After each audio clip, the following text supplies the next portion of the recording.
say hello to all my ghosts. I'm sick and distracted, but I'm back with a match, yeah, I'm a boss kid with nothing to lose. I'm sinking my teeth in, and I won't let you go when I'm having fun till set fire to the fuse.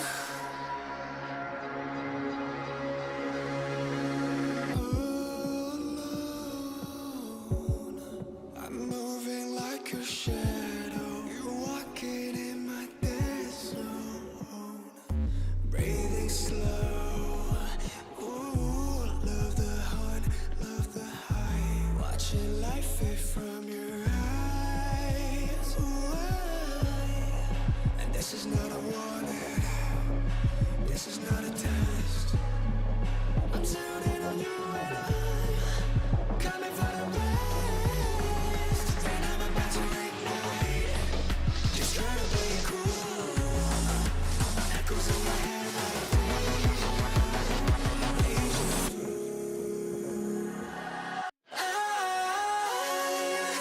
sick and distracted, but I'm back with a match, yeah, I'm a boss kid. Nothing to lose. I'm sinking my teeth in, and I won't let you go when I'm having fun till set fire to the fuse. You sing for some friction. Fire to the fuse, fire to the fuse, fire to the fuse, fire to the fuse. Sinking my teeth in, and I won't let you go when I'm having fun till set fire to the fuse.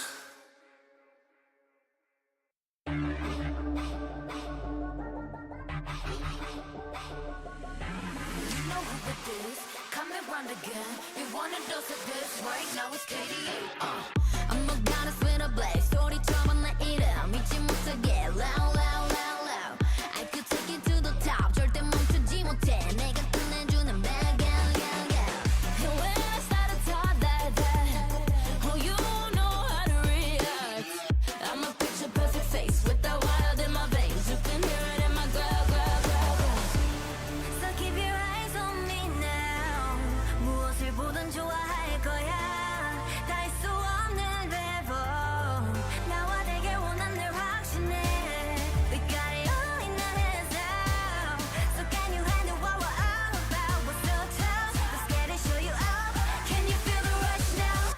Ain't nobody bringing us down, down, down, down, down, down. They could try, but we gonna wear the crown. You could go another round, round, round, round, round, round, round. Wish you luck, but you're not bringing us down. Go hard, till we get it, we go hard. We so in it, we pop stars. Only winning, winning. Ain't nobody bringing us down, down, down, down. You ready for this? Let's go. See, 언제든지 내 모습 매직 단 한 번에 내가 잡아 절대 기죽지 않지. 펴펴 네가 뭘 알아. 근데 수 없어 원해도 원하는 게 얼굴에 보여. I'm trouble and you running it, I'm so cold. When I move that way you gon' be so blown.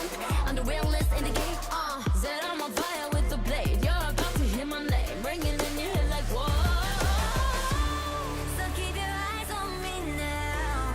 무엇을 보든 좋아할 거야. We're so tough, let's get it, show you up. Can you feel the rush now? Ain't nobody bringing us down, down, down, down, down,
Wait, is he switching lanes?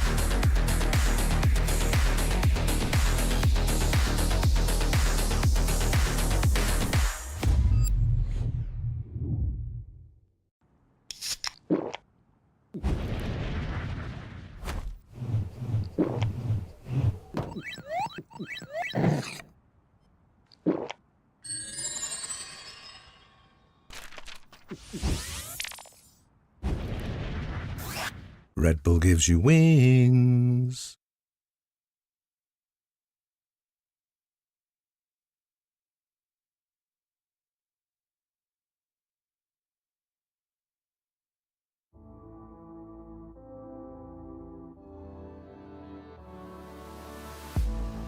If you had it all, would you look the fall in the eyes? Could you walk away this time? Will you realize, recognize it's never over? And the flame that once had died, awaken. Will you rise above the days to come? Will you be enough? Will you walk away this time? Look to your left, to your right, leave the pain behind.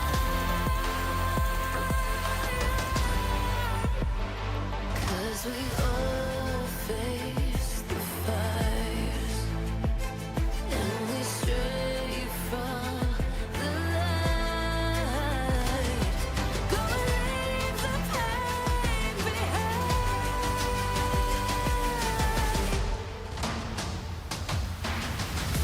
Feel that rush, feel the taste. Can you feel it? Rid the pain. Wash it away and stand again.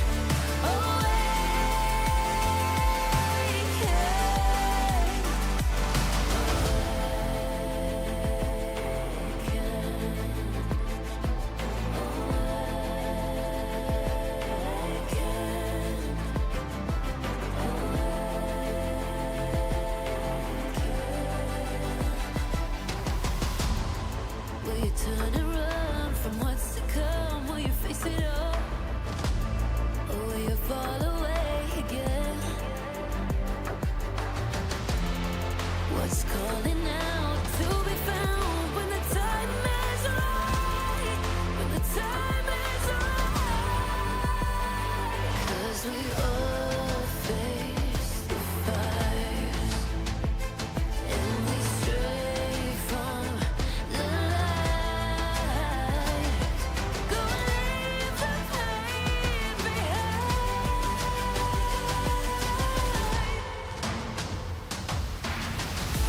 Feel that rush, feel the taste. Can you feel it? Rid the pain. Wash it away and stand again.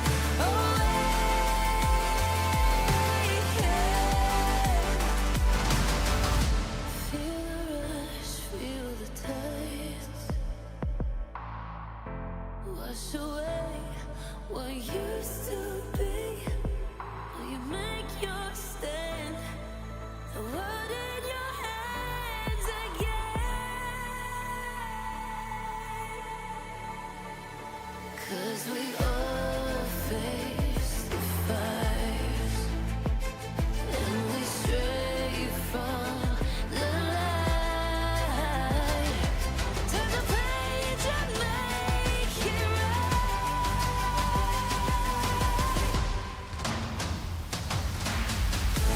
Feel that rush, feel the taste. Can you feel it? Rid the pain. Wash it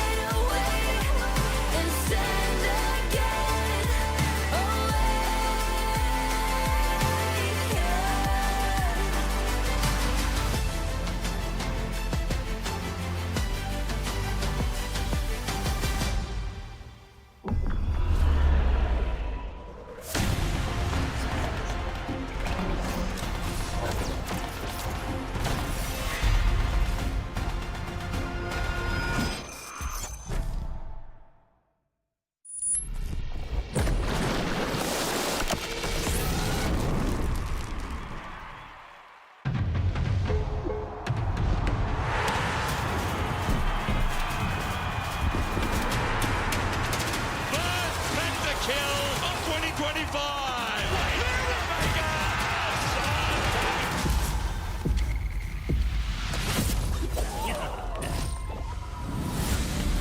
new wave is coming to the LEC. That's gonna be one of the best LEC intros I've seen in years. Oh, Jackies! For a bit, I know that. Crowd's already, but a drag fly in. Their rapid, crazy minds right in the arcane again. Everything blue in this arena. Everything blue.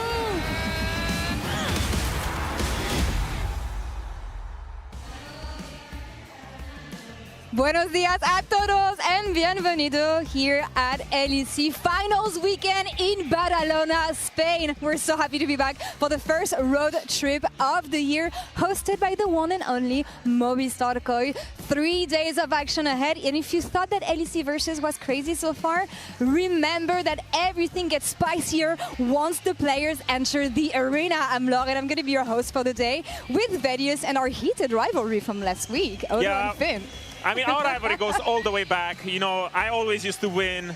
That I used to bench him. That's my signature God. move. Okay, He gets let's pull up the solo kill stats right now. Who solo killed who more? Okay, yeah, you don't care about the nexus. You care about the solo kills. You won with the MCOI narrative. That's enough, Finn. Take your small win and let's move on. Are you okay, Vedius? I mean, it's going to be quite the desk today, Yeah. Law. I think that we're in for quite the treat as we're gearing up for some pretty awesome games. But in order to get there, we've got to look back at how we even got here in the first place, right? Yeah. Because it was a pretty crazy split. And I got to say that I started off by not expecting GX to be in this top 4. My anticipations was that Na'Vi was going to be winning out in that best of 3. So the fact that GX was able to upset them was a big surprise to me. And I will say that while I do think KC was the better team, I'm sad to see Vitality go. They were a super entertaining team, and I loved watching them this split. And also Na'Vi, right? There's so many teams that you kind of wanted to see as well, but GX did in fact earn this spot, and they did beat Na'Vi quite handedly. So I'm really excited to see how they bring that energy into this game. And regardless of what team wins today, we have MCOI and G2 waiting for them later on. So it is shaping up to be a super exciting weekend. And looking at the top 4, I feel like if we scroll back at the beginning of LEC Versus, not that surprising to see these teams, at the exception of GX maybe here, but how did they get here? What has been surprising? How can we tell the journey of these teams? I mean, it's been one of inconsistency for a lot of them, I have to think. Best of one. Yeah, I mean, while KC definitely demonstrated the greatest consistency of them all, in terms of how these teams got here, it felt like we weren't sure who our best teams were for the longest time. It wasn't until we actually got into the best of series that we really started to see the strength of each of our top 4. I mean, I would argue still it's really difficult to say who's that top 3. We do expect GX to maybe not commit all the way, but I do think the top 3 is very compelling right now, and it's really hard to say who's the actual best on the day. And what I really appreciate here when we look at the coherence of all these rosters is the fact that we have 3 teams that haven't changed their roster at all, GX, G2 and Movistar Koi. And KC taking the bet at the beginning of the year, a necessary bet for them, but it paid off right off the bat. I'm wondering if it has been surprising to see them that successful that early. It is definitely surprising because on the other hand, when you have those 3 teams keeping the roster together, this is what you expect. You expect a lot of cohesion and for them to be very crisp and their plays to be very well done. But on the side of KC, changing mid lane and support is always a gamble because it's pretty much the same magnitude as changing a jungle. So for them to have Yike in the position to adapt to a different playstyle was something very surprising. I felt like KC had to make changes because when we look at their trajectory, they were only getting worse as the year went on. The fact that they didn't qualify to Worlds was a massive surprise. And of course, Kana now being back in an arena, back in Spain, is definitely something we're going to be keeping our eyes on throughout the day. But at the end of the day, I think that what these rosters have shown is that consistency is key. And investing in the long term is something that all of these organizations wanted. And so far, you could argue that it's proving to be beneficial. Yeah, and we'll see how they evolve throughout the weekend because there's a lot to prove, a lot of different stories that these teams want to share. They all want to hoist the trophy at the end of the weekend, but how are they going to get there? What is it about for this team? What do they want to prove here in Barcelona? When I think about KC, I feel like it's about revenge. I feel like it's about fighting in the Lion's Den because they're not at home here at all. Exactly. They are finding themselves in a position where they want to wash away the, I guess, the failure from the end of last year because they have been ramping up a lot and they were expected to be a big contender with G2 and it all starts today because they have to go through a lot of Spanish teams. They have to go through GX, they have to go through MCOI and then leading up into the finals against their new rival from last year right now. So if they want to make it, they have to go through the Lions Den. I mean, KC definitely are not the hometown favorites, that's for sure. And I think for GX, we are expecting some degree of support. The last time we saw them at a roadshow, the fans came out in force, and it was one of their best performances. But they're going to have to prove to us that they deserve to be here, because my expectation is they're getting 3-0 today. And so it's on them, and they're going to have to show us that they can make us believe in this roster, because right now, I don't. I mean, it is hard to believe in those roster I believe in and have for a long time is Okay, MKOI. buddy, And I okay, think okay. obviously there's a lot of bitterness from that last Madrid finals, and I think no one wants to go to their home crowd and get swept in that manner they did versus G2. So for MKOI, it's all about revenge, and it will start tomorrow, and I think they're definitely putting their eyes on that trophy and that beautiful anime revenge arc. It's all about revenge, and we'll see if they can make in finals. In finals, though, for now, waiting in the final seed is G2. You can never count them out. You know that it's always going to be about them. They had a slump at the beginning of the season, but Vedi were one of the first ones to believe that they were going to pick it up again. So G2 sitting comfortably here in the final suits. Yeah, but it depends how much you want to weigh on history, right? Because they've been in finals before. You only have to look at last year's winter, where they went through the upper bracket. They did the same thing in spring, and they were only able to do it in the summer split. So we'll see whether history repeats itself, or if G2 can have another dominant year as they have done in the past. It ends with success. It ends with success, and it's extremely frustrating because they just have such a pedigree. Because every single time, even when you go through upper bracket or through lower bracket, they always seem to end up as the final boss, regardless of how the split goes. Because at the beginning, I was like, surely they're not going to do it again. It's getting right? a little bit frustrating almost, the way they always bounce back. It's like, it must be the Caps effect, right? I mean, it is definitely it's the hard to deny it. Because there's like so many times where I was like, oh, my team and I were going to have such a great split, and then in G2, they just went 3-0, they got 0-3, they're going to suck. Nah, bro, they always make that finals, and they're always ready to But clap is it you, an upset said free fakers topside?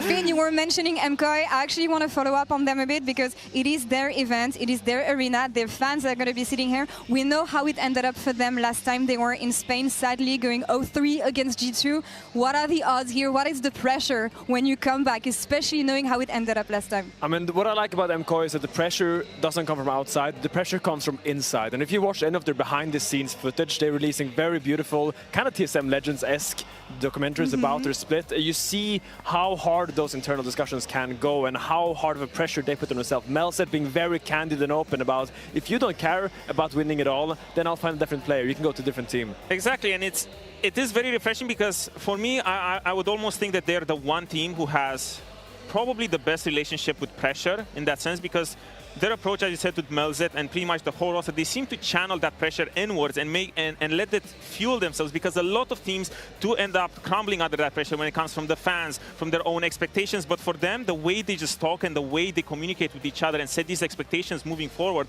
it is extremely refreshing, and it does inspire me a lot of belief. And the fans, they're going to be all behind them here for this weekend. And we know how much of a force these fans can be for the team, and Shox is actually standing by with them. So let's check out the atmosphere downstairs.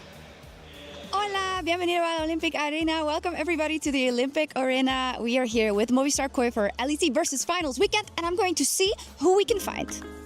The doors have just opened, and one person was first in the arena, and it's the Antonio. How are you doing? I'm good. I'm happy. Yes? You're not from Barcelona, are you? I am. Oh, you are? It's funny because I live 5 minutes from here, walking. I'm here with two of the first fans in the arena. What are your names? Marina. Marina? Pau. So, big question. Who are you supporting this weekend? This weekend, G2, but today, Kerminekor. Oh, are you Spanish or French? Spanish. So, why are you not supporting Giant X? Because they are the Spanish org. No, I like more Kerminekor. How do you think KOI is going to do this weekend? Well, I hope they do better than last Monday. I don't know what happened Monday, but I didn't think they did a great job. Okay. So I hope they have prepared for this weekend and that they do a great job. My favorite team is definitely G2, but I wouldn't mind seeing others step up also to bring some more competition. Okay. Do you think KC or GX is going to win today? I think GX, based on the previous Madrid experience, might step up. They might surprise everyone and reach the finals. I mean, it's going to be hard because KC, I think, is a really good team. but I always believe in the power of like the states and the crowd, everything. So I think we have chance. Like I think it will be 3-1 for us. 3-1. Yeah. Nice. Okay. My allegiance can be bought, guys. They will Just put give it, me a okay? jersey. I was really expecting more of Alliance then. I know. But I felt like that everyone was like, no, we like KC. And I was like, oh, okay, well, it seems that KC's definitely got some fans rooting for them in the audience today. I mean, it's the video, right? Because Ibai made the video wow. where they were reading the welcoming message in That's French, and true. it was extremely scuffed. But you know, the effort counts, and that's what builds, you know, great relationships between these two communities. If even Ibai can find some support for KC fans in Spain, this guy can do everything. But since there are a lot of support for all the teams we have this weekend, before diving into anything, I want to take time to play a game with you guys. You see all the player heads that are going to be playing this weekend in the 4 teams that we have. So we're going to be playing Snake Draft. If you don't know what it is at home, basically we're all going to build a roster with the players that we have available here.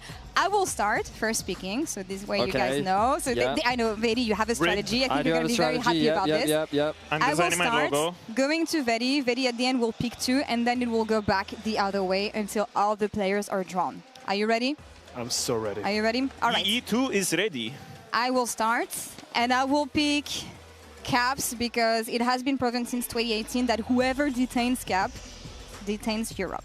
So Okay. That's hard. going Sure, here that in makes the sense. middle here. Who are you taking? I am going for Jojo because the mid lane pool is already getting thinned out, so I do need a little powerhouse That's a over smart here. choice. That's a smart Jojo. choice. Well, I wouldn't mind Come on, a Kyehu here. I think he fits. Yehu. Okay, Yehu. someone leaked my strat online. Uh-oh, This baby. isn't okay. You get I 2 wanted to picks. get a mid laner Dennis is very early. confident about I his wanted strat. to get a mid laner early, so fine, we'll have to pivot.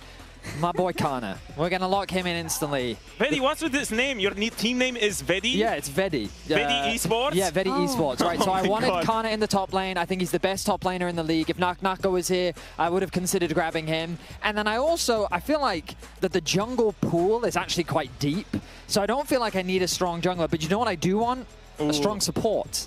And I want to grab myself Busio right off Nice. the bat. What do so you I'm going to mean? get Kana and Busio right here. Go ahead. Look, I mean, You're I playing for don't the agree at synergy. all taking the support because I think the support pool is actually the strongest one we have here. Okay. So I'm actually going to get some existing synergy for my mid laner, and I'm going to get the Swedish beast, Yike Martin Okay, Sundin. okay. Ooh. Nice. The most accomplished jungler in Europe. Okay, Yeah. okay. And Swedish. I mean, I'm Said going it twice. And Sweden. Oh no, you wanted this man right here? Oh, that's so unfortunate. But Skewmont Okay. will go with Jojo Pune over here because what else do you need than 2 powerhouses? So let's see. Then in that case, You could get Elioya. yes, I want to get Arioya, definitely. Because, well, yeah, good luck with the That's a rest. good argument. Yeah, that's just a good good luck. argument. Yeah, Yeah. good argument. Yeah. Positive affirmation as well. And, I need to pick need another to get one. another one. Then in that case, I'm going to take Broken Blade. Smart Ooh. choice. Smart choice. Oh, Okay, that is true. Lord's Oh. team is looking pretty Oh strong. my God, actually, Lord's I I team- really like what I'm I think I doing. messed up. Kinda Oh cooked. my God, I already messed up, I think. Oh. Yeah, that top lane pool is looking a little limited now, Yeah, isn't it? it's getting There you pinched go. a little bit. Yeah, of Ooh. course, top laners don't care about top lane role. I mean, it's I mean, just I do know that no objective matter who you approach. guys pick, that buddy over there is going to pick a Cassante, and it doesn't really matter. So I'm going to pick Alvaro so that he can just be a little psychopath on the map with Skewmont and Jojo. Okay. This was not what I intended to happen. I mean, you guys are going for Kings. Are you gonna I get am Kalez? kinda going to pick another Hey, KC hey, member. Hang on a I minute. What, the think- biggest MCOY fan is picking 3 KC I mean, this is- members? Wait, what? K, C. I think he's one of the best AD carries right now, and I think it's a steal for me to get him this late in the draft. Okay, Fair okay. enough. All right. So what have we got left? I need a mid laner, but there's only one left, so I don't need to get him now. That is true. You could secure something else. I think I'm going to get Oh, he's choking already. Look at him. Hansama. Give me Hans. Okay. Ooh. And then... You need your mid laner, so you pick. Oh, actually, you don't need your mid don't laner No, now. I need a Now. jungler. Do I have jungle choices? You have Isma. You have I've only got Isma. Isma, right? Yeah. That is your jungle Yeah, choice. then, okay. It's the only one left. And now yeah. it's coming back to me. Yeah, but that means I've only got one mid laner left. Like, this all filters out, right? Yes. Yeah, so, okay. Then where is... You can just take it now. Jackie's is over here. Jackie's, that's Yes. my man, all right. And that means I will then go for the Beast, June, who I also think is very underrated in this draft. I think together with Kalista, will be a very powerful Okay, that's a solid bot lane. 2v2. That's solid, that's solid. And also, I think... No, there's still two top we laners still have left. to go. We still have to Yes. go. Ooh, now I have the choice between Noah and Super. Ooh. Oh, that's close, bro. Actually, Yeah. I don't really mind whoever I guess. I'm gonna go for Maroon over here. Okay. Well, I ended up being just MCoy over here, but Then for me, it's a case of either I pick Noah or Supa. that is true. You're in the same. We do a little handshake over here. Yeah. Yeah, you basically... Which AD carry do you want, Laura? Come on, think about the synergy. Come on. Yeah, that's the thing. I'm trying to think about the synergy, but I don't have much. I mean, we know that Lebrov is gonna go here anyway. Yep. I think my team is quite stable when I look at this. Yeah, I'm gonna go with Supa. Okay. But that's what I wanted anyway. I wanted to get Noah over here. So you get Lot. I will then Roster lock. I will then Roster slot the lock. lot Pending in my Riot's top lane. approval. Okay. And I'm very happy with my team, What do actually. we think? Not gonna lie, I do think Law might have the strongest You're team. completely cooked. Yeah, okay, guys, you know what's funny? Vedi came in here today. He's like, That's so guys, bullshit. Okay, I didn't have think a you'd strategy. all pick mid laners. Like I was planning on getting at least a mid laner early. I mean, I'm happy that Vedi lost at Yeah, least. I think we can all agree that Vedi got the worst team. And that's very... No. Okay, do you want to go for one My here? bot lane, I think I have the best bot lane in the league. You have the best I have the best bot lane in the league, and it's a bot focused meta. I have Jojo, Alvaro, and Skewmon. Look, that's taking over the game. Okay, well, you can see the rosters at home. You guys can vote. Please vote. Please We'll vote create for a me. vote somewhere. Yeah. who do you think he has the best? Remember, I have the best bot lane in the league. Remember that. I have the best bot lane in the league. I mean, argued best bottom in the league. I mean, I don't think Yeah. Kalista, Noah, or Kalista and June are some just slouches. Caps in this hypothetical. Assume Caps is craps right now. Okay, that's really how we're playing argument. Okay. You never count him out. And you say that at the end. It's the best of one. If any LEC managers is looking to improve their management, you have my number. Yeah. Anyway, Any of us are for hire. let's focus on the teams that we have here today. KC versus GX, we've talked about it. Two teams that know each other quite well. It usually goes one way though, and it has been going in KC's favor all split long. So KC favorites here in this matchup? Question mark? I would say so, definitely, because it really seems like the past times they played each other, they have figured each other out, because we had the solo kills on the bot lane, but we have seen a lot of pressure being allocated towards towards Noah and June, because they have been correctly identified as the powerhouse behind GX. Yeah, and I think just like looking at the regular season, seeing how KC was the most complete team from my perspective, I do think that across the board they are very, very strong. And I don't think they have any holes, and I think today it's all going to come down to if they can just roll over GX. And for me, the biggest thing is that every time we've seen this bot lane compete, it felt like it's been a mental block for Noah and Jun. They've just struggled in the 2 versus 2. Kalist and Busio feel have consistently dominated them in this space, and they've been able to run away with the game. So based on what we've seen, based on the footage, the fact that they're 3-0 over them, I mean, it would be very difficult to argue that KC are not coming in as the favorites today. I mean, it's already a best of 5 win. That's true. And also, what for me I saw as the most impressive thing about KC's bot lane is their versatility, because when Busio came in, he's unlocking Kalist, but Kalist is also unlocking Busio, because we have seen them so many times either play through bot or unlock mid lane, roaming around, transferring pressure. So it's not really just about the laning phase where they find a lot of synergy, a lot of success. It's just enabling the whole map overall and enabling Yike. I mean, let's be real, getting Busio was a complete steal from NA. Let's take the win. He's completely cracked. But more on Yike though, because you were mentioning him, and I feel like we've been looking for Yike to get that consistency for a long time now.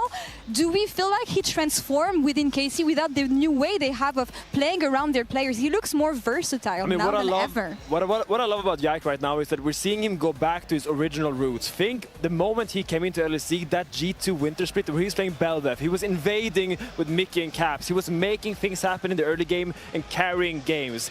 That Yike kind of disappeared for a few years in the Maokai meta, but I feel like now we're seeing the resurgence, maybe thanks to Relech's innovations, but I feel like that's kind of where the jungle meta has went, and I think Yike is a player that thrives in that environment. And that's also a result of having stronger lanes, because we have seen this KC roster moves happen where it comes to unlocking Yike, because all of a sudden it's as you said, Finn, they can go back to him, they can all facilitate him, because the KC of old, the one from last year, was all about the laners. It was always all about Kana and about Vladi and Khalees just being unlocked. But now it just finally comes back full circle to Yike being the main protagonist of this team. And he is ready ahead of the match as Shox is standing by with him backstage for a pre-game interview. So let's hear what the Swedish jungler has to say.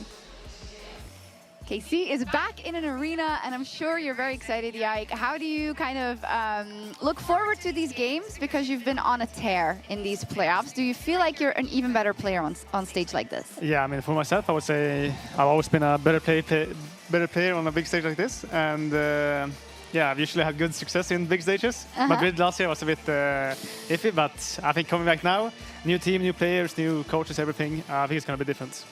Talking about your new coaching staff, Zef did give a very candid interview about how he wasn't too happy, or the team wasn't too happy with how the drafting situation went last week and about hierarchy or not. I wanted to know how you're experiencing that as a jungler, and how do you think you have optimized the drafting set? Yeah, I think we just have a lot of opinions in our team, and Seth and Reaper want to kind of make all of us happy, and it doesn't really work. So some people have to have some bad champs, like me sometimes, other people sometimes, and yeah, sometimes we just mess up in draft and we get kind of weird drafts, and that's probably the reason why we had some bad games sometimes. Okay, how do you feel you're progressing in your development overall? Are you with the team and the changes that were made at a level that you're happy with, that is enough to take down 3 opponents this weekend? Yeah, I mean, I think our level is very high. I think sadly we haven't shown it so much in playoffs. I think regular we showed more, but yeah, we just have to keep working hard. I think we'll be doing it, and yeah, I just can't wait to play on the stage with the team now. Wonderful. I'll let you go so you can play. Nice. Thank you. Thank you very much.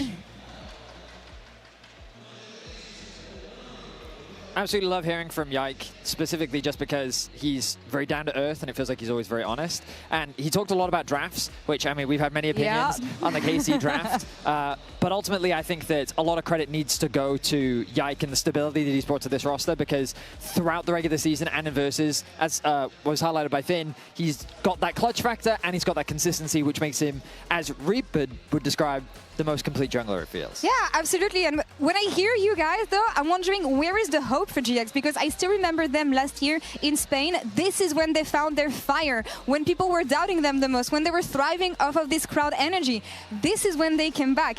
Can they do it again? And if so, how? They absolutely can, because even though we threw Noah under the bus earlier with that graphic, he is the man to watch on GX, because he has time and time again always said that, oh, I have a mental block sometimes. And as a competitor, there is always that one bot lane that you have a mental block against. But he has said a week ago that everything is over. He's finally finding his groove into playoffs. So he has been, for this whole split, the catalyst behind GX. I mean, I would argue, due to Noah's great early season, I think if you exclude those KC games, I think he has been the best performing AD carry. He has very wide shoulders that GX gladly sits on sometimes. And I think he has some really clutch moments in teamfights. And as I also said, it was only really against GX, against KC, he really found himself punished. So I'm looking forward to today. And I do hope that coming into today, he's able to overcome that mental block, because we've seen it on the Rift. In the 2 versus 2, they have struggled to go up against that bot lane. But we've seen on your screen right now how effective this bot lane really can be.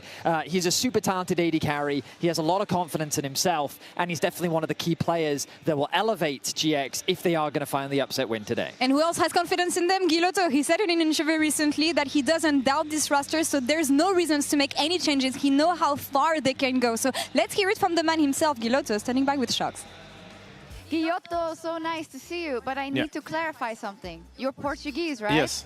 But when you refer to Spain, you also refer to home. So yeah. What's up with that? I mean, it's where my career started. I always felt very connected with the Spanish audience and also with the Spanish teams. So yeah, this will always feel like home. Okay. Tell me a little bit about progressing, because when I interviewed you last time, you had this air of, if it works out now, it works out. If it doesn't, we can go next split. And I was thinking, shouldn't you be putting a bit higher expectations on this team now, since you made no changes and they have gone through the playoffs pretty well? No, I mean, maybe I should. I decided from the start of the split that this is something that I wanted to try. And I am very stubborn, so I will keep going with that, and we will show the same in this event. The goal is to work through our issues instead of around them and trying to avoid them. We want to do that. I want to do that. Try to work on our weaknesses and no better experience than a live event to do it. Absolutely so. You have experience playing KC even in these playoffs. Wasn't the best showing for the team. Is that kind of course, it's not ideal that you lost, but I mean in terms of gathering information, is that something you can work with? Yeah, of course. I think that we gather information from that series, but as every other series, I think that KC is a team that is doing good. I think a bit worse in playoffs than regular split. They beat us once, but we're also the only team that didn't lose to G2. So true.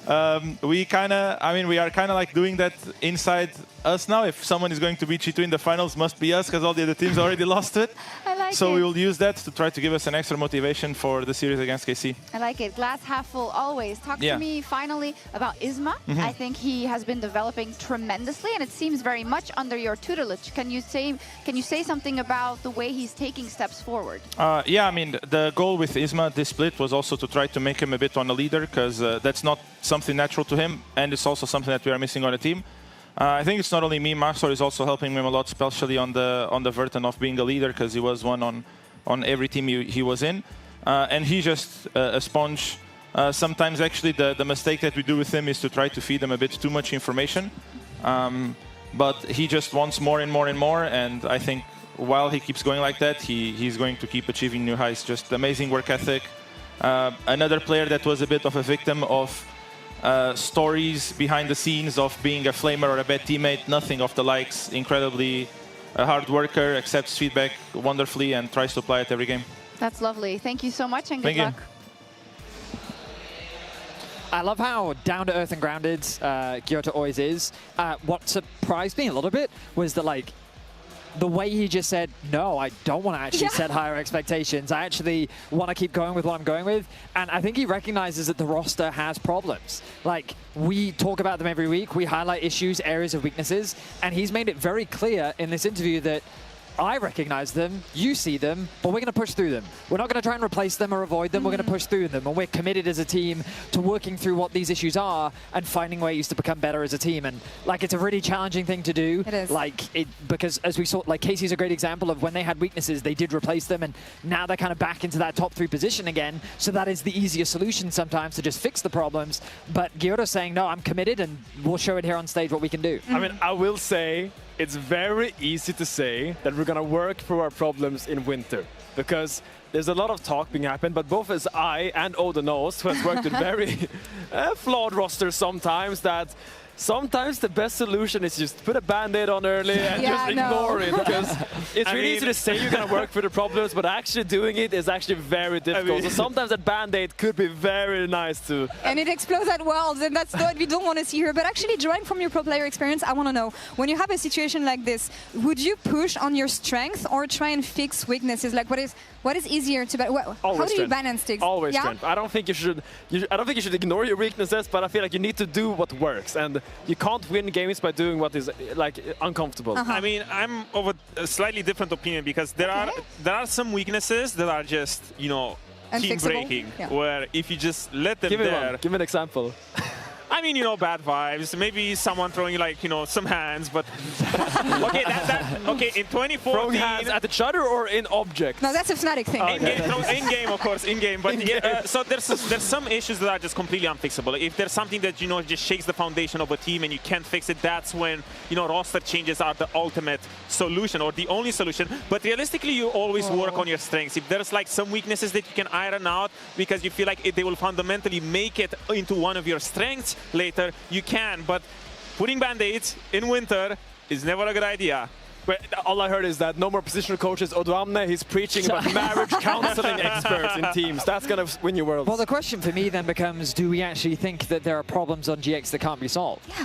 Because for me, right now, the way that I see this roster, my expectations are low. We said at the very start already, Check, they have to prove to us that they deserve to be here, and that's not to say that they haven't earned their spot amongst the top 4, but top 4, is that really their expectations? And like, if they really want to stand a chance against the top dogs and earn a title eventually, like, I personally need to see a lot more than what I'm seeing. But we kind of do see this, because I feel like every time whatever split, albeit, winter, spring, or summer, towards the end, they do start to have these glimmers of level up. And I feel like it also starts with Isma. I feel like Isma, even Giotto said, he's one of the guys that always ends up leveling up the most. He always ends up being super adapted towards the team. And it starts also with this replay. He correctly identifies that he needs to do something early game. So even though he goes for a pathing that is maybe not the most open or conventional for him and opens up from invades, he knows that he needs to do this to put pressure for the lanes, relieve that pressure from bot, skip some camps. He's about to go into top side, skip his top camps as well, find an unconventional timing for top lane to get ganked, skips this ward and sets them ahead in the early game, because this works for GX. Every single time he does this, they do find leads, because in traditional laning phase that is super slow game, it doesn't end up working. I mean, what I love about Isma is that I feel like he is quite lucid in the early game, and he's very aware of what's happening in lanes. Here, for example, he's being spotted on a ward that has been pinged out. So he knows he has been spotted. He knows that Na'Vi knows where he is. So usually the jungler would just go for a bot lane clear here and just do his full clear. But because mid lane is so volatile, Jackis tells him, or he looks himself, yo brother, come here, I'm gonna set up a free kill for you. We're gonna get some fried eggs here. And they just go for this easy, super executable gank on the mid lane. And this already, which is a tough matchup for Ryze, allowed Jackis to really push that lead a little bit more in the early game. And you know what? In my team, I picked Isma because I have that faith in him. Isma, I mean, he shows up when it matters. And was the last it couldn't matter more than today. Buddy. And I feel like the audience at home will see that. They'll hear your arguments that you both just made about Isma and recognize that he's a key part of this very successful team. Snake also. Right now thinks that 7% of the audience thinks you had a good team. Also, thank you so much, chat. And people on X, 62% of the votes. I really appreciate it. But that's a story for another day. We're used to Veli losing. We're here to see some teams winning. And for now, KC might be the favorites in this matchup, but they might also have the fans against them today. They're going to have to fight in the Lion's Den against the Spanish crowd. GX on the other side, they're coming with the full crowd cheering for them. Can they reignite what happened last year in the roadshow in Madrid? We'll see this about right now. I was getting to the game.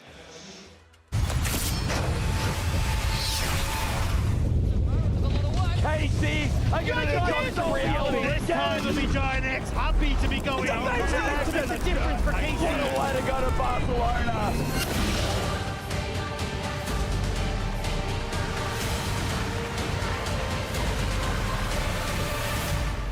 The feeling of walking out on a big stage. How much crowd there is and everything. It's a feeling you don't get anywhere else in your life. It's the best, like you feel empowered. Knowing how good we were before, we were a bit too used to each other in the beginning of the split. G2 secured themselves another spot in the finals, and they look to take a bow in Barcelona. I think KC is the strongest team, so I will be expecting them in the finals, but I wouldn't be surprised if MKOI or GX would make it. G2, no! G2 stole the Elder again! G2 have an AD carry, and BNX is versus BNX, G2 just class KC! I'm very happy that we won, because if our winter split ended here, that would be very sad. Yahoo now stepping forward, getting the resets on the kill, looking to find one more with Flash. Your reset coming in. Foxfire for some extra move is beaten. Finds the triple! This is the momentum you need from the lower bracket to win the whole thing. Jackie thought he could stay around, but Glyph flashes in. What are they doing? I don't even feel like it's half of what we will be by the end of the year. I don't even think we're close to our ceiling. Jackie's flash forward, immediate follow with the encore. Fantastic. Oh my God. Wave does absolutely nothing. Now Noah untouched. This devastation as GX takes the fight. For me, doing top 5 is like doing top 8 or top 9, you know? And I've been doing that for 2 years. I want to play versus the top team, challenge them, have a good game versus them. Oh, that's our from down. Look at the arrow. Look at the arrow. Our goal is to not give up and just keep playing the game, whatever happens. As long as we play our game, we'll beat everyone. Golden Arrow does it again! It's a bomb in the air! Our preparation and everything at the beginning of the season was more aiming towards these stages in which we think is when we're going to reach our peak performance. It's Broken Blade! It's Broken Blade! It's Broken Blade! When things are on the line, we just always deliver. That is what makes us different. G2 for sure, I think they are the toughest opponent. Super takes on the rest of it! in the finals we're going to beat them.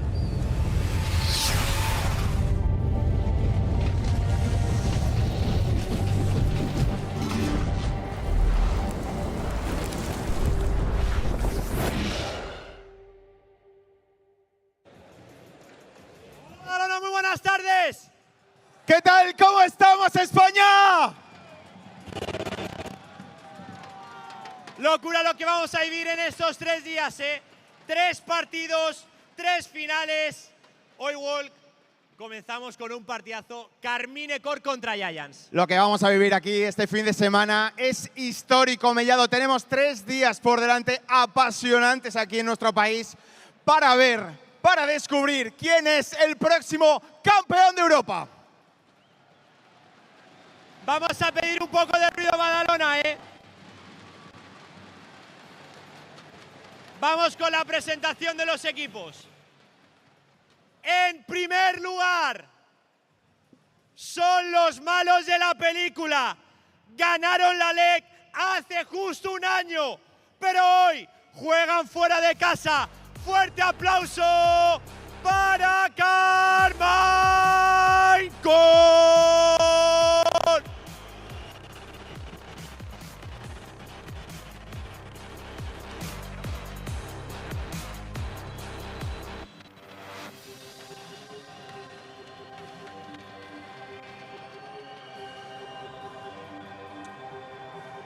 Es uno de los mejores top laners de la LEC. Todo el mundo tiene miedo de enfrentarse a él en la top lane. ¡Gana!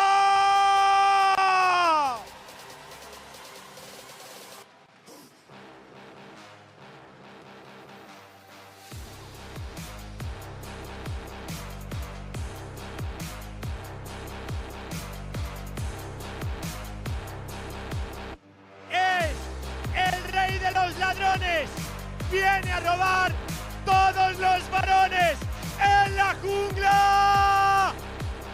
¡Yay!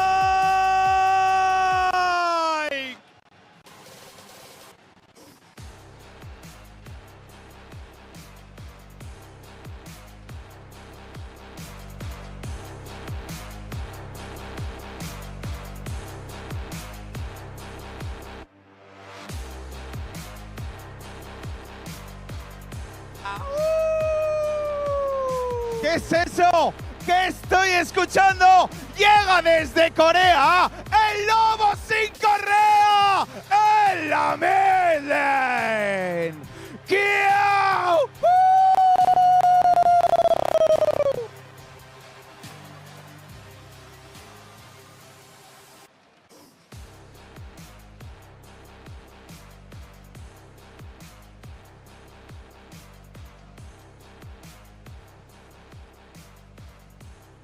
No sabe lo que es ganar en España.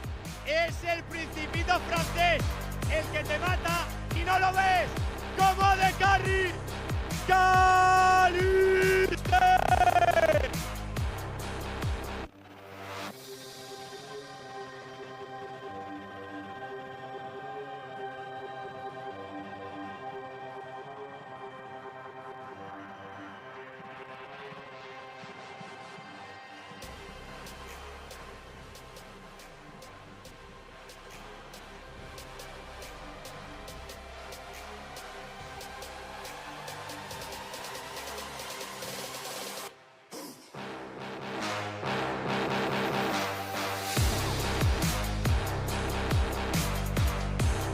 Viene DNA, se cansó de trincar y ahora viene para ganar como support. ¡Moción!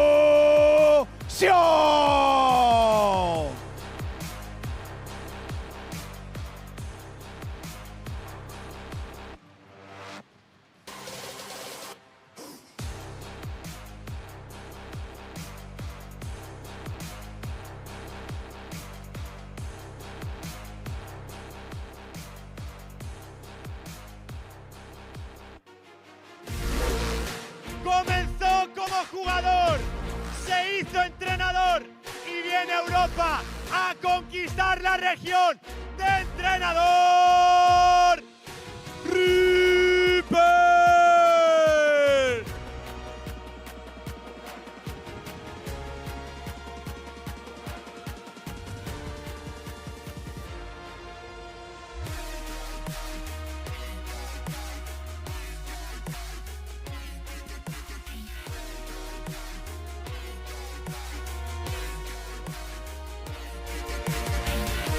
Y enfrente, un equipo que ha hecho su mejor temporada en la LEC, pero quieren hacer historia, quieren levantar el trofeo. Hoy juegan en casa, delante de todo su público, desde Málaga. ¡Giants!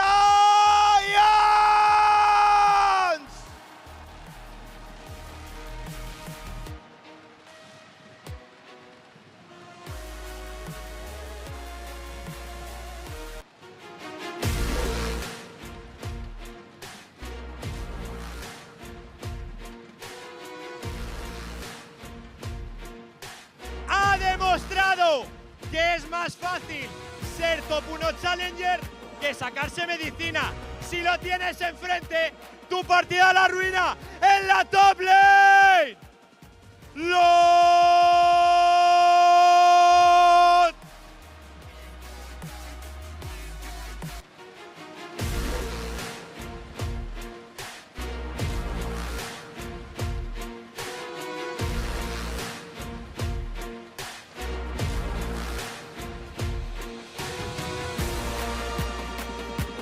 Fue campeón de España y en la jungla nadie le empaña. Desde Francia, Isma.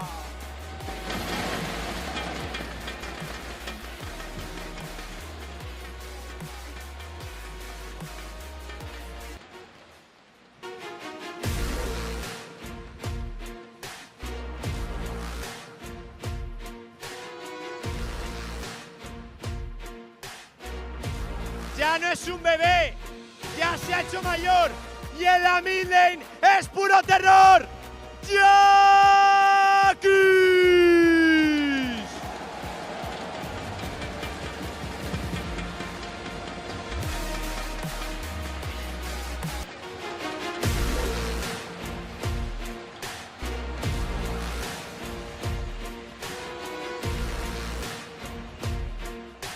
Es el mejor de su equipo, viene a por su corona y hoy necesita todo el apoyo de Badalona como AD Carry.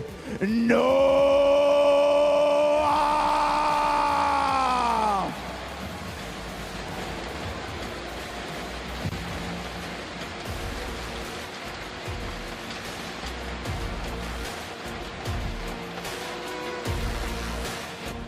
Antes de irse al servicio militar, Europa la quiere conquistar como support.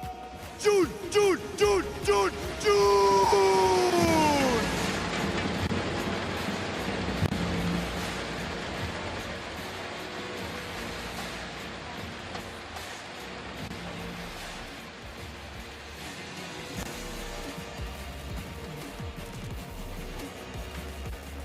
Es guapo, es rico y es el padre del equipo como entrenador. ¡Guilloto!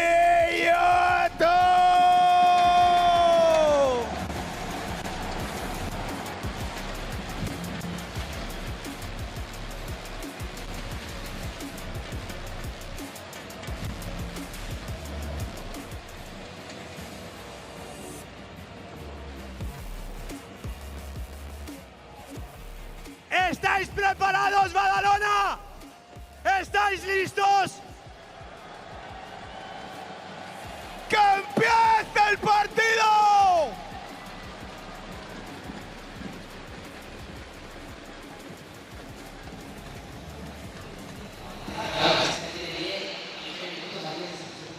Welcome, everyone, to the caster desk, the caster zone for our first best of 3 in this incredible weekend of League of Legends here in Barcelona. I'm Dracos, joined by Jack Spectre and Dagda for this first series between GX and KC. And I gotta say, KC might be favored on paper, but the house clearly favors GX. Yeah, just a little bit, you know. At least for GX, like, it is really sick to see them here. Like a team that has been perpetually in that 5th position, now starting to step forward. And it feels like this is no longer a question of, like, can they do it? It's now, is it just like one small step, or is it one giant leap for both Giant kind? Definitely a lot of throwbacks to last time we saw Giant X playing with the Spanish crowd.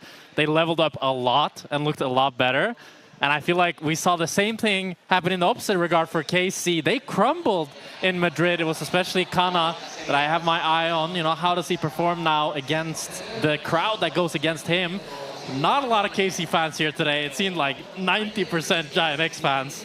So we'll really have to see how KC handle the pressure. How do they respond to that pressure as we're getting ready now to hop into picks and bans? You can see a lot of smiling faces on both sides. We'll see if this game 1, kind of the classic for best of 5s, right? Especially when you're playing against a big audience like this, is slow, chill, calm. No matter what the draft shows us, we have to be ready for maybe a bit more of a leisurely pace of game 1. But personally, I hope that both teams come out swinging, show us something new here. Because when we look at the stacked ladder you have to climb up to make it to those finals against G2, you really can't afford to be playing slow, playing scared. As we get into picks and bans, you can already see Yunara taken away, Vi, Gwen, the Varus as well. A lot of champions getting taken off the board. I think Giant X really wants to set the pace high and fight fast, surprise KC. It's the best way when you're kind of coming in as this underdog, when you have the crowd on your side. If you start to build up an early lead, then the mental pressure on the enemy team, that's when it actually starts stacking up and starts mattering. So I really want to see strong early lanes from Giant X here. And they're already starting it off by banning the Yunara, banning the Varus, trying to target Kalist here,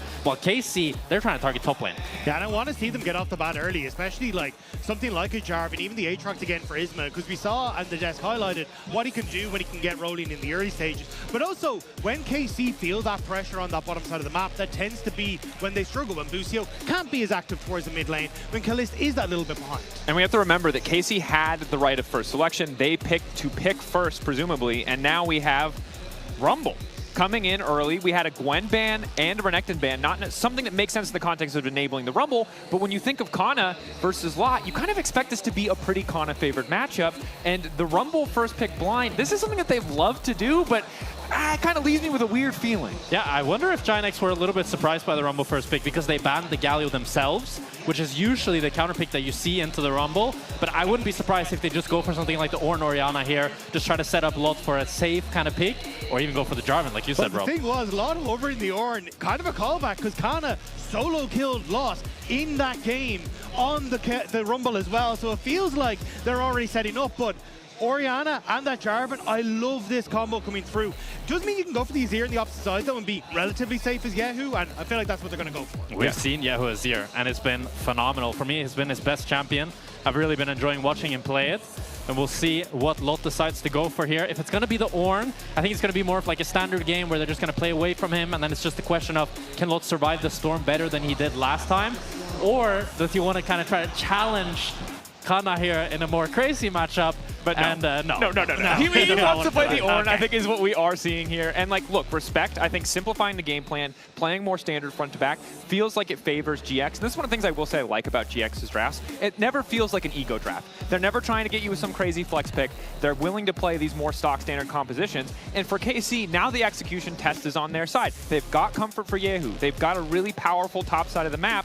But if you can't execute in that mid game, it's really easy for GX to slam those R buttons and take out half your team. And it feels like they're just going to take out more of those AD carries as well. And it feels like we're getting to half of them, because at this stage with, you know, Yunara, Varus, Kai'Sa, and I imagine more of those AD carry spans coming through from Giant X, it does limit that pool for Kalist. But also what I imagine is Noah and Jun kind of setting themselves up nicely for some counter picks in that bottom side, because you either lock in the AD carry or the support. And personally, I'd love to see Noah and Jun try and go for heavy aggression bot lane. Like, we saw how well they performed on that Caitlyn Elise. Try and get something similar to that where you can try and take over in that bottom lane. It seems like KC agree with you, Rob, as they ban out the Nami, targeting the Lucian Nami that we've, I think, only seen Giant X play. Even though they lost in it, Noah and Jun still had a really good performance, had a lot of pressure.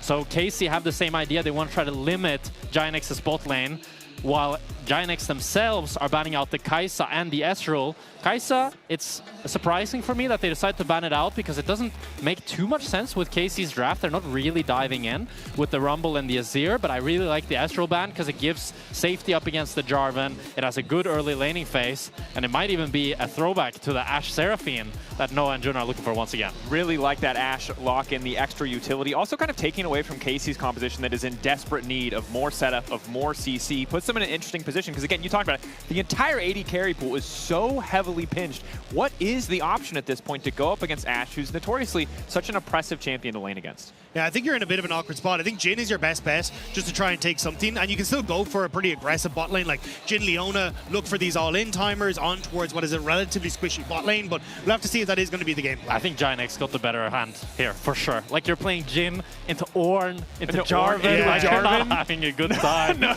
Although the bar is your good plan is to stand still and kill that front line with 4 bullets? Yes, please. Sign up for that one. The downside, of course, is it leaves open something like the Bard for Busio, the Busio for Bard. Either way, leaves open the Bard. You have the immobile Ashe, the immobile Orianna. So for the same reason that Jarvan looks good against KC's team comp, Bard looks really good against GX's. Yeah, but Ashe Seraphine was such a good front line here. I really like what Giant X has cooked up in this game 1. I would love to see Isma try to continue the fast-paced aggression that we saw in his last game against Na'Vi. I think it's such an easy gank avenue bot lane. All you need to do is get a winning trade for Noah. They can run them down. Isma pass behind, gets a flash, and it's just easy pickings for Giant X. Especially in those early stages. Again, like the Ashe enabling that Seraphine route so effectively means that it's easy, as you say, for Isma to make his way down there. And as you start to go on, if Giant X do control these, you play the fight slow, work off the healing from Seraphine. Whereas on KC, you kind of have to pull that trigger quickly in the hopes that you can find something with this Bard. Because if you don't, you just kind of get outmatched in the attrition. And remember how heavily KC favored this looks on paper. All 3 times we've seen them play up against each other this year, it's KC who's come out on top. So for GX to have that draft advantage as we get into game 1, the ease of execution in their favor, I think does wonders for the hopes and dreams of these GX fans. And especially for that bottom lane. Noah and Jun have been the lifeblood of Giant X all split long. But they've had that mental block against Kalista and Busio. They haven't been able to find the success that we expected from them the last time these 2 teams faced off. Now, with this Ashe Seraphine combo, is their time to shine and show that they can beat KC. And for me, this is a must-win game for Giant X because they're finally in a position where they're the ones that are winning bot lane, and it's really on KC to try to weather the storm. For me, this game, if KC is going to win, it's not so much about Kalista and Busio getting ahead. They just need to survive. It's about Yahoo generating a lead in mid lane, trying to flick Jackie's back once he gets that level 6, and Kana trying to get a lead in top lane to snowball himself. You see he has the ignite, so just try to get that going. For Yahoo, I think having that comfort, it's okay. I was not the search engine, brother. Yahoo. I just miss Yahoo, I guess. It's, to be fair, Hysterix has roasted us about this 30 million times. It wasn't enough. The 30 million to 1, we're hoping is the key number. But I think you're already seeing it in chats across the board. A lot of highlighting, a lot of confidence in GX composition as we see a very nice early trade here. Look, Bard level 1 is pretty strong. Basically has 2 spells, but the initial trade back there with Jun is working out. Yeah, just the auto attack proccing 2 stocks of that electrocute to then set up for a 3rd with the Q makes it very offensive in these early stages. And I think this is where you kind of saw it. Like last time, we had the engage Lulu for Busio in this, but this time around it's Jun who's getting some nice trades in this bottom lane. Both summoners being burnt here from Giant X. They used the heal and the barrier very early on. But KC, they're trying to fight back. You see the 4th shot from Kalist. He also did the boot start, which is like a real throwback to quite a few years ago where you always went this on Jhin. It's really nice into the Ashe because you kind of avoid her slow by being faster yourself, and it allows you to set up for those short trades that Jhin really likes. He wants to go just for that 4th shot, back off, go for an auto and a Q and a back off, and not giving Ashe Seraphine this all-in is really crucial, while also giving him 4 pots so he has a lot more sustain. Able to weather the storm in the lane, right? 4 pots certainly going to add up to a lot more health than the sustain you get from a Doran's blade, although all-inning against the Dorans can be tricky. Biggest question for us naturally is looking at the junglers, looking at Isma. We talked about what a massive performance he had last week versus Na'Vi. Now wanting to see that same level of kind of unchained jungle aggression as you know, maybe it's an opportunity. This is, of course, a picture of Lot, but Isma is the player with those stats. Because Isma did a lot. Yes. The last time we saw him play top, he was insane. Yes, he did. And I love the fact that we kind of got to see him like playing towards this bottom side, look to get those early flashes, then transition to the top. And I think on a jungler like Jarvan, that's exactly what I want to see him do. And it's exactly what it looks like he might be trying to achieve, although maybe after this crab, because we're already seeing the reset from Jackie's. We're taking notes, Isma. What will you show us? What will you teach us? Man, I think the only thing he could look for is a potential bot lane dive. If his bot lane can get a few better trades. There's no heal on Busio, and they do have quite a bit of burst damage. Isma is pathing around, but they're not so chunked. This could be hard for GiantX to execute. Oh, it could be really awkward, though. The flag and drag, difficult to respond to. The initial lockup is there. He cleansed, but it doesn't matter! It's damage that takes him out, not the CC. Now Busio's in trouble. They're laying up the BCC pretty well. He's managing to get one back. Noah dropping is big, but it's a 2-for-1 in favor of GX. I mean, Busio, he tried his best to play it well. Took down Noah, but it's really good aggression from Isma. We were hyping him up. And you see the downside of the boot start from Kalist. I thought they didn't have the damage, but he's so squishy without that Doran's Blade. And the fact as well that you are shutting down this bot lane is huge, because KC tend to fumble when their bottom lane isn't good. But I love the way this is set up from GiantX. They get the auto attacks on towards the Ashe, then they set up with Jun initially tanking to get that CC off of the Ashe though. And again, wait for Noah to get the access to the flurry, and then they look for the play. So great setup. Unfortunately, it is the Ashe that dies, but it's a quick reset in that one. And the fact that they killed him so fast that it only took 2 tower shots on Jun really shows how squishy Kalist was without that Doran's Blade, and it sets GiantX up for a great start here in game 1. That it does. We have first back Swifties coming in for Kalist. So again, just trying to weather the storm of this aggressive lane, but very likely we see level 6 there for Noah before the cleanses back up, putting them in that position where they're under so much pressure here on the bottom side of the map. The good news, Yike now set up to path the bottom side. He prioritized that Scuttle Crab, which left him open for that dive, but now he's in a really good position to try to get an advantage back. But it's also just you're about to hit level 6 for Noah and Jun. Like in a little bit, you don't have cleanse, you don't have flash on Busio. Like you suddenly have prime targets to just hard focus this bottom side of the map. Like this is a bot lane that is so oppressive when it gets ahead, and this is exactly what we wanted for GiantX. And the thing I really like about this Seraphine is normally when you think about the Ashe, she kind of gets outscaled if she doesn't really get going, but Seraphine just provides pretty much the best scaling out of any Enchanter support in the game with all the AoE, healing, shielding, CC. She just provides so much in that late game that the duo itself outscales Jhin and Bard really, really hard this game.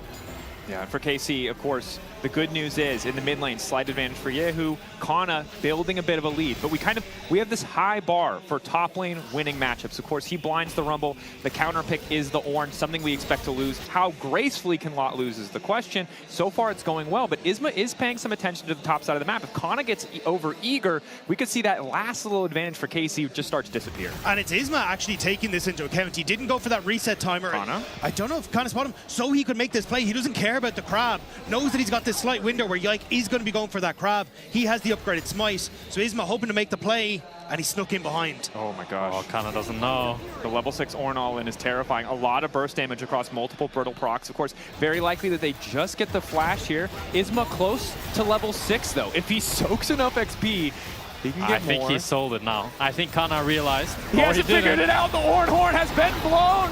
The silence is there as he overheats. That's the worst overheat timing. He's too hot, Jack. Oh, he can't even talk. The overheat timing, that's what they were waiting for. Isma with the lane gank. He's everywhere this game.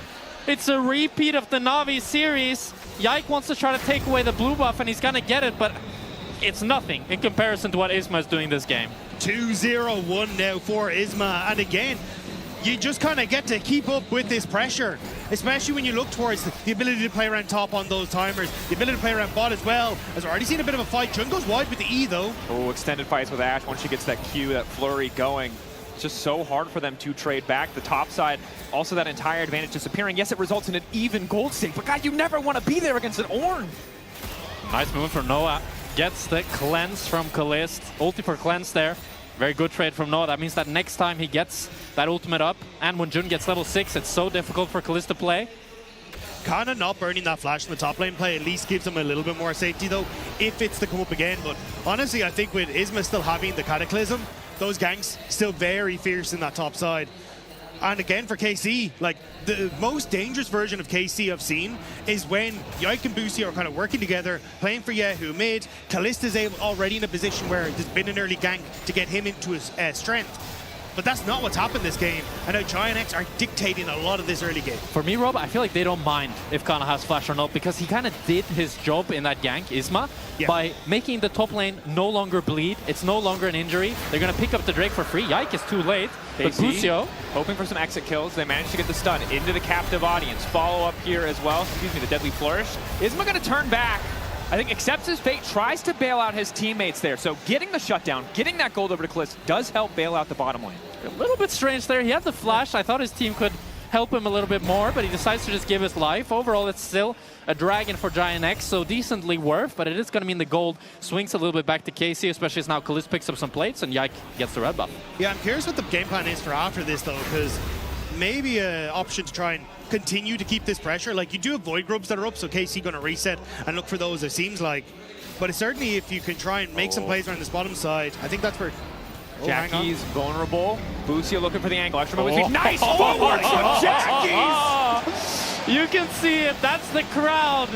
They're in Spain. And this is crazy because these are the intangibles that you can't predict. Because again, on paper, we expected a clean sweep from KC from start to finish. GX with a better draft, and the level of performance we saw in one game last week from Isma, that Aatrox game, showing up again. And how many times have we seen a Jarvan with a lead just demolish a game? And now not only do you have that lead, you have Jackie's with the footwork, finally delivering on that mechanical prowess we've been waiting to see. As Kana, determined to get something back on the top side of the map, wanted to keep things even. Equalizer, not quite an angle that's going to threaten Lot any further. Could have been a solo kill there if that Equalizer hit a bit more. Kana fighting back here against the crowd.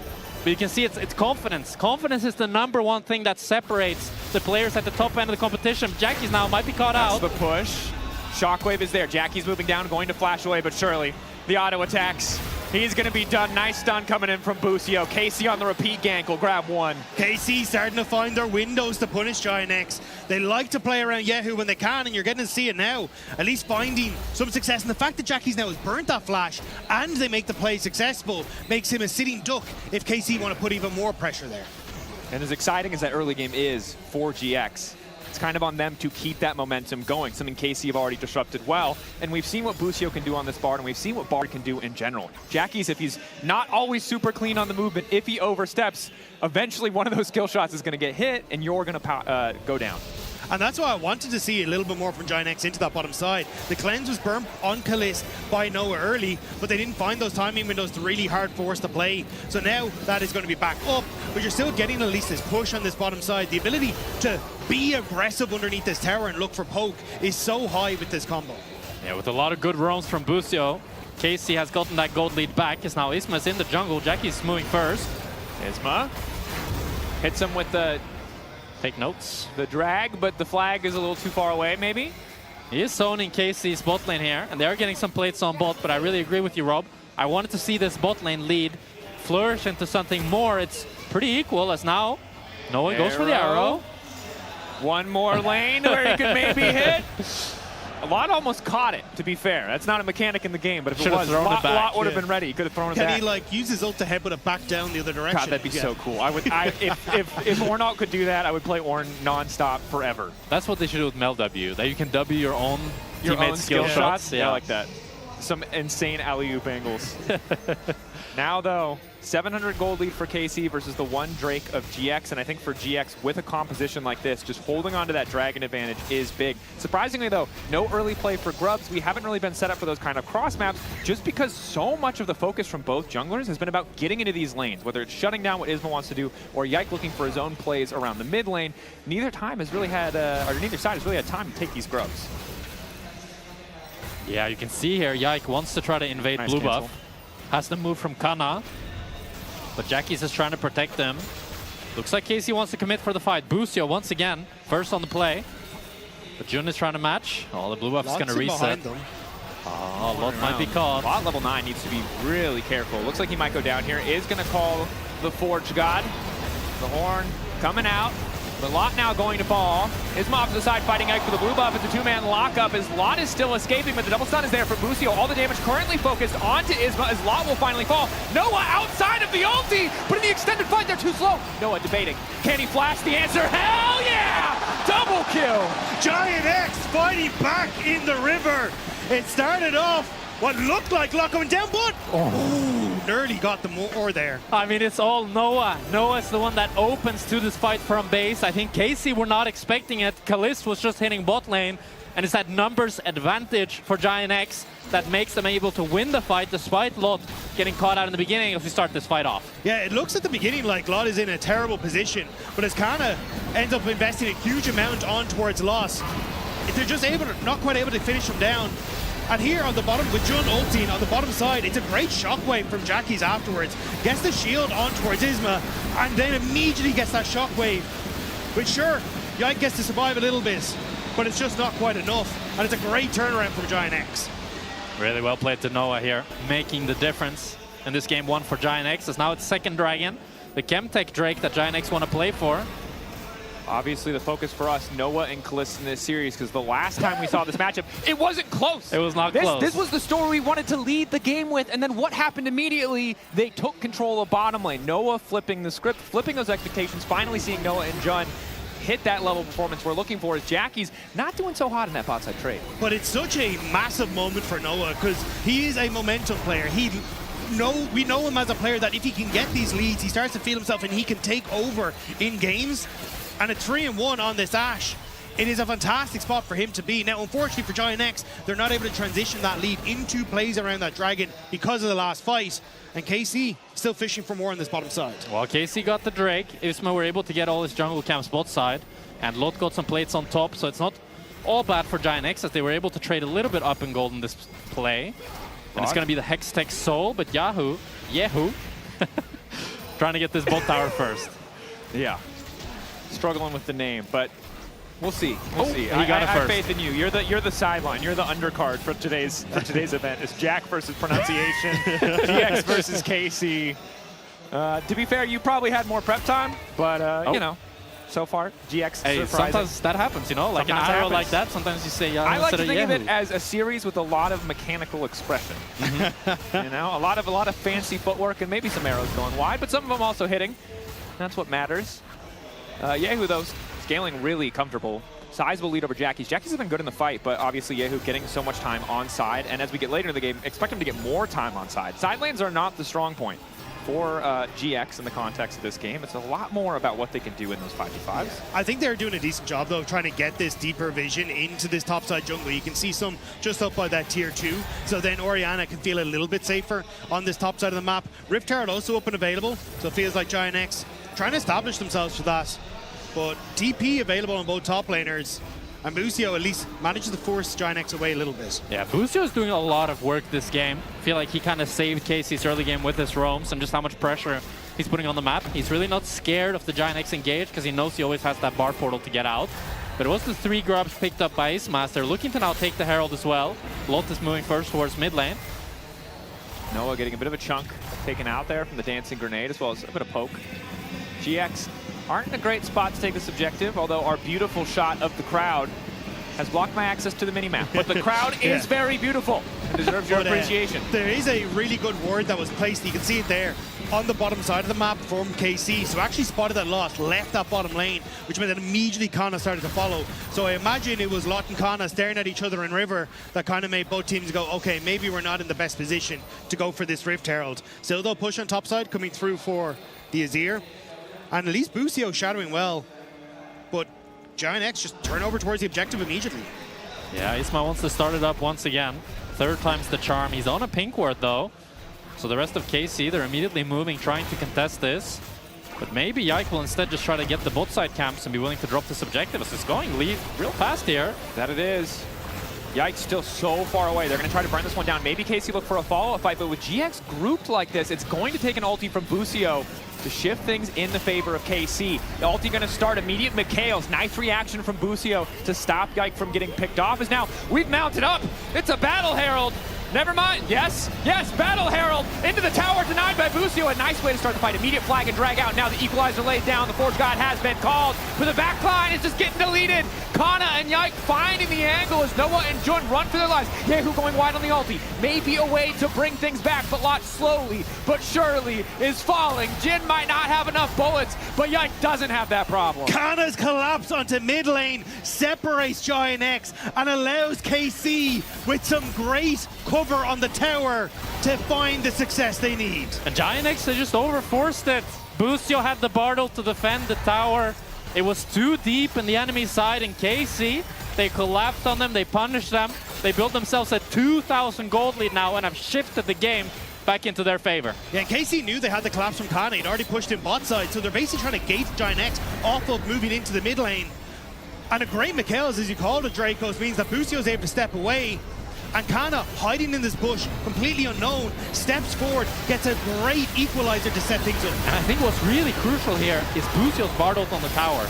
Because the tower survives, you're always left in such an awkward position as Giant X because you can't click forward. That tower is still there, so you're forced to go back. And once you go back, you can't actually win the fight anymore. KC have all the tools, they have all the advantage, and they run away with it. And it's a situation where you can recognize pretty quickly that that Herald is not going to work out the way that you want it to, but there's really no right choice. Yeah. There's no going back. And once you split up, I feel like this composition from GX just doesn't work anymore. We can see there Isma almost immediately dies. He doesn't have an angle once he goes out to hit those Sundered Sky procs to get that extra sustain. And GX, as much as the early game felt very oppressive, it's honestly fallen apart a bit. The mid lane gap has just been growing and growing, and while Jackie's had some good fights, this Azir is starting to get too far ahead. And now you've got no one who's actually able to push in on this bottom side of the map. The Kana is able to connect to the wave. Giant X trying to put pressure on the mid, but Yehu TPing, so KC kind of holding all angles here. Lot is very late, he has no TP. Giant X, they recognize it, so they have to drop the Drake. Noah though. Flag and drag forward, instantaneous combo, taking him out of the tempered phase. Busio tries to get something back. Isma, Chunk, KC debating if they want to collapse. Long range ulti coming in from Kalist. 2 going to take down Isma.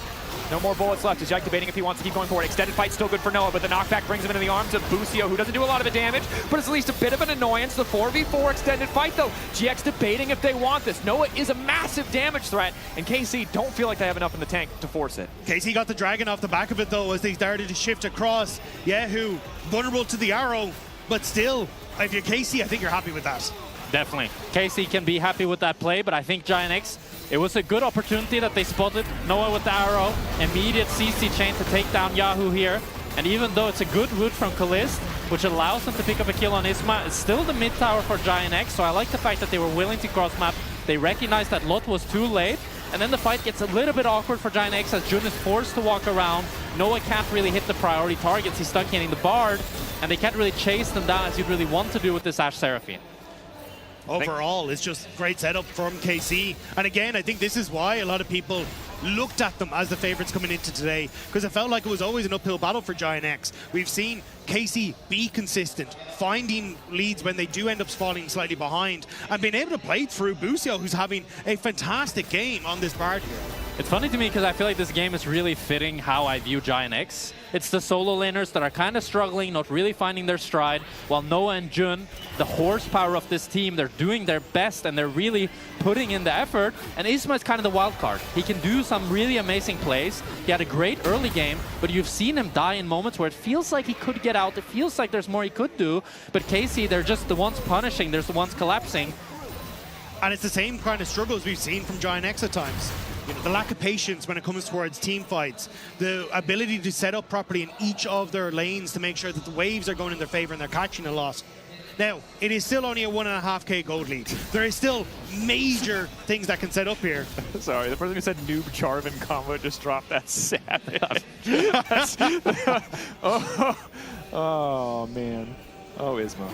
I mean, the thing is, it started really well. You guys highlighted it so beautifully, right? I think this is a team that we've seen what happens when everyone's firing on all cylinders and they can keep converting, but this is credit to KC that they weathered the storm, that Busio, as you highlighted earlier, found those good angles, and now the level of execution required for GX to get what they want out of this composition in a more neutral game state is just so much higher than it was when they had that early lead. KC efficient for picks, though. Kana has already moved across a lot here as well. It's going to be responded to. Forge got called.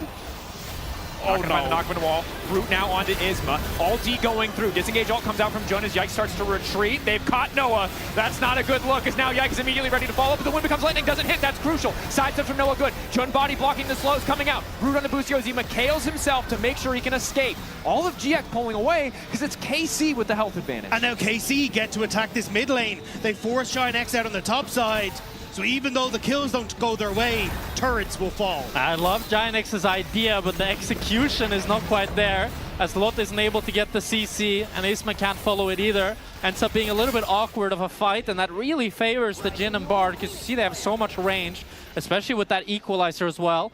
It's all on Giant X, really, to get that initial engage with the Jarvan Cataclysm, with the Ornn Horn, and with the Ash Arrow, to really start a fight, make it happen fast, because if KC kite back, they have the range advantage. Yeah, you just don't want to be in a situation where you're trying to auto-attack Yike through that ulti. And we haven't seen Kaliskis to stay so far back. As you highlighted, Yehu does not have to go in. He can just wait for those cooldowns, because oftentimes we're seeing them used on Busio, which really isn't the ideal target, and credit to him for escaping a lot of those plays, but even if they get the kill on the Bard, if it costs that many cooldowns, I don't know if they're winning that fight. But it's also even trying to get like big value from this Orianna Shockwave. Like we've seen one fight where you hit onto two people as Yike's ultimate starts to disappear, but in the grand scheme of things, Kalista's hitting you from 2 screens away. You're struggling to find on towards Yike because he has that ult, and Kana tends to be on a flank in a lot of these fights, so getting these big group ultimates isn't quite working out, which is then putting a huge amount of pressure on towards Noah to be that carry. And you know, with 2 items, a third nearly on the way, he just doesn't have that DPS in him right now. For sure, and then you think of the arrow. I think Busio's doing a lot of heavy lifting with that Mikhail's, always protecting his priority carries. Giant X, they want to look for a cheese play here. Potentially they could look for Busio himself. I think they can blow him up. Hawkshot giving vision, revealing at least 2 members of GX. Isma still waiting in the darkness. Yike maybe going to check the bush with the wind becomes lightning, but opts not to. Again, the objective here is the 4th Drake of the game. It would be soul point for KC if they can secure it. Jackies. Oh, fishes. That's devastating. Nice backstep from the entirety of KC there. Yike and Yehu ready to react as the arrow turns it back. Yike is going to immediately disengage. The CC not quite perfectly layered. Now the disengage coming in, but Ornn crucially unstoppable. Still unable to send it back. Yehu trying to find a way to the back line and just asking too much of Noah. GX dissected in the fight. There was nowhere for GX to go.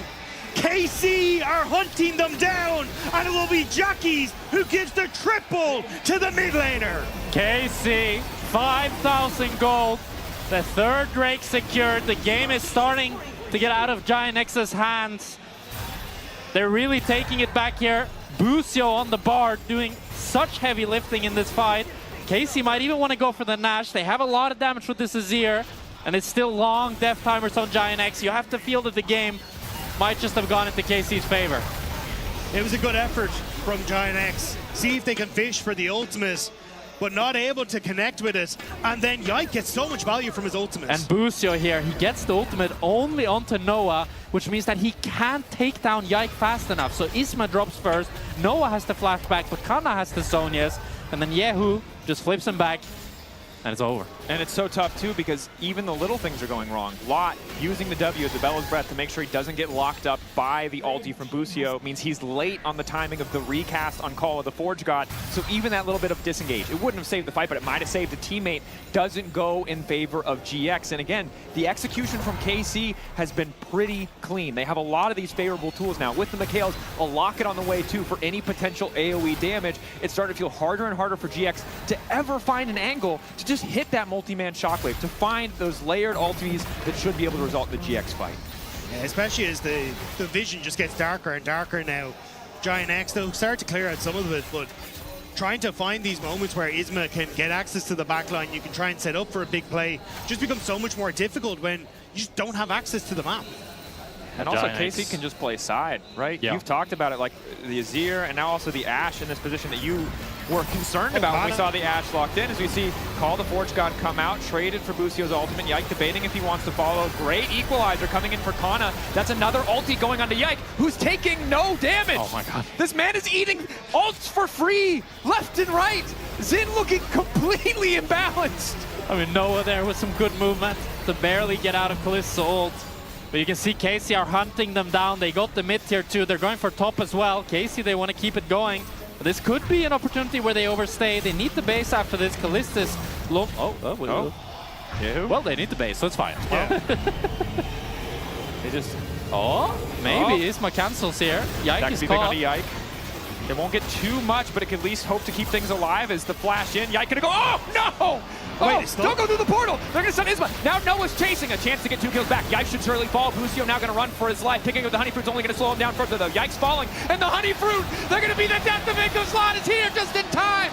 2 kills coming over for the side of GX. Giant X gets something back. We'll take 2 members of KC off the map. Wakana already on this bottom side. Jackie's going to try and match him. Should be able to clear out the wave. But it's just the resets not happening here for KC. Yeah, a little bit disjointed here from KC. The Hawk shot spots Kalist's base. So Isma knows that they want the base and tries to cancel them. And it's just a half a second gap in between the bases here that really makes the difference. A really good portal by Busio, but Giant X, they have the numbers. They can chase them down, they can play it slow. LOT even taking the Hextech portal behind to make sure that they can run down Busio. But in the grand scheme of things, it's only 2 kills. Giant X, they need to get set up for the next Drake fight and get a good engage off if they're going to win this game. I mean, even in that, Yike getting some serious healing across that odds. There was a second where I thought he might be able to take Chun with him. Still, as you say though, Jack, there isn't really, yes, you get some towers, yes, you get some much needed gold, but it's still a 5k gold lead. It's still a minute and a half until KC are looking down at Seoul, and you have the Rabadon's death cap completed. You have some of the luxury items for Yahoo there. It's an uphill battle to now find targets in fights that are high value targets.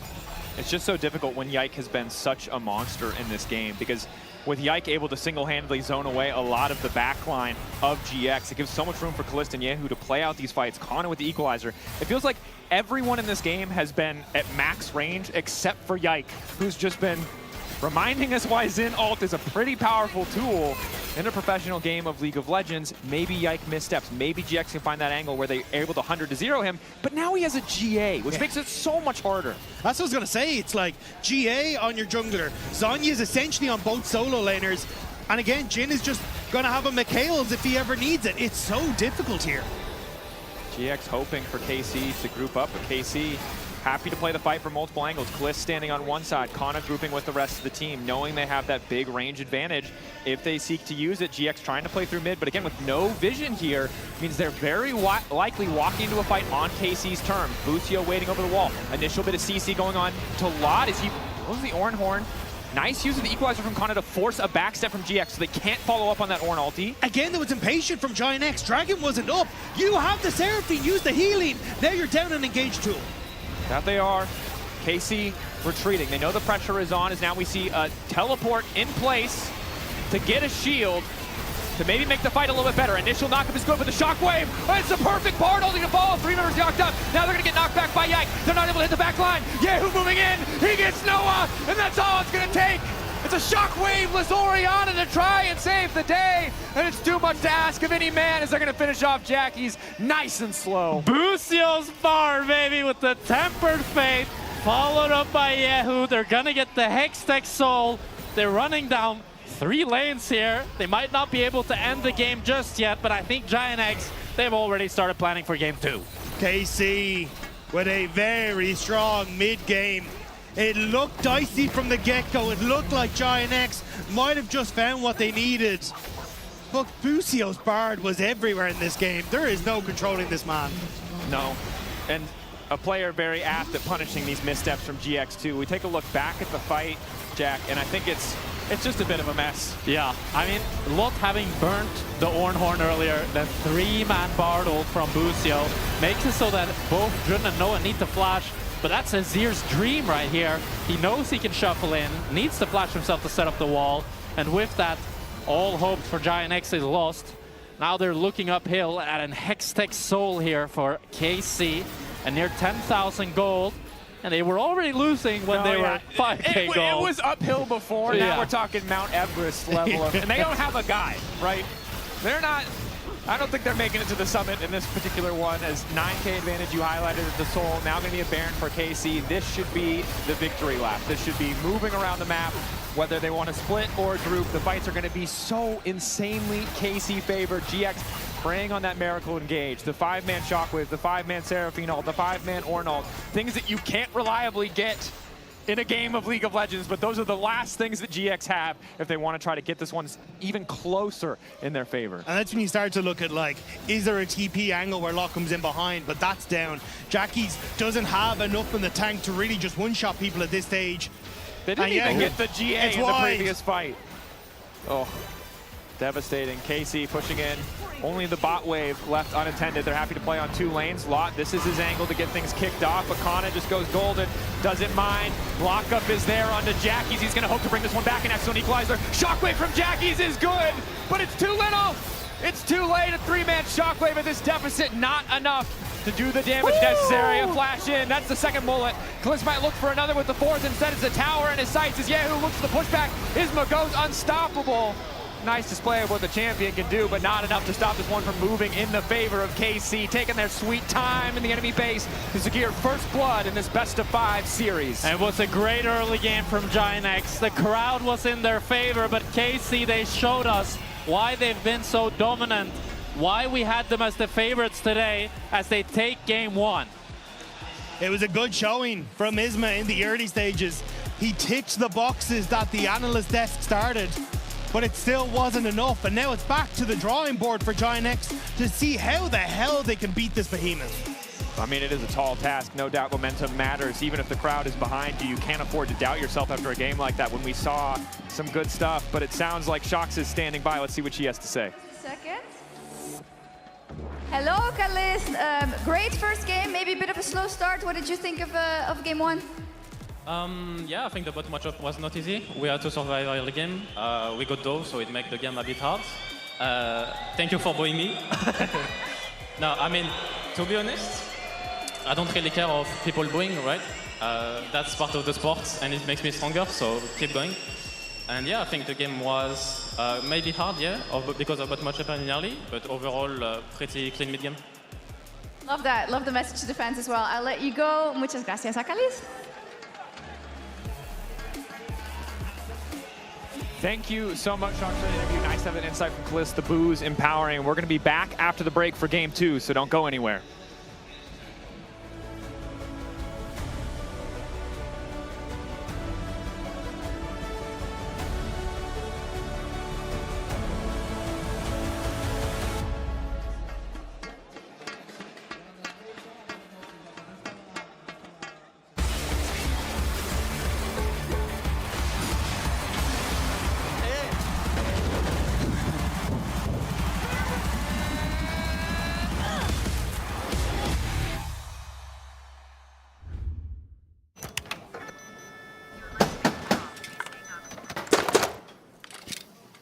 Brother, let me try.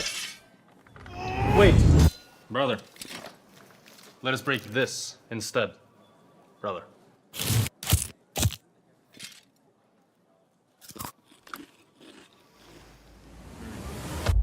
Have a break. Have a Kit Kat. What is this, brother? Perfection. On another level,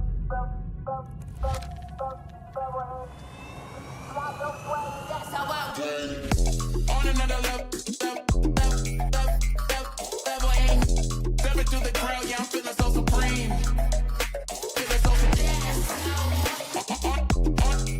No one above me.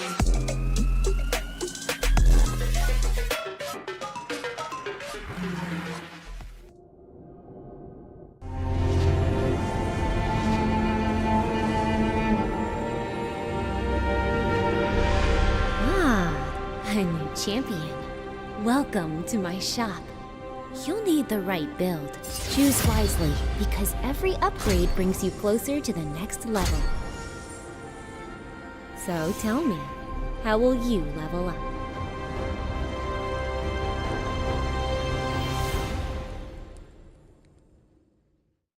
The human body was built to move. Not trapped at a desk in one singular posture for 12 hours a day. It's time your chair evolved. This is Secret Lab Titan Evo. Ergonomically engineered for you. Gamers, hybrid workers, artists. Backing your every move.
I good pause? My timing was good? No?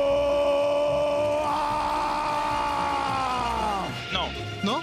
But the double stun is there for Busio. All the damage currently focused onto Isma as Lot will finally fall. Noah outside of the ulti, but in the extended fight, they're too slow. Noah debating. Can he flash? The answer, hell yeah!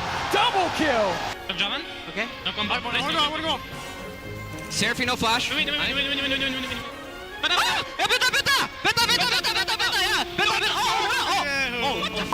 I want this kill, Oh, sorry. It's a constant trend for pro players to swear when they do something good. Noah's entrance was good, but it was just not enough. Here, guys, KC takes game one. It wasn't good. I thought it was cool. Yeah, in the dark. Yeah. I mean, He's mysterious. That's what he wants. He's a super villain, I guess. Yeah. Nobody gets to see you. Nobody got to see him later in the game as well, sadly. KC takes game one. That's what we expected. But a lot of good elements here on the side of GX. We wanted them to push their strong sides. I feel like we're seeing a trend here as well with Isma.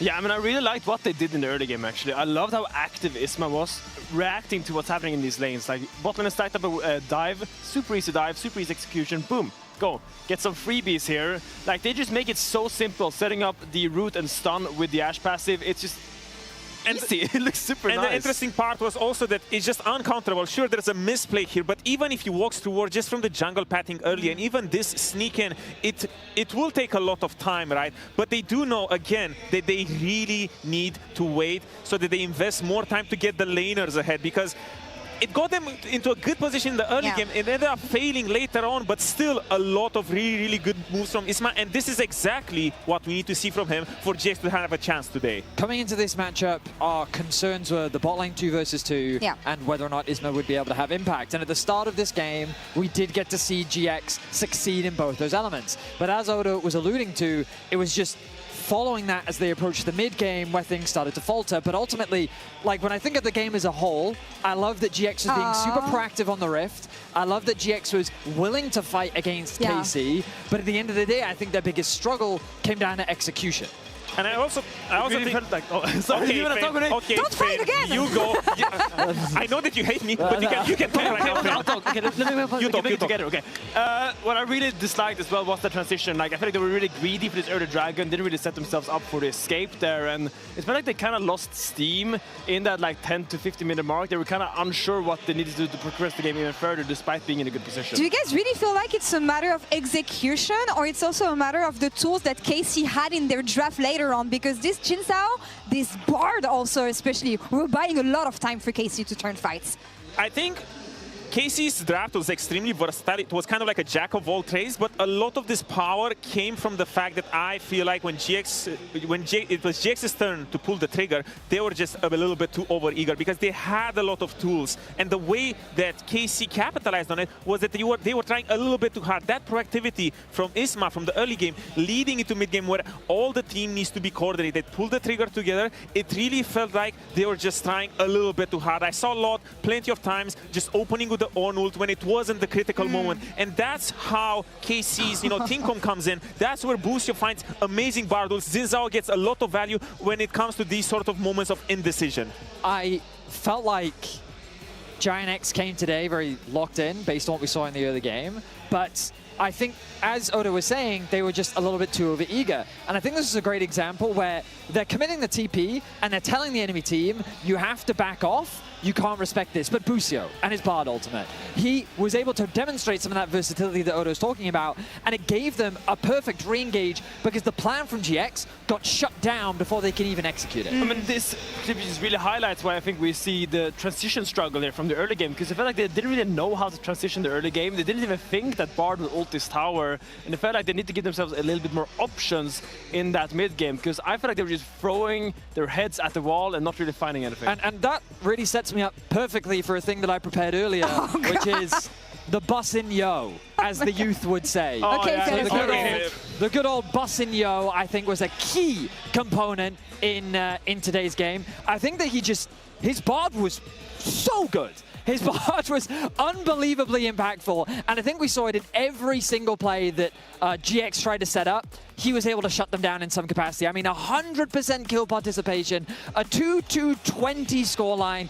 I mean, what an impressive game from him. For doubting him. That's crazy. Look at the look he's giving us. I mean, he was even confident enough to let it open against Keria at World, so he believes in the fact that he can control this champion as well. It's going to be taken off the board here, of course, as we're moving on to Fearless Draft, but I feel like you can have so much impact with a champion like this, and maybe that's what made the difference completely later on, because especially when you're going to have a player as gifted as this on a champion that's so impactful, it's hard to come back, right? Every single team fight he was landing these crucial ults, but I want you to look at Yike here. Look at the moment he ults, look at all the damage is being thrown into him, but he's unyielding, he does not back down. I think I've never seen a Shincha ult tank this much, and you see the follow-up, the Rumble ult, the Jin ult, it's just so hard if they don't get to go on them easily. And initially I was a hater of this KC draft because I felt like it comes a lot to execution. I felt like they didn't really have a lot of tools, but where they really came together was the fact that they find, you know, cool angles to approach the fight. It wasn't really a front to back that you see every time that, for example, GX's draft really wants. They had the bar, they had the portal, Zambolo was looking constantly for flanks, and they were, again, capitalizing extremely well on the fact that GX was choosing bad spots to fight in. Yeah, I get, like, they didn't talk about it. I think Booster was just really a difference maker in so many of these fights. Like, in that fight, the Xin Zhao tanked a bunch, but I also think it helped, like, the Booster ultimate landed onto the Orianna, completely removing it from the fight. A follow-up Dragon for the soul ended up connecting onto 3, which then set up for Yehu to land a multi-man ultimate behind. I felt like he was either shutting plays down, I felt like he was setting his team up, like, I can't emphasize enough how impactful this man was for their performance, and I know that we talked about the biggest thing for me is coming into this series was, will there be a mental block in the bottom lane for GX? And their laning phase with a bit of jungle support was completely fine. But that doesn't remove the fact that when we look at who the best bot lane in the league is, my vote still goes to this KC bottom lane. Yeah, and it's going to be interesting to see how they adapt. Obviously, Boostio Bard has been drawing a lot of bans, and it's one of his most potent picks. I'm not sure if I really like the Seraphine for Jun. I would really like for him to move onwards to a little bit more engaged, because I felt like when Jun was not playing the engage, it felt like GX had some struggles to kind of choose the correct fights. And I've had this in some teams that I've played on, I feel like sometimes one guy is really good at engaging, and when that guy is not on engage, suddenly the whole team kind of falters in those. Was that you? Moments. Were you that guy? Of course, I was great at playing engage. I'm thinking more about some other teams right now. Okay, right. I will say Jong-hoon, great at engaging. Oh, good to know, good to know. What do we want to prioritize here on the side of GX? Of course, they're going to grab the first pick here with KC going red side yet again. Well, going first pick, it really feels like they didn't really use a lot of their tools, I feel like, because they did take the Seraphine Ashe, and it was kind of like, you know, this trump card where it really feels like, okay, it fits into everything, provides a little bit of everything. But now, Jun's versatility also comes into question now, right? Because you have a situation where Boostio will be counterpicking you, and as we said it earlier, he will, you know, find great angles and do a lot. So I'm thinking, what are they going to grab? I think that GX don't actually have to change much. I think that in the beauty of Fearless is that the deeper you go, the smaller the pool gets. And I think keeping this straightforward comp where you're basically forcing KC to come in and fight you is a very straightforward approach that I think can work now that KC have fewer options. Yeah, keep it simple. Just refine the execution at GX. It was just game 1. Let's see if they can come back here in game 2. Casters, over to you. Let's see if they can adapt it. I think it is certainly a tall task. Betty highlighted it well. Now that the Bard isn't a part of the equation, you know, there's only less... got to worry about the Alistair no, and the Nico. Okay, but that's the scariest one if they want to do another front-to-back style team composition. We see the bans already coming in. Again, GX picking first pick, I believe, here. So we'll have access. We'll see if there's any priority champion that they really want to get their hands on as we see the Yunara, again, banned, the Varus, nothing too surprising there, as well as the Mbessa and the Ryze. I mean, my worry for GX is I think their draft was a lot better in game 1. I think the analysts were coping a little bit, trying to give it to KC just because they out-executed GX. GX were the one that had all the tools, they had all the engage, but they couldn't find their mark. And I do want to touch on what Vedi said. I think Jun is the one player that I trust on GX to actually always find the good engages. So I want to see him on Rakan, on Nico, because then they can transition a good early game that they had in game 1 to an actual game win. Yeah, I 100% agree, Jack. And I think for Isma, it's about trying to, again, see if you can find a champion that can then support that bottom lane. And Jarvan was kind of the one pick to me that really stood out, and we saw him get the success. But now that that's taken away, what is the option that you want to try and go for here? I mean, he did have a great Aatrox game. True. So it could be something that they look for. Probably not first pick, as there's no Yunara for Giant the first pick, no Varus either. And there you go. Scion. There you go. It's a Scion. Okay. Locked in. And now this is not the flashiest pick, but it does set us up for the exact same front-to-back style situation for GX at the very least. And it's a lane where Lot can lose gracefully. And I would love to aspire for more for Lot, but if GX want to play towards bottom side, it makes sense to play something safe. It does open up Kana, though, and this was a conversation, Jack, we were having backstage, which is, you know, if Kana is able to go towards more of these carry-oriented picks, that feels like where he's more comfortable rather than on these more tank-oriented picks. So from that perspective, you end up going with, you know, Kana on something like a Gwen, where he can try and bully through this top side. You still got a fairly strong bot lane now with the Corki locked in for Kalist. It feels like for KC, you're still in a relatively good spot with this draft. And Jack, when we look at the Corki, is it just good against every scaling matchup? Like, do you feel like KC picking the Corki this early just shuts down or at least makes it difficult for GX to slam some front-to-back style AD carry that could scale well into this game? I think that's the idea, for sure. It's just a lane that typically won't lose. And it does maybe try to hamper that Kai'Sa pick that Noah would want to go for. They look in the Aurora. I hope it's not top lane, because I think it's there's a lot of better picks you can go up against the Scion. You're such a hater. I mean, let Kana play the counter pick, man. Well, we've seen Gwen annihilate Scion, so I'd rather have that, for example, and it also outscales. The thing with Aurora is she's very burst-oriented, so there comes a point where she just doesn't have enough damage to get through the Scion, and especially with Corki as well, not a great tank killer. I think KC are on a clock, and I really like the Ezreal Nico from Noah and Jun here. It's going to be answered by the Nami to just kind of out-sustain and try to give Corki that and I will say, following up on what the analyst desk said, we wanted to see playmaking from Jun. Certainly you have that with the Nico, as well as the range support to kind of try and match the Nami. And it's actually going to be Busio who's playing with those ankle weights on as the Nami. Not a guy who can face check, not a guy who should be able to move around the map and make plays, although I wouldn't be surprised if he tries to go for it anyway. And they get to move those ankle weights onto Kana here in this draft as well, because now you start to ban away some of those top laners that might be an issue for a lot and make things just a little bit easier for the Scion in that top side. And if that's the case for Giant X, I think they're in a significantly stronger spot. And there goes that Gwen, because I do think this Aurora can still be flexed to the mid. Yeah, who has played the Aurora in the mid lane, and we kind of start to see it move up in priority across some of the other regions, just because it has a good matchup into almost everything that's more meta, quote unquote, in the mid lane. What I would love to say is I'm worried about KC's comp and killing tanks, but then I remember last game they had a Jhin into Jarvan, and it didn't really matter. So I feel like I'm going to hold on to that in the back pocket and see how it plays out.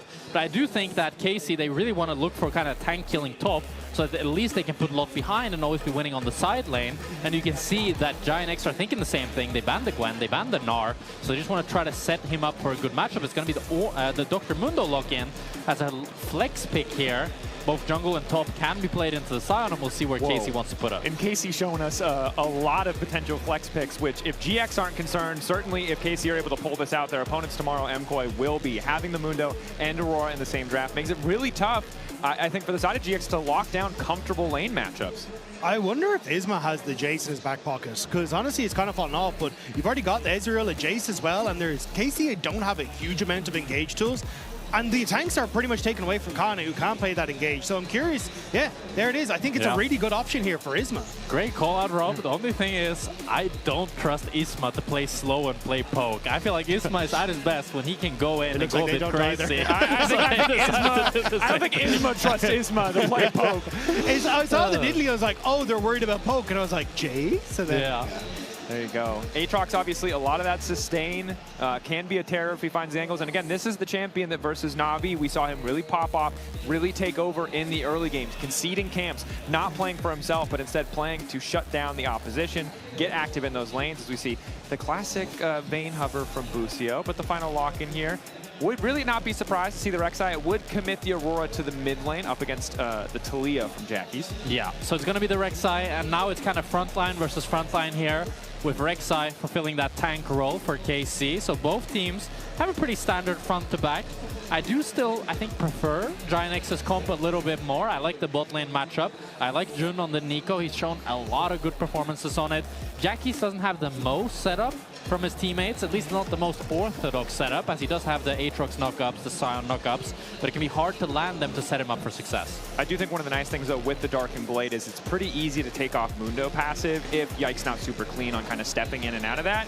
And you really need to be able to do it because you'd like to be able to land the Sion Qs, you'd like the Nico roots to take effect.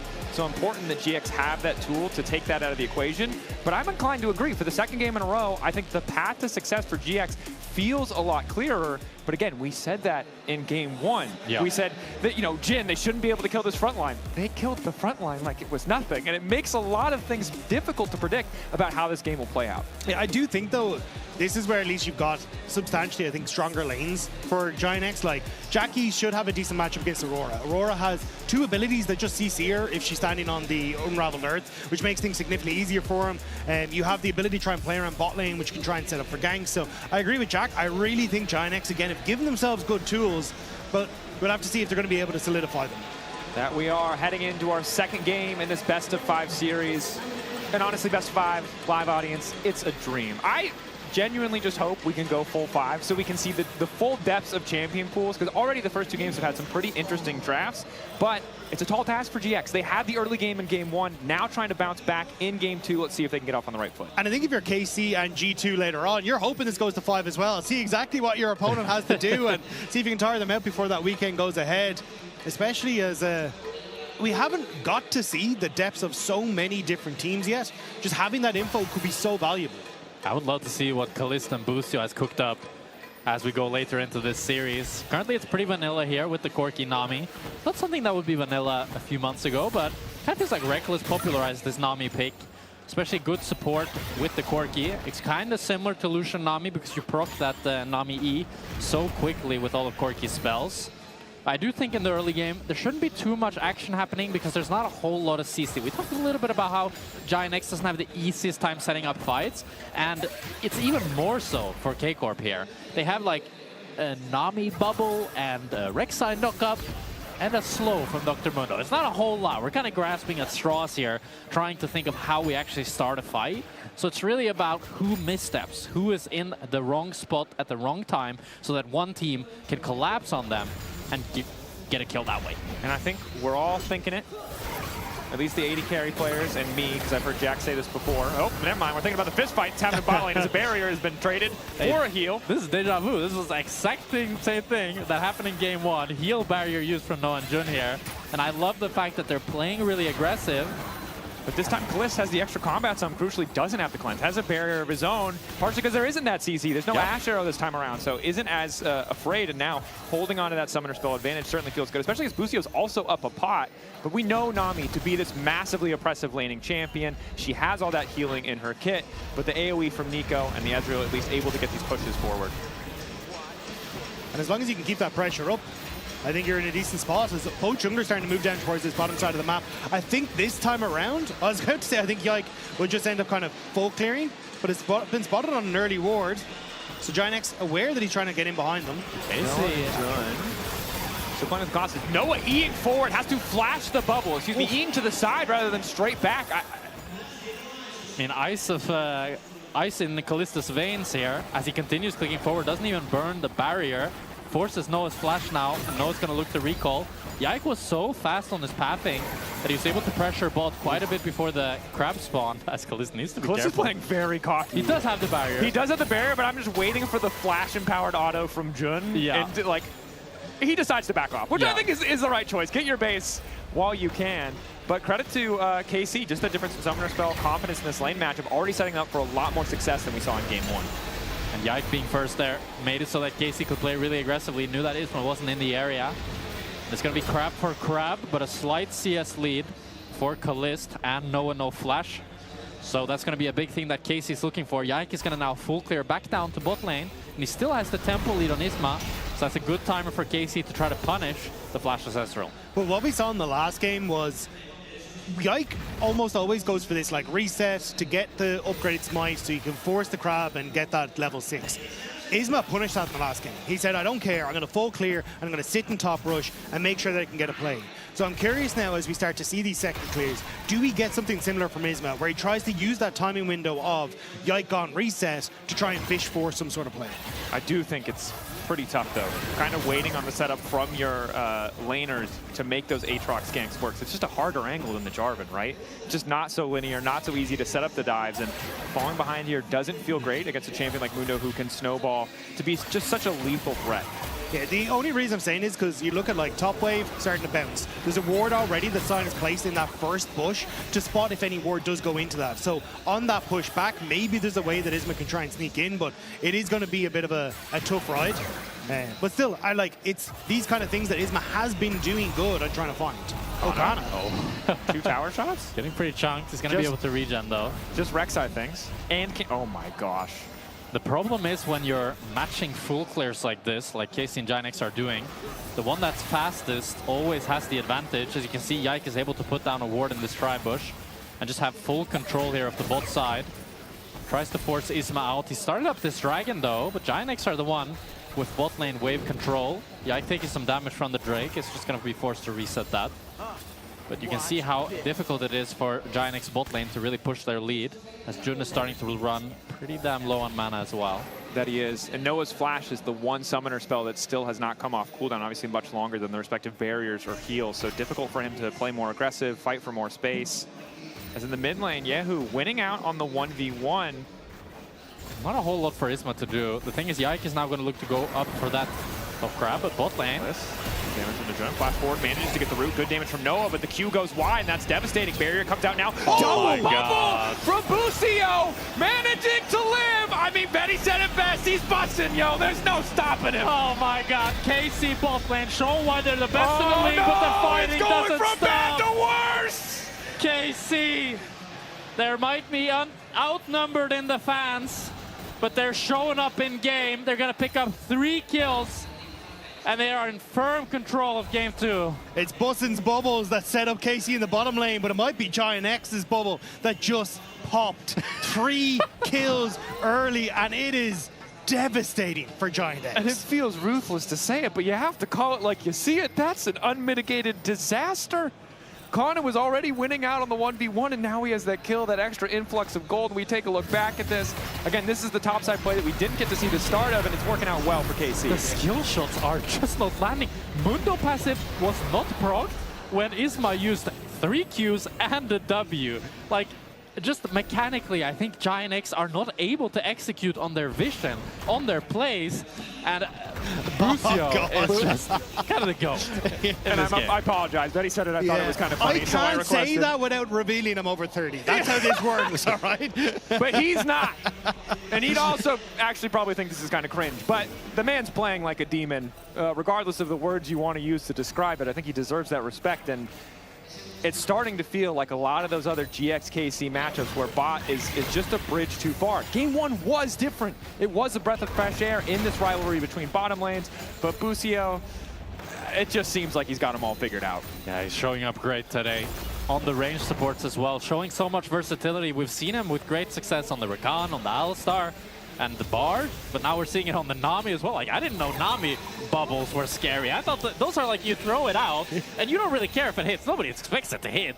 Then you hit both people? Are you kidding me? Again! Are you kidding me? Oh, he's doing them dirty. That's insane. You're not supposed to land those. He's just built different. I don't know what to tell you. And I think this is why, like, it's been such a joy to have him come across, and why so many people were excited about Busio coming across from FlyQuest. Because when he got to those internationals, people were saying, like, this isn't just like a good support from NA. This is potentially the best support in the West right now. And Busio again, finding this success in the bottom lane for KC, making things uncomfortable for GIANX, and really making NA regret their decisions not to pick him up. Definitely fair, as Isma a call to take notes, but falls a little flat, I think, in this one as they're being zoned away. And credit to KC for making the fast play, hiding in that brush, as now we've got a tidal wave, only connecting onto one, but forces GX back, and well-timed to go along with the Mundo Smite, as now Jackie's trying to get involved, looking to make a play of his own. Busio, they get the flash, Traded for the ulti there, so perhaps they can go back to bot lane and get a kill, but KC already got the Drake. Bro, have you seen the scary Nami? He was just 1 versus 4, pressuring all of them, forces the Jackie's ult. Yes, he has the flash in the end, but it buys KC so much time to get the Drake for free. Normally, you'd think, like, we saw him do this in the Bard game, and it's like, okay, you're playing Bard, you always have the magical journey, so you're gonna be fine. You can't do this on Nami. He's still doing it on Nami, and Giant X, they have no response. And at a certain point, the man's just built little I mean, diffy. I'm not going to, like, this guy makes me want to go home and play solo queue. Like, Yeah. when I watch, like, and his that Alistar actually is performances. the true his- tragedy of this game, is that people are going to walk away from this and decide that Nami is the champion they need to spend their time on. Oh, that's tough. Fascinating, man. Like, please, that jump is so useless. Like, you're not going to hit the bubble, bro. Like, come on. Not with that attitude. You're not that guy. Trust me, bro. You're not that guy. You're not T1 carrier, and your team is not T1. Or in this case, KC or Busio has to hit that level of respect. Of course, the game's not over yet, but a 2.4K gold lead, again, starting to feel just like it did in the previous game, but ahead of schedule. Last game, it was the 10 to 15 minute mark where GX couldn't quite find their footing, couldn't really press their advantage. This game, a bit of a different story, as Jackie's some nice footwork, some nice damage, but not a lot to get there in that 1v1 trade. Because obviously we've been hard focused on this bottom side with 2 kills now into Kalist, but look at the other lanes, right? Like, you got a kill and a sizable CS lead starting to open up for Kana. Same in this mid lane as well. Like, KC are actually just finding success through their mid lane, or through their lanes, where in some of these, I didn't expect them to find as much success. So I think for KC, as long as you can continue to keep these waves pushed in, start to try and play towards objectives, you're in a good spot. And even here, it looks like Yike just starting to poke his head in so he can spot out where Isma is and deny him access to those lanes. Yeah, normally we talk about invading the jungle. You want bot push, you want mid push. Mid and bot were basically even. He walked into the jungle anyway. He knows how strong his team Mundo. is. Yeah, Mundo does go where he literally, he's going where he pleases. pleases. It certainly doesn't please Isma. Isma losing Raptors, annoyed, but at the very least he has Sundered Sky. Maybe that can be the difference in the next fight. But for KC, everything going in their favor thus far is Yehu just getting active. That's the ulti and the weirding. And the proto belt, Chobi style. That's a decent trade, but yeah, not much more than that. Okay, got the ghost for that one. Worth. As Lot now opening vault. Okay, this is, I'm not going to say that this is prime time desperation, but this play needs to work from Giant X. Lot does have the TP, so he can use that up towards top of it, but he's already ulting. There's call no out, minions. charging in, Kalist just sidestep, now the TP coming in. Tidal Wave forcing them back, but at least they match the TPs. Now they need to get the hell out, though, and that's going to be the hard part, because again, Yike going where he pleases. Yehu isolated. Goes invisible for a moment, keeps the exchange going forward. Flash in from Yike. Lot maybe not the ideal target, but it seems like they have enough damage to finish. Jackie's trying to fire back. And Jun's ready to turn it. Isma ready, and they just line up for the kills to get dunked down by the Aatrox. And that's Jun's Nico. It's the one we were talking about, the one we were excited about. And he shows up here. So no, it's no. He's recalling on a ward. He's been marked. Okay, it's fine. I thought Kalist would go for that. Just gonna arcane shift away. I think Kalist failed the W over the wall. That's why he didn't go. I saw the little particles now. I mean, still though, you called it there, Jack. Jun with a huge turnaround, because Lot has no flash in this situation. So KC see him as vulnerable. They hit the slow. They're ready to follow up. Yike even investing to try and get that last little bit of a slow. But Jun with a huge play and the double CC afterwards. And they just disappear. And that was a poorly calculated situation by KC, I think it's safe to say. Yike, I think, flash going for the cleaver, hoping to hit Jackie's, knowing that's an important kill, but Lot just got a ton of passive value in that fight. Love coming into zombie form and seeing multiple CC targets in front of you, as we now have a pause. As per usual, whether we are in Berlin, Spain, or anywhere else in the world, we'll keep you up to date as we know more. But it gives us more information to talk about what the hell happened there, because I think it makes sense for me, because KC, they see Lot, he's like really overextended, right? He's used the ultimate, he's flashed out, and it's kind of, as a team, you're kind of thinking like, what the hell are Giant X doing? You know, they tried to go for the dive, they failed it. Now we can try to run them down. But then you don't think about, okay, who's moving first? Is it Busio? Is it Jun? Where are the members actually moving? Because it was Noah and Jun that had the first move. They were able to collapse. And it's a good play for Giant X, but it's still not like, as much as we're seeing the praises, it's still KC that are in control of this game. They're staying with the gold lead. But that's a weakness in the armor that I think is important for GX to have faith, as we're resuming shortly here. GX did initiate the pause, but it looks like we're getting right back into game. So How much other information needed? So, if you're just joining us, KC up 1-0 in the series. Game 1, a little bit more hard fought. Game 2, outside of the play we just missed, or Magistry again, it's been pretty much KC from the start. Yeah, I think it's now about, okay, what can we transition this into as Giant X to get a little bit more gold? Oh, hang on. Flushing forward. Tidal Wave going in, trying to look for Jun. They know he has no ulti, so I guess they think that's their window of opportunity. But they get the flash from Noah. Because I was about to say Dragon is up in a couple of seconds, so that was where I was like, okay, Giant X, you reset, you got an item completion on both Isma and Jackie's, maybe you can try and play in towards something, but KC just full send on bot lane. I think Kalist just got a bit pissed off from the boss. You know, like he wants to play, he's ready, he wants to put down the aggression on Noah and Jun here, show his superiority as the best bot lane in the league. And I can confidently say I think Busio's the best support in the league. For me, the only question mark is if Kalist is better than the likes of Hansama and Supa. Oh, as now, right now he needs to be better than behind. Noah, as we've got a TP coming in from behind. Isma speeding through with the World Ender. Heals from Busio to get the movement speed. Ulti going in. This time the play looks like it's working out as Isma's instantly there to fall, but the bubble is not enough. But Kalist is alive! But Corki lives. GX have burned everything that they've got to try to keep this fight going. Can they make it out unscathed? Jun ready to try and find the disengage. Bot still living. Yike in trouble with the healing. Gonna come in. He finally pops the ultimate. So many blinking health bars. Yike getting one. They want to find the follow-up as Yehu set to take over. Reset on the W. Going back in. Aurora alongside the Nami. Ready to start taking heads. What are these bubbles, bro? He's hitting bubble after bubble after bubble.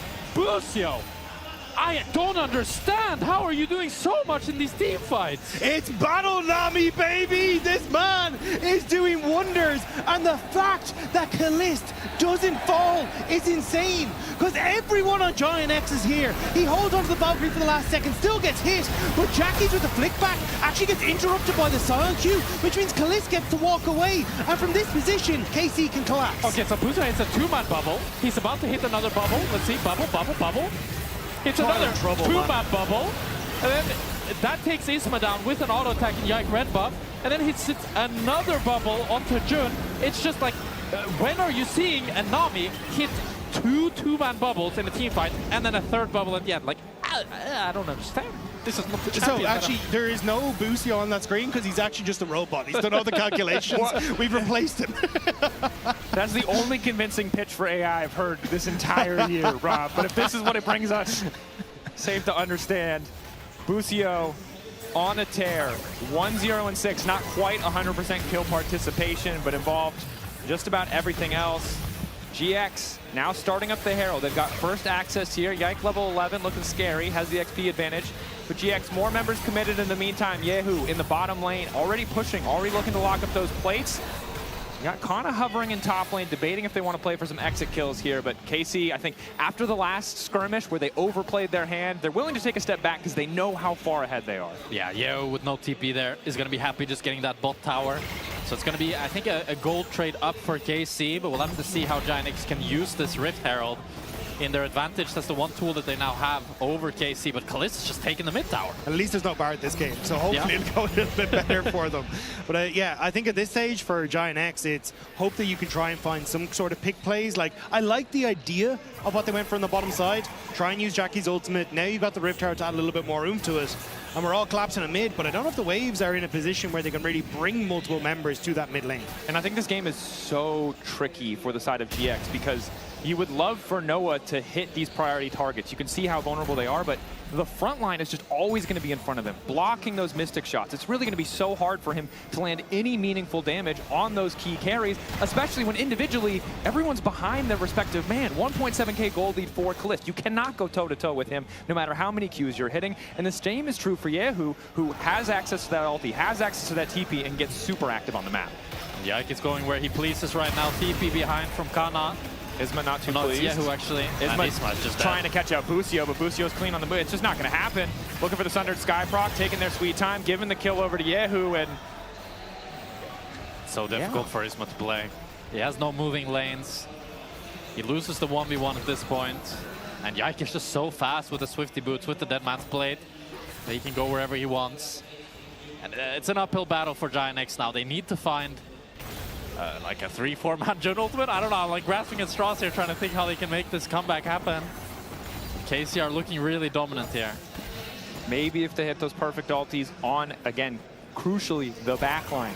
Yehu, Kalist, Busio. If you can connect that CC on the backline and have enough damage to finish them this time, because remember, they did have one good play where the setup was there, they just couldn't get all the damage they needed. And but it's so hard to do that. Like, Kana, Yike just gets to stand in the way, Busio throws out the ultimate, and it's kind of like Lot sending himself in and hoping that something happens at the end of the day. Because even if you get on to the back line, like, see, Jackie's gets a good wall, you've still got, like, Valkyrie, Yehu still has the ability to get over the wall as well. The tools that GIANT X have to lock down KC are still really difficult to make work in these fights. Yeah, and then as well, it's like a lot of the time you want to rely on someone like the front line to make a mistake, but Yike and Kana can both go so deep due to the fact that they are ahead. I mean, Yike now have 2k gold, up a full item on Isma. So difficult. As now Hextech Dragon spawning in 1 minute. It's going to be a fight that GIANT X desperately need to take. And that's so disgusting. You're a team that's already ahead that we said, hey, you know, kind of struggles to start fights. Well, if you just have some poke and a Hextech Soul that slows them down, it makes it much easier to try and find these engages. I agree, Yoshi. Let's go Dagda. Let's go Dagda. Shout outs to him. He's the real hero of this game. Forget about Busio. It's all about Dagda. Robot sent from the future to analyze. Oh, the Dagatron? No, I said let's go Dagda. Okay. There's a little bit of a side tangent here. This is a tough one, right? We look at itemization completions, and the only, like, guys, the cloud is big and the silver lining is very thin. Oh my God. Just be glad, if you're a GX fan, that the tier wasn't fully stacked yet, or very likely Noah dies there, as Kana could be in trouble. Nice interrupt on the initial tunnel, looking for the side lane pick, and it looks like everything is going well. Nice for GX. They might lose out on the objective, but they're at least going to get the side lane, the objective bounty, and a little bit more gold in their pocket. Very clean execution by GIANT X to pick up the kill. It is still, though, KC getting plates on mid, but a slight, what would you say, like, they put a bandage on the wound? Yeah, they relieved the pressure, right? A little bit. And it will help at least this a bit, getting some of that goal back. KC couldn't really get tower. I mean, it's difficult to take towers in one fell swoop at this stage, so it does mean, though, KC first to this dragon. Yeah, Kana is still dead for 10 seconds. He does have the TP, but this is really far forward here. I think GIANT X, they really want to try to fight before Kana spawns. Yehu might be in trouble. Mark on Yehu. He's walking away. Jackie's also pushing for the pick on the side. Yehu just staying at the edge of that decimating smash as KC starts to collapse. The dragon only slightly started. Yike debating where he wants to go. His lot is getting chunked out. KC are spacing them so well here, making GIANT X life miserable, and they're just going to drop the Drake. I mean, Jun has no ulti. They used it in the previous fight, right? All that AoE, we talked about that dream scenario. They used it to get a pick on side lane. That's good, but they needed it. They're not far enough ahead to play a fight without those key ultimates. So KC have to take the objective, third dragon now. Even as Kana TP back in as well, they were just able to kind of fish with Kana to force Noah away. It's difficult here again, and GIANT X, like, you can see the windows that they're trying to play through. You can see these moments where they think, okay, maybe we can make this work. But it is so difficult against a team like KC. They have so few weaknesses. They push games to the very limit, even if it doesn't go their way from the get-go. And GIANT X just feel like they can't figure out how to take them down. And you can see how hard a game is to play when you summon a Herald like this. You can't even get pushed on side. They tried to all move 5-man, but they quickly gave up. And they weren't even able to crash the Herald. KC now, the only choice is, do we want to start the Nash? Do we want to wait for Soul? Soul is the easy, safe way, but they're feeling a little bit more brave. They could look to start the Nash and try to end the game even faster. I think the safest route is, can you fish for these cooldowns? Can you use your vision setup to maybe get an ulti out of Jun? Maybe get some of these more powerful utility tools out of the equation? Because I think there is that looming threat of GX landing the perfect combo. And they struggled a lot in the last game to do it, but there's a lot less effective tools against them this time around. The tidal wave is the really big one that they have to pay respect to, but you can still see if Jun finds the creative angle, if Kalist forgets to count the minions, there's a hope, there's a dream. It does feel like a little bit of a wish and a miracle needed for the side of GX in this one, but there's at least an angle. I mean, if GIANT X can find those picks, though, this game becomes significantly easier for them to play. Talia can get pushed on side, you get that tempo where she can now use the ultimate to try and look for plays on mid or elsewhere on the map, but there is standing gold there for GIANT X as well, with mid and bot tower still available. But you have to try and find that pick, because especially in 3 minutes, you're going to be fighting against a potential soul for KC with 3 items I imagine, starting to come through for most of their guys. Because right now the discrepancy is like half an item, right? So it's not the end of the world. Is it hard to fight? Yes, most certainly, especially in the support position. You have Imperial Mandate, you have Mikhails. That's going to be a tough thing to manage. But if you go to the next, if you wait for Drake, when there's a third item there for Kalist, likely a third item for Yehu as well, it's really hard to imagine that perfect scenario coming together. And KC have full control of the Nash. Jackie's was able to push out a side lane, but it's just so hard to take down Yike. You can see how far up he's playing, even though Busio and Kalist is quite far behind. It doesn't really matter. Because, I mean, they just don't have the damage to take down Yike. Giants want to try to contest the crab, though. They're trying to enter in slowly. There's just a free pick for Yike, so... The clock is ticking. Yeah, he's so close to 16. As soon as that ends up ticking over, I mean, versus the level almost 13 of Isma. I mean, nice to hit 13 on Aatrox. It's also just how strong Mundo is at 16, right? Like, the ultimate that you get is just insane. Yeah, it's... Again, and another game where we see GX, in theory, having the tools, but KC just executing so much better. Yeah, and for me, the hard part is, whenever I want to, like, the silver linings for Giants, you know? I would want to criticize their draft, talk about how could they change the draft, because that's always an easy thing to change, right? Sure. But I liked their drafts in both games. I thought they had winning drafts in both games. So it's so hard for me to see, like, other than Noah and Jun and Isma having a hero performance, KC are just better. And it's a harsh thing, right? We always want to talk about it, like, how can they do it? But when we talk about drafts, when we talk about teams that aren't favored in matchups, we often say simplified. GX simplified. It wasn't enough to make up for the difference. Orange Arm. We had Orange Arm. It's the most straightforward. Orange Arm and Orianna. It's like, that's what people write about the Go card. Right, yeah. And KC dismantled it. And GX, again, going with, I think, a more simple, although maybe there's a bit more, you know, it's a bit more complicated than game 2, but another favorable draft that feels like it has better tools for execution. But KC have just been that much better that it doesn't matter. They've been getting value out of this Nami that we did not expect to see, especially against Nico. This is a champ that has kind of runs our league a lot of the time, as we see Kalist unafraid to go in, but he might have wanted to be afraid to flash away. The Mikhails means at least they get the disengage. But now it's Isma, who's maybe overstayed. A quick Umbral dash over the wall means he'll be fine. KC ready for a fight. GX maybe taking on a little too much. GiantX used 2 big ultimates, though, right before this Soul. That was the play, the hope for GiantX. Now Yike stepping forward. Yehu going for a bit more poke.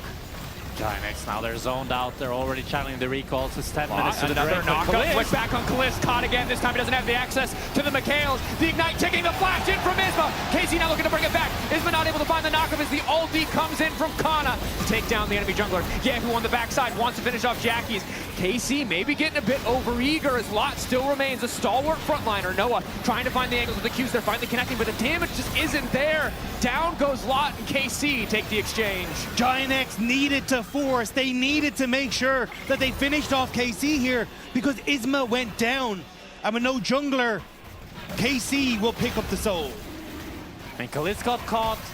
It looked like it was a chance for GiantX to make it back in the game, but they had to use so many tools to try to get him.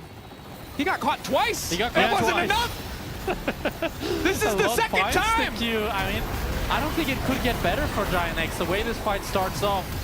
But even then, Isma just isn't tanky enough without that World Ender ultimate. And then they can just run down GiantX. Noah doesn't have the damage. A really nice flash from Yehu to get Jackie's down. And even though Noah's landing the Qs, he's not getting through this Mundo. He's not getting through the Rek'Sai. And it's Soul for KC, and the game that already looked dire is now Jun without the flash. He tried to have that miracle engage. And we already saw how hard it is for Isma to play against this team with the movement speed steroid from the Nami, with the Mundo who doesn't care about that CC, and now they have Hex Tech Soul. You're never going to outspace them. You're never going to outmaneuver them. You need KC to make mistakes if you want to land any abilities. And KC thus far, they might have misstepped once or twice, but never enough to shake their hold on this game. And you can see it sucks to be Noah because he has to build healing reduction, but he also really needs Giant Slayer. He needs like 5 different items before he's really going to be able to do anything against this KC team. I mean, you just took out 2.5K of that 5K gold lead in that last fight, and you still couldn't carry. And I think that's where, unfortunately for GiantX, they just don't have enough in the tank. And Jack, I think you said it perfectly, like, Noah can hit as many Qs as he wants, but there just isn't enough to get through this front line. KC now just too far ahead. And it feels like they can start firing at any time. But Giant X are going to try and play off that and look for a play on boss. Ulti into bot lane. Yehu unstoppable. Dashing back over the wall can go unstoppable again with the weirding to get away from the flick back. Taking his time on this one. So far the dive not going well. His lot looks like he's probably going to drop. They will be able to make the dive work at the cost of the Baron. But GX at least grabbed that one kill, and now it's Busio clearing mid-wave while his team takes the Baron just to make sure they don't lose another tower. I like this from Giant X, so they know that they're probably going to have to drop the Nash no matter what. If they let Yehu just push out bot, they would get full control of the Nash, and Casey would get it regardless. So Giant X, they strike back with a proactive play. They're going to get plates in mid lane, going to get the bot tower, and now the question is just, can we stem the bleeding from this Nasher? Can we protect the inhibitors? Because if they can, then the game can go to Elder, and we all know anything can happen at Elder. Praying on the 50-50s. But praying against Yike on the 50-50s is a really bad deal. So again, we see the vision. There is a path forward to victory, but for GX, they need Casey to misstep to get over Eager. And it's just such a hard thing to ask for in this moment. And it looks like what Giant X are trying to do is just get this rabbit on death cap on towards Jack. He's very, very close to it. And even giving that gold on the bottom side to him. But for Giant X, it still feels like a hope and a prayer. They have to try and survive for another 2 minutes on this Baron onslaught. And then afterwards still find that success at the Elder Dragon. Very likely in a map state where they will have no vision over that crucial objective. Just because of the timing of the Baron, Casey maybe want to reset and grab more wards after this Baron push, but if they choose not to, it'll be GX fighting through enemy territory every single step of the way. Flick from Jackie's trying to shove the wave or clear out as much as he can before anyone with Casey and the Baron buff gets there. Nice thing about the seismic shove, you know, again, silver linings is you can at least throw the cannon minion back into your tower. I mean, it's pretty good wave clear from Giant X with the Astral and the Talia. So if they can try to delay this tier 2 take as much as possible and try to not lose that inhibitor, that's really their goal here. Yike is happy to just tank this up because Corki was pushing mid. Kliss doing some damage. There goes the tier 2 as Giant X try and hold on to both that bot and mid wave. But you can already see the turrets starting to, or turret plates in that mid lane starting to fall. Really good pressure by Yike to get that tier 2, and now Kliss is just hitting that mid tower. They're taking these towers so damn fast. Kliss not opting for any armor pen does mean that Lot is a more effective frontliner than you'd expect this kind of difference in the game. But it does also mean that Jun, Isma, Noah are that much more vulnerable to the sheer amount of damage support you can do against unarmored targets. Casey have done a really good job of staying out of the extra turret plate armor range though, which is just allowing this cannon minion to do so much work on the mid wave. And now KC looking to take it finally. Tower broken open, 30 seconds left. One more wave to play around. Will at least be a single inhibitor, guaranteeing that pressure point for KC before this big objective. I think KC would love to get bot lane, or at the very least get some crucial spells from the side of GX just to cement their advantage at the coming Elder fight. Look, GX misstep. The game could very well end here. They need to answer this mid wave. Kliss constantly being sped up by the Tidecaller's blessing. The ebb and flow as well, just to keep them sustained. Yike. They're doing some chunks. That's the ulti from Lot.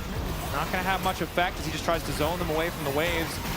One last desperate hold for GX. Casey don't even need to risk anything around that Elder. Jun going in, looking for the knockup again. Finds Kliss. The follow-up isn't there. A click McHale's to stop the root from coming through. The flick back does not connect. And KC are demolishing GX in the final fight, putting that gold advantage to work. Jackie's can do nothing but watch as the Mundo does again go wherever he damn well pleases. GX getting taken down as KC take their sweet time, moving on to match point. In an incredibly one-sided game two. They want to dive the fountain. They want to show a force. It was slow. It was inevitable. KC continue their steps forward, one game away from facing off against MCOY. That felt surgical.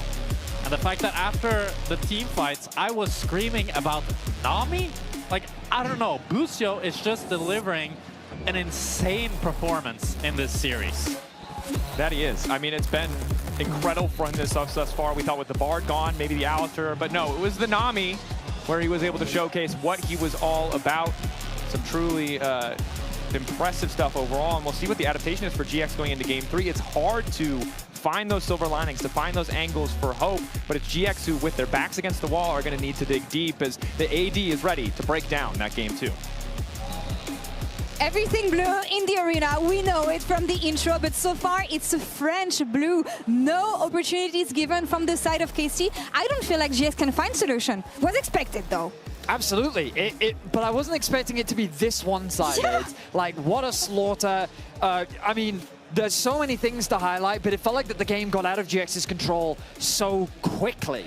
The fact that they came in with, again, I think a pretty straightforward plan, but then they couldn't quite execute upon it, seems to be the trend and story of this series. I mean, I definitely agree with you. I feel like Game 1, we saw Isma come in, very good preparation, very good early game set plays that they executed well on. Game 2, I think they tried to do the same thing, but as you say, the execution just faltered completely. In that bot lane 2v2, in those topside rivers, it felt like 6 minutes into the game. If this was a scrim, it's a remake and cancel. So here's the thing.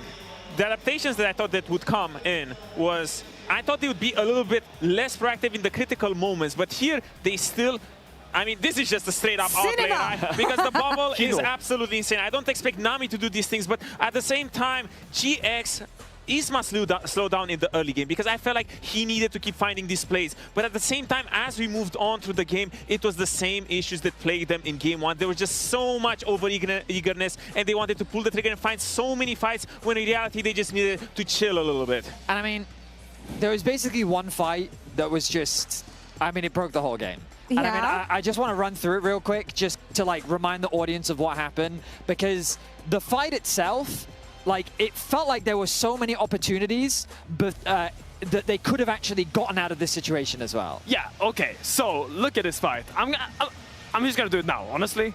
Okay, look at this fight, look how hard he's diving. They're committing so deep in this. They're just committing, they're gonna do this dive right now, and it feels like they committed to that call so early that they just didn't really know when to stop. It's like the sunk cost fallacy that they're like, we're just gonna go in so deep, and no matter how many cues there were for them to back off, they were like, okay, but we can still salvage it, right? We can still fight, but it was just a beautiful cleanup here from Kiehu and some beautiful bubbles here from Buzio.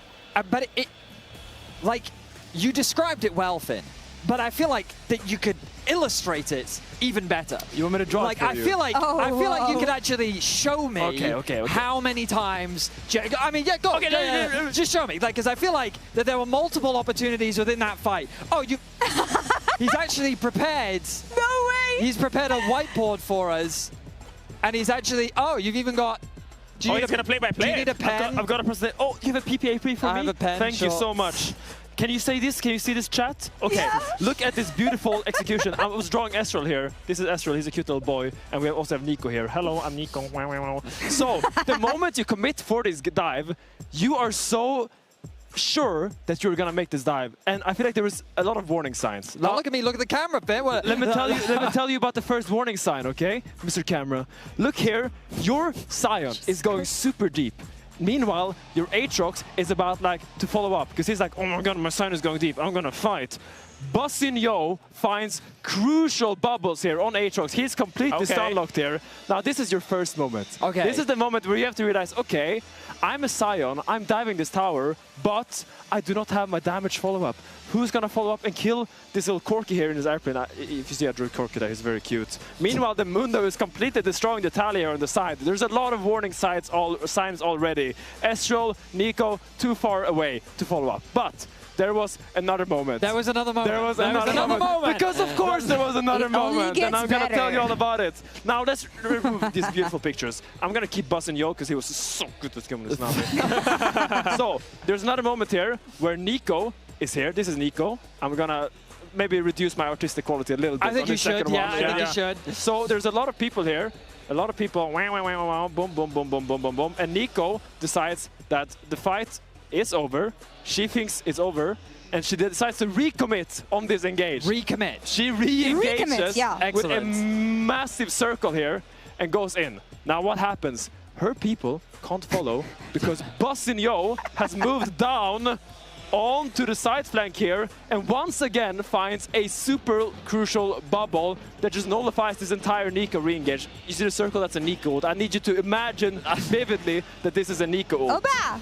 Look, this one, maybe the artistic quality was not quite there as much. You're gonna have to take that up with my producer. It's fine. Okay, so Odo, what was the takeaway here as we? Okay, so the main takeaway is this: is the situation sucked, obviously, right? So you get to a position where you're like, oh, okay, maybe we overcooked a little bit, right? We overdove, we're about to get wiped, but then KC does the funny thing where like, oh, maybe, oh no, I'm getting caught, maybe I'm stepping up a little bit, and GX is like, we invested so much into this, we really need to get a little bit of return of our investment, and then they're like, just being a little bit over-eager again, which has been the theme of this whole series for GX, is like, surely we can do this.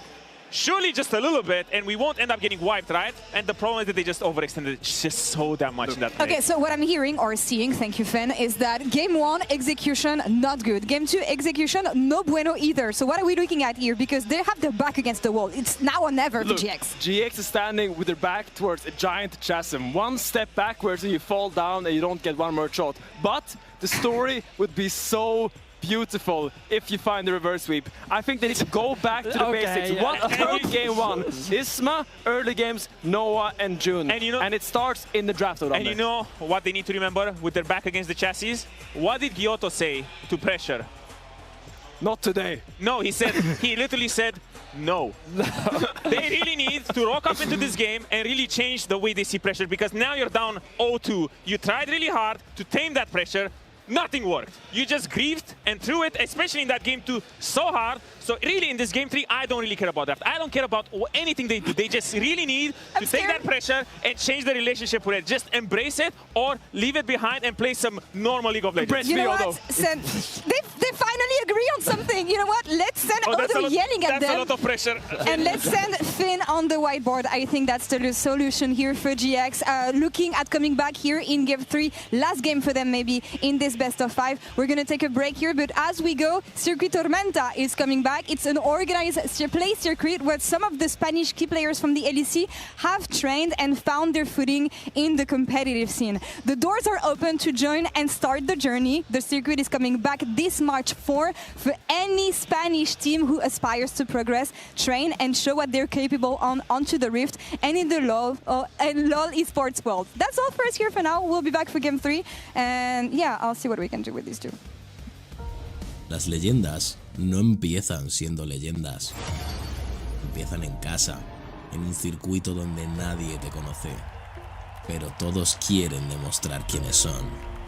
Los que hoy están en lo más alto, hace nada estaban ahí sentados. El camino a la cima no ha cambiado. Solo que ahora las puertas vuelven a abrirse.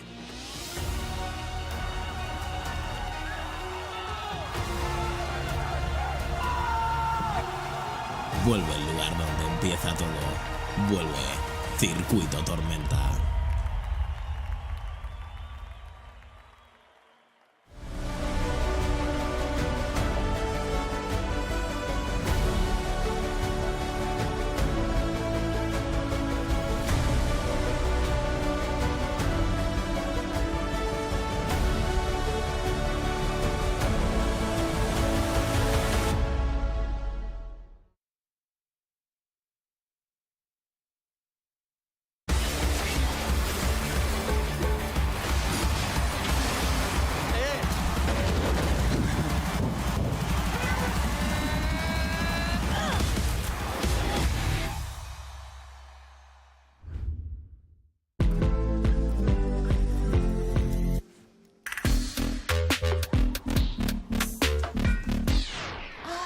What's wrong with me today? I think you should have a break.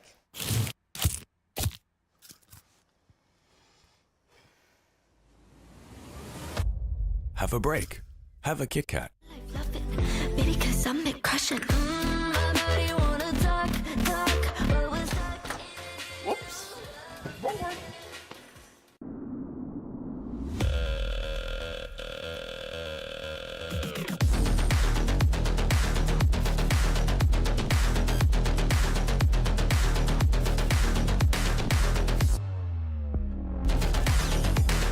Wait, is he switching lanes?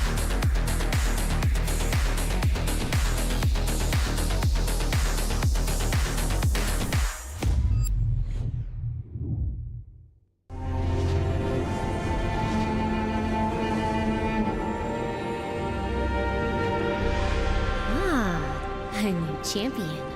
Welcome to my shop. you'll need the right build. Choose wisely, because every upgrade brings you closer to the next level. So tell me, how will you level up?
Good damage from Noah, but the Q goes wide, and that's devastating. Barrier comes out now. Oh Double bubble from Busio, managing to live. I mean, Benny said it best. He's busting, yo. Lot maybe not the ideal target, but it seems like they have enough damage to finish. Jackie's trying to fire back, and June's ready to turn it. Is Moretti, and they just line up for the Q.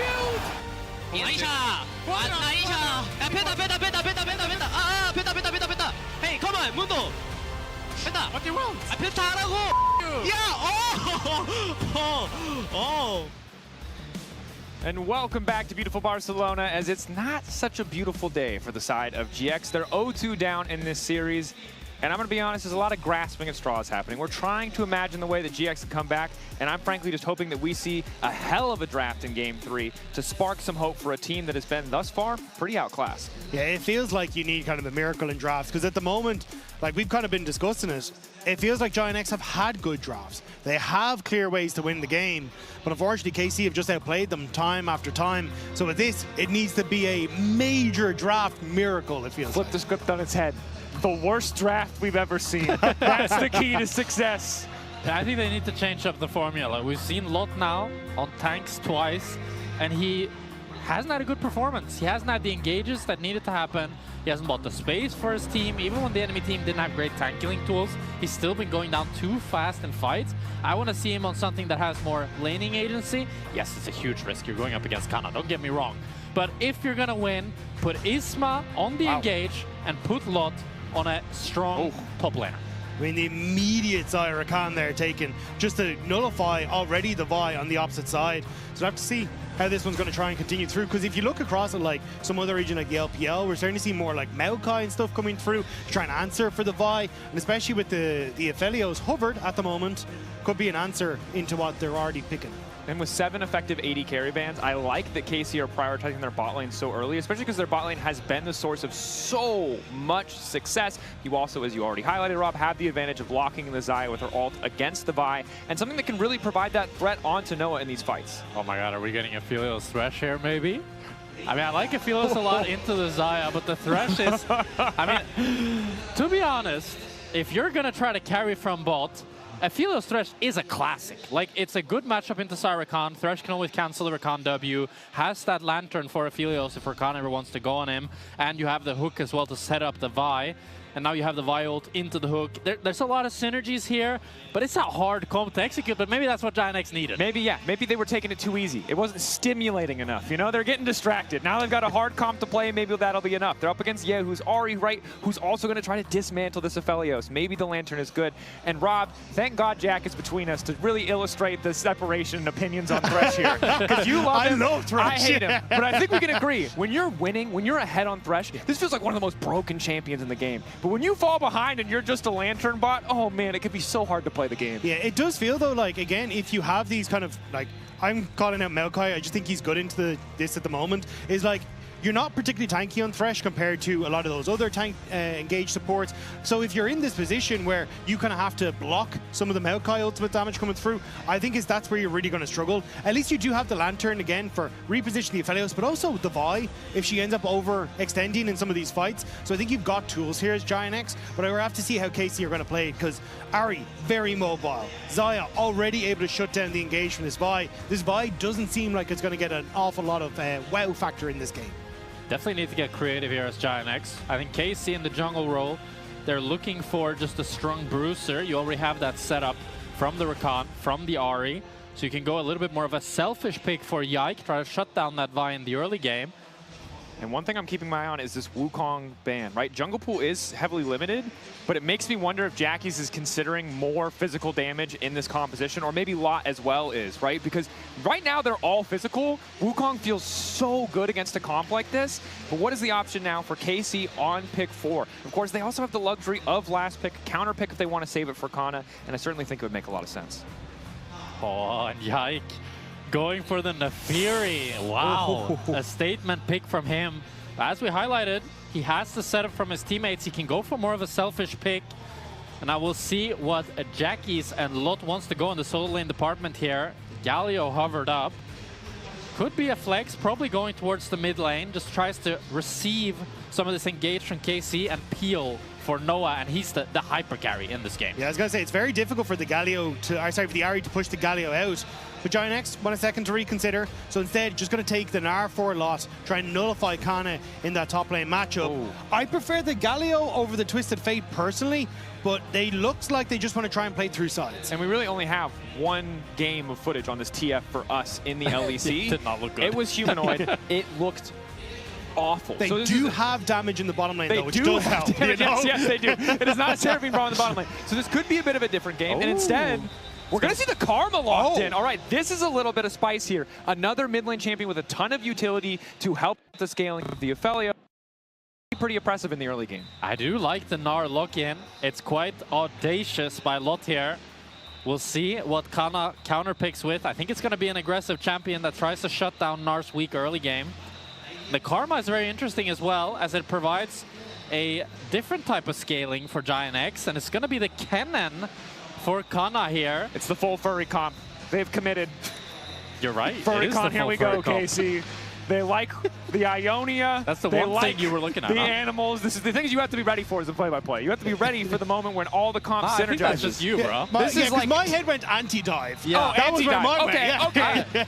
Sorry, I play a lot of TFT and I got to figure out how the champions go together. Yeah, I don't think there's a furry synergy at TFT, bro. There basically is. Okay, maybe we should get back on track, guys. This is a serious product, a serious cast. Okay. Well, fair enough. I mean, I like what GIANT has cooked up once again. I do think, though, that KC, they have a lot of aggression in this top side. Yike is going to clear a lot faster than Isma. He's going to be winning the 1v1. Yahoo has a ton of setup to set up for Yike's ganks as well. And then Kana is really going to be stomping a lot in this early game. So really on Giant X here to try to weather the storm in the early game. Let Noah and Jun do the heavy lifting. And then when Noah gets those items, he has the Karma Shields, he has the Lantern, he has so much to support him for success. And one thing I will say that I really love about this matchup is you can tell that Zeph and Kyoto are close because every time they leave stage, they're animatedly talking about what has happened in draft. Every other coach we see leave the stage, it's a fist bump into like silent walk away. So clearly whatever happens here in the game, the vibes remain good between the two teams. But I think for GX, really wanting to see them bring it back in this game. We said it's all about Noah and Jun. GX have drafted in a way that would indicate that they agree. Aphelios for Noah has to be that big late game threat. And for me, a lot of this series was Giant X trying to prove that there isn't that big of a gap between themselves and the top three. You know, the KCs, the MKOIs, the G2s. But unfortunately, thus far in this series, it has shown that KC just feel that bit more out of their reach. With this draft, though, I mean, Jack, you already said it. Everything on the bottom lane. Everything into, can we get Noah into a position where he can hard carry this game? And for KC now, the test is trying to shut that down. I do think if Giant X get to scale this game and Karma stays alive in the team fights, she can really do a lot of peeling here and shut down this Kennen in the team fights. Good trade from Noah and Jun here. Also no exhaust for the Kennen later on either. Yeah, I thought the thing is, it's kind of weird.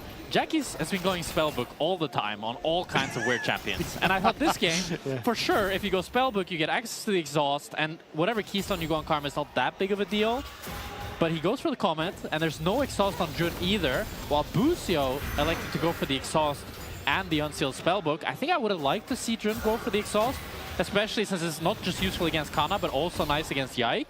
And we'll see if it costs them in the later stages. And maybe you're in a situation where, as the Karma, you can get the Mantra E, the Defiance to shield a lot of that upfront magic damage, but still, the exhaust feels like the one-size-fits-all solution to Kennen as a champion.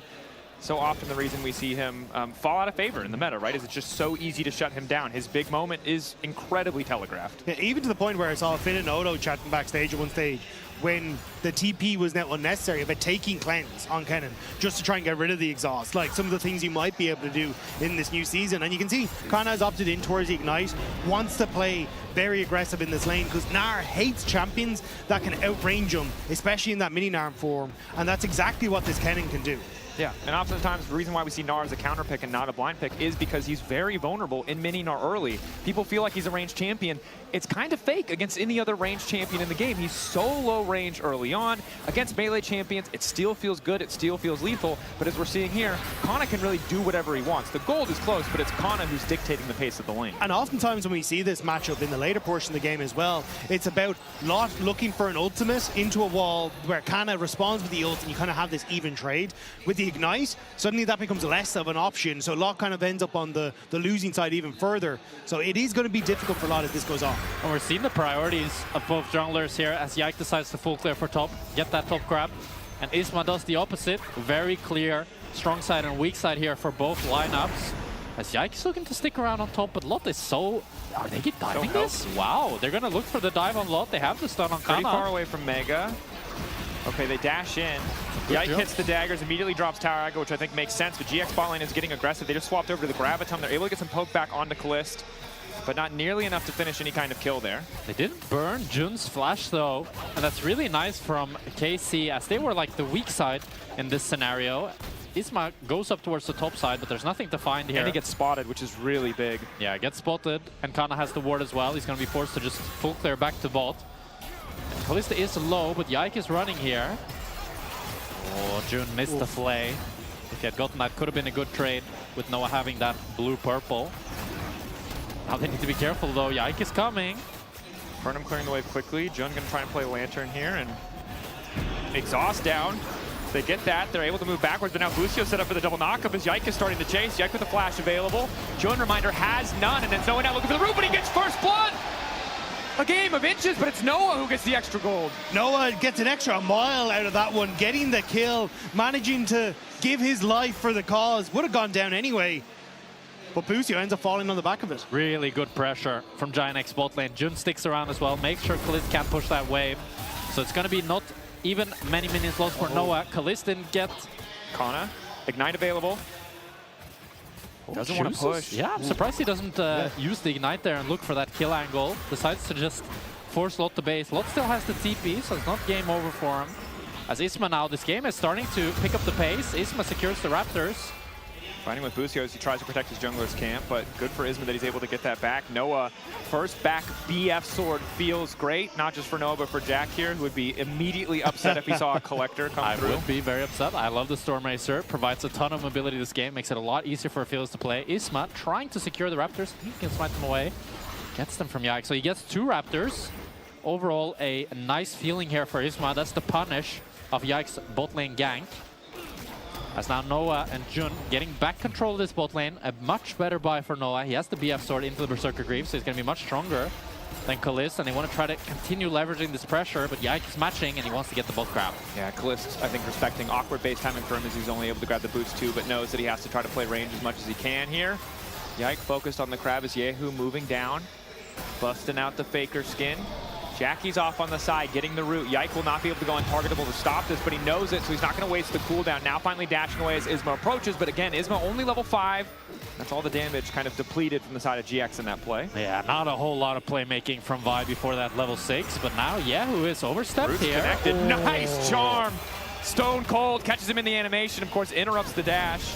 Isma's waiting for level 6 off the wave, though. Might just be able to click it off the last one, but they end up backing away. Wasn't sure if they wanted to continue that fight. And I gotta say, there's so many multi-pronged attacks happening in this game. Bot lane fighting at the same time, mid lane is fighting. Clearly a lot of pressure on the bot lane, but it does feel like Noah and Jun playing with a ton of confidence despite being down 0-2 in this series. I love Giantx's macro here. Isma is going for the bot side invade, and at the same time, Lot went to the blue buff, put a ward for Isma to know that Yike is not invading on the backside. And as you said, Rob, Isma's level 6. Kalist doesn't have it. Jun ready to go, looking for the knockup. Busio looking for the interrupt. The hook goes wide. Crucially, Kalist now going to be able to walk away. The ulti from Noah also does not connect. KC lucky to escape off the back of that. Isma investing in ult with Jackie's. He doesn't have damage to follow up on this. I think if he got the root with the Mantra Q, maybe would have been able to pick up the kill. I wasn't sure on the mana level, but Hook. Hook connects onto Busio. Presumably has the shield as well as the heal from the Gleaming Quill, so doing okay. Kalist opts to go back into lane. Now Noah has no mana, and Yike is on the way, where that could have been a bit riskier. Kalist also rapidly approaching level 6, which is going to make a lot of plays on this bottom side feel much more impossible. With the fact that Noah wasn't able to hit that ultimate, they were not able to take down Kalist, but it's still a good CS lead, and you can see the wave is in a good state as well, but Giantx actually timed KC's recall here, so they're able to push one more wave, and with that blue gun from Noah there, a little shuffle, he's going to be able to push that wave in really fast, and have it near 1,000 gold lead on Kalist. I mean, this is the biggest gold lead we've seen on this bot lane this whole series. We've been talking about it. Charm hits. Busio on the way in. Really difficult to all in and kill the Karma at this point in the game, especially if she goes for the Mantra W, that extra healing. If Yike's there, it's a different story, but if it's just Busio, it's not enough. Knowing Jun's control over bot lane, though, is actually giving like real issues to KC. The ultimate was used by Isma for nothing, but KC still can't turn that into a dragon when they have these ult advantages because of the pressure that Noah and Jun have been able to establish on bottom side. So it's slowing this game down, allowing Isma to get back up to that ultimate, and keeping KC honest. Now, Yike starting to move down towards the bottom side. Maybe he feels like he has a window here because Isma is moving top. Can be tricky though. The play also incredibly good against the Nefiri, so have to make sure they have the angles right. Jun, so many very relevant defensive tools in this game to help keep Noah standing. And Kalist, you can see just getting chunked in this lane. Just one random step forward into an Infernum Q and he loses half his HP. Really good trades from Giantx. That allows them to get back control of bot side, even though Isma's on the top side. And I want to see Giantx try to leverage this lead into an early Drake, because this is the best early game I feel like we've seen from this bot lane. So if they can transition that into objectives. I also really like, in general, I'm very happy with Giantx this game, as I might have jinxed a little bit, Lot missed the ultimate. But when we look at this top side, I was worried. I thought Lot with the blind pick Gnar, he's up against Kana with the counter pick, he might just get demolished. But he's weathered the storm. Being down 300 gold, down 10 CS, doesn't really matter. You're getting to the item breakpoints at roughly the same time as Kana, and Isma's the one that's able to pick up at least one grub here, maybe even two. He's going to try to sneak it. I think a lot of that is also just due to Jackie's on this Karma pick. Oh, no. Okay. That feels bad. Is he going to get the second one as well? No Peeling way. away. Okay, 43 HP. 2 grubs to the side of GX. Definitely good to have that buff, especially again Aphelios. If he gets that white gun, you can really shred through those towers, and they're already getting pushed in mid, but of course tough to leverage it in the Gnar versus Kennen matchup. I don't think the side lane's going to be winning, even if it's not going as difficult as you might have initially expected. Keeping our eyes, though, of course, on bottom lane. Kaliss now with the ulti and the cleanse available has a lot more relevant defensive tools, and Noah with the red and purple isn't a huge damage threat. Yeah, both Yahoo and Yike starting to hover down towards this bottom side. You can see Jackie's trying to match that roam, get some vision down. So it looks like KC kind of aware that Dragon could be the next call for Giant X, with Isma now having that ult up and available. Noah has the Storm Racer. Big item power spike for him. You can see Kaliss is sitting on pretty weak components, the Coalfields Warhammer and just the Berserker Greaves. So this is a really good opportunity after Isma comes back from base. If Yike can't rush this Dragon, I think Giant X have a wonderful fight on their hand, but KC, I think they know the tempo of Giant X, so they want to try to rush down the Drake before a fight erupts. Trying to burst through this. Close with the Feather's Pulls, synced with Yike's Smite might be enough, but Jackie's already off on the side, going to start threatening with Poke. Yahoo not quite able to hit the charm as the flash away comes out. Noah not great guns for a fight, but he's going to look for the initial CC. Lockup is there. Noah now in trouble. Double root coming through, and it's red-white. Time to fight as Yike starts to back away. Isma gets kicked off with the first kill as Jun takes it away. Busio down. The rest of GX pushing in. The Drake has not fallen, but the health bars are blinking on both sides. GX debating if they want to fight for more, but with low health, it might be a big risk. Kana just gonna get the hook back. Kaliss flies up, comes right back down to the waiting arms of Noah. Hey, it's Noah and Jun, the 2 members of Giant X that we were looking at, and they're stepping up. Noah with the item advantage makes the difference in the team fight. And Jun finds Kaliss in the back half as we watch this starts off. Jun face checks Busio. Jackie splashes the Ahri charm, and it's a great engage from Busio, but you see Kaliss doesn't have the damage yet.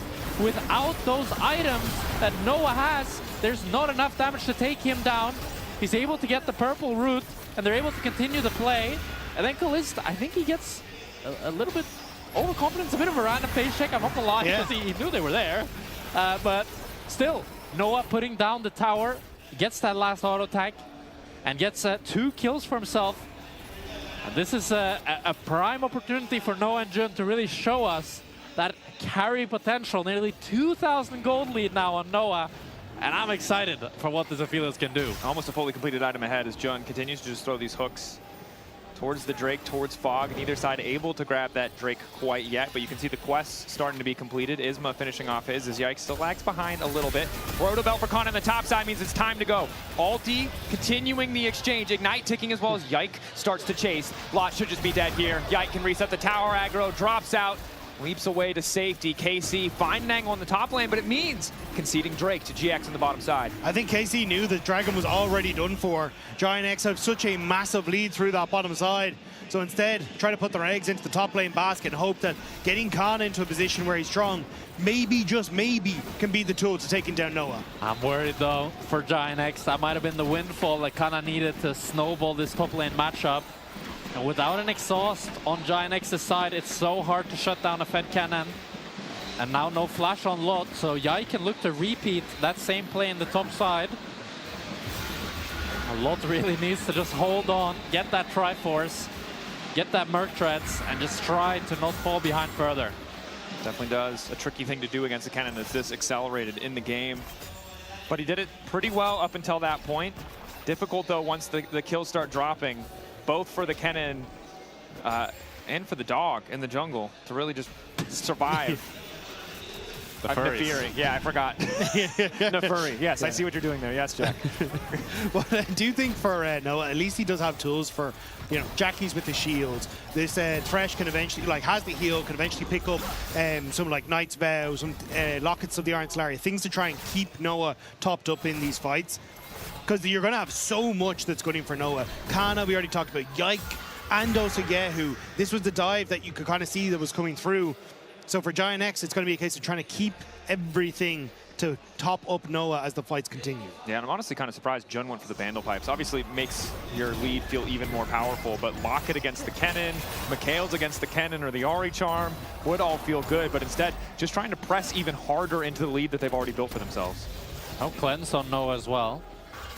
So that CC later on is going to be really important for him to avoid. As now, Yike looks for the bot lane dive. Immediately ulting, shield, charm. Jackie's more than enough damage to finish the kill as Yike now on a killing spree. And these side lane plays from KC, they just make it look effortless. They have so much damage with Yike. All they need is one CC to land and it's a kill. And I thought Lot would be the next target, but they decided to pivot to Jackie's instead. And it's just an easy one-shot, and it's really just going to be the battle of the side lanes versus the battle of bot lane here. Giant X, they want to fight around mid, involve Noah and Jun, while Yike will just continue going to sides. Lot going all in on Yehu, taking his time to go Mega. Will immediately back away. Isn't quite sure where Busio is, don't think he spotted him coming, but doesn't want to overcommit into that play. I really like that awareness from Lot. He knew that Busio was coming, so after he got that bot tower, he didn't overcommit. And he gets that bot tower, so he's not that far behind Kana now. As Isma is choosing to start up the Drake. Really nicely played here by Giant X, or the Drake, the Rift Herald. That's a Herald. Yeah, it's a Herald, it's okay. But it's really nice. I think they can just get this for free due to how slow KC is on the map. And I think we have to remember, game 1, game 2, the Herald had no effect. But in this position, GX should be able to get a lot of value out of it if they can secure it, which they do, just barely, as Yike threatening in the pit. I mean, he's been pretty good at stealing, so I got a little nervous as he went in. So I think important for GX to set the momentum to reset things in their favor, that they get a lot of value out of a Herald that, again, they've gotten in all 3 games, but in the first 2 has just done nothing.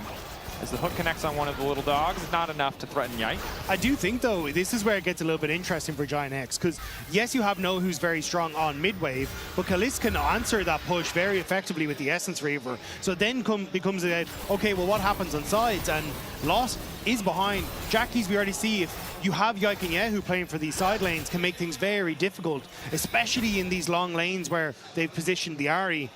So I think for Giant X, you can see what Jun's trying to achieve, just get vision to spot the roams, but now he's in trouble. Hook going in, Celestial Opposition blocks some of the damage, but it's just going to be too late for the rest of the team. Jun barely flashing away, but Noah's now perfectly set up for a fight. Keep your eyes on the Aphelios. Busio desperately trying to disengage. Kana going down to Isma. Lot continuing to chase. Kalist marked up, but he will not fall. Noah and Jun can do no wrong. It looks like Jun was caught, but he instead caught Kana. As he lives long enough, he flashes away. And Giant X, they need to continue fighting around mid here. And as long as they do, they have the advantage. And I think the important thing to remember about this KC composition is it is super powerful, but it is very volatile. If that initial blow does not connect onto Noah, he does so much damage in these fights. Yeah, the fact that you got the Flay giving you the Glacial means that you don't actually have as much damage from Kana. You just barely finish off Jun. Sidesteps one of the Qs as well. And as the Avengers assemble for Giant X, everyone ends up running onto this mid lane. I managed you to set up for the plays because nobody was actually matching the Ahri in that side lane. Certainly we're not. Just a reminder that this Aphelios has to be respected. Remember, he was only 1.5 items in that previous replay. I assume that he's very quickly going to be finishing that Infinity Edge, which would have been more than enough, I think, to finish that kill on the Kalist. So Noah going to continue to demand that attention, demand that respect from the side of KC. I think painfully aware now of how powerful Noah is in the context of this game, and while they've got good tools, they need to make sure they connect on those crucial cooldowns. Giant X are playing really fast on the map though, and I really like it. They just rush straight to the Drake. KC come from behind, Jun with an immediate playback, and it's Kalist who's been chunked out. Yehu on the flank, but Noah manages to flash away. Noah's very deep here. They don't have a lantern to play for. Initial charm now going down. Hook to interrupt Busio for a moment. Knock back into the wall is there from Lot. The Herald coming through as Kana the Flay knocks him back. He gets the double stun, but none of the damage sticks. Noah grabbing Yike. Kana running for his life. And with their backs against the wall in game 3, GX are coming to life. Giant X refuse to go down without a fight. They find Kalist on the play. They push back Kana. And what seemed like an early day may just go late into the night. I love what Giant X are doing here. They're not scared. They know it's an elimination game, but they keep pushing forward. They're the ones starting the fights. They're the ones starting the objectives. And Jun is fearless as he is frontlining and goes on to Yike. Noah as well. Both Noah and Jun here are not scared of anything. And Jun's hooks just keep landing a lot with that 3-man flash ulti. The fact that Giant X only got 1 kill off of this is the only downside for them. This looks like it could have been at least 3 kills, but KC were able to split up, spread out, and Kana gets the execute in the end. Yeah, Lot played that fight fantastically. He gets the initial burn onto Kalist, then that 3-man ultimate as well. The value the Nara got, absolutely insane. And honestly, you know, messy movement from Kalist, moving through a very dangerous zone and gets rightfully punished for it. Loses the flash in the context of that play, as does Yehu, as does Yike, as does Kana. Now Noah's lost his, but they're not the team in the deficit. KC, Kana not quite able to find Protobelt. Not the right angle to cancel, but Kana, of course, just fishing in the dark, hoping to find that cancel. As KC have to be really sure about their engages, because the supportive utility of Jackie's in that fight was pretty disgusting. You saw how much shielding went onto Noah, that even Bussio's ult connecting wasn't enough without all of KC there to follow up. You can see Jun is clicking up even when Yahoo is there. The fact that this Noah and Jun are the ones that we're seeing in Game 3, we've talked about their mental. We've talked about how they can often underperform when it matters most, but they've stepped it up this game for Giant X. And I think that says a lot about Noah's growth as a player, but Jackie's might be caught here. Jackie's looking for a sidestep, stun there. Yike looking to follow. Should be no way out of this one. Extra shielding, but the Ignite already ticking. Yike finds that side lane pick. Very nicely done, but now Kalist on his own in the mid lane. No overextension here from Giant X, as Vi is moving top, trying to see if she can find Yike. We're going to catch Yike. Yike goes to the wall, immediate TP. Going into the top side. If they kill the jungler, they can go straight for the Baron. Yike chunked out. They know he has no ulti available. The recast already timing out, and that means Yike down. They have the Aphelios. He has the red-white. This is a very fast match. Giant X are going to start it up. Lucio, the Summoner Spellbook, doesn't have a target to exhaust. And KC looks like they're dropping it. Yehu is just continuing to push both. We're getting a Game 3. Giant X are coming alive. They secure the Baron Nashor. And a minute 40 until the soul. Noah is going to be massive for these fights. This feels like Giant X may have just finally swung the momentum, at least for this game, in their favor. And KC just looked bamboozled. That they do. Second item finally coming in for Kalist, but it's 2.5 for Noah. And that lead's only going to grow as they try to extend here with the Baron power play. Jackie's threatening on the side. You can hear like the pounding of drums here in Barcelona. They were waiting for GX to bring hope back to this arena. To this GX fans in the crowd. And KC, I mean, they stifled that hope. They smothered GX. They obliterated them in the first 2 games. But in Game 3, even when KC had their pick of the litter, their pick of bot lanes, they got this Xayah Rakan. GX, with the Thresh, with the Aphelios, have just been taking control of this one. Giant X full control of the bot side here, forcing them out. They want to play for this tier 2 bot. It's already getting...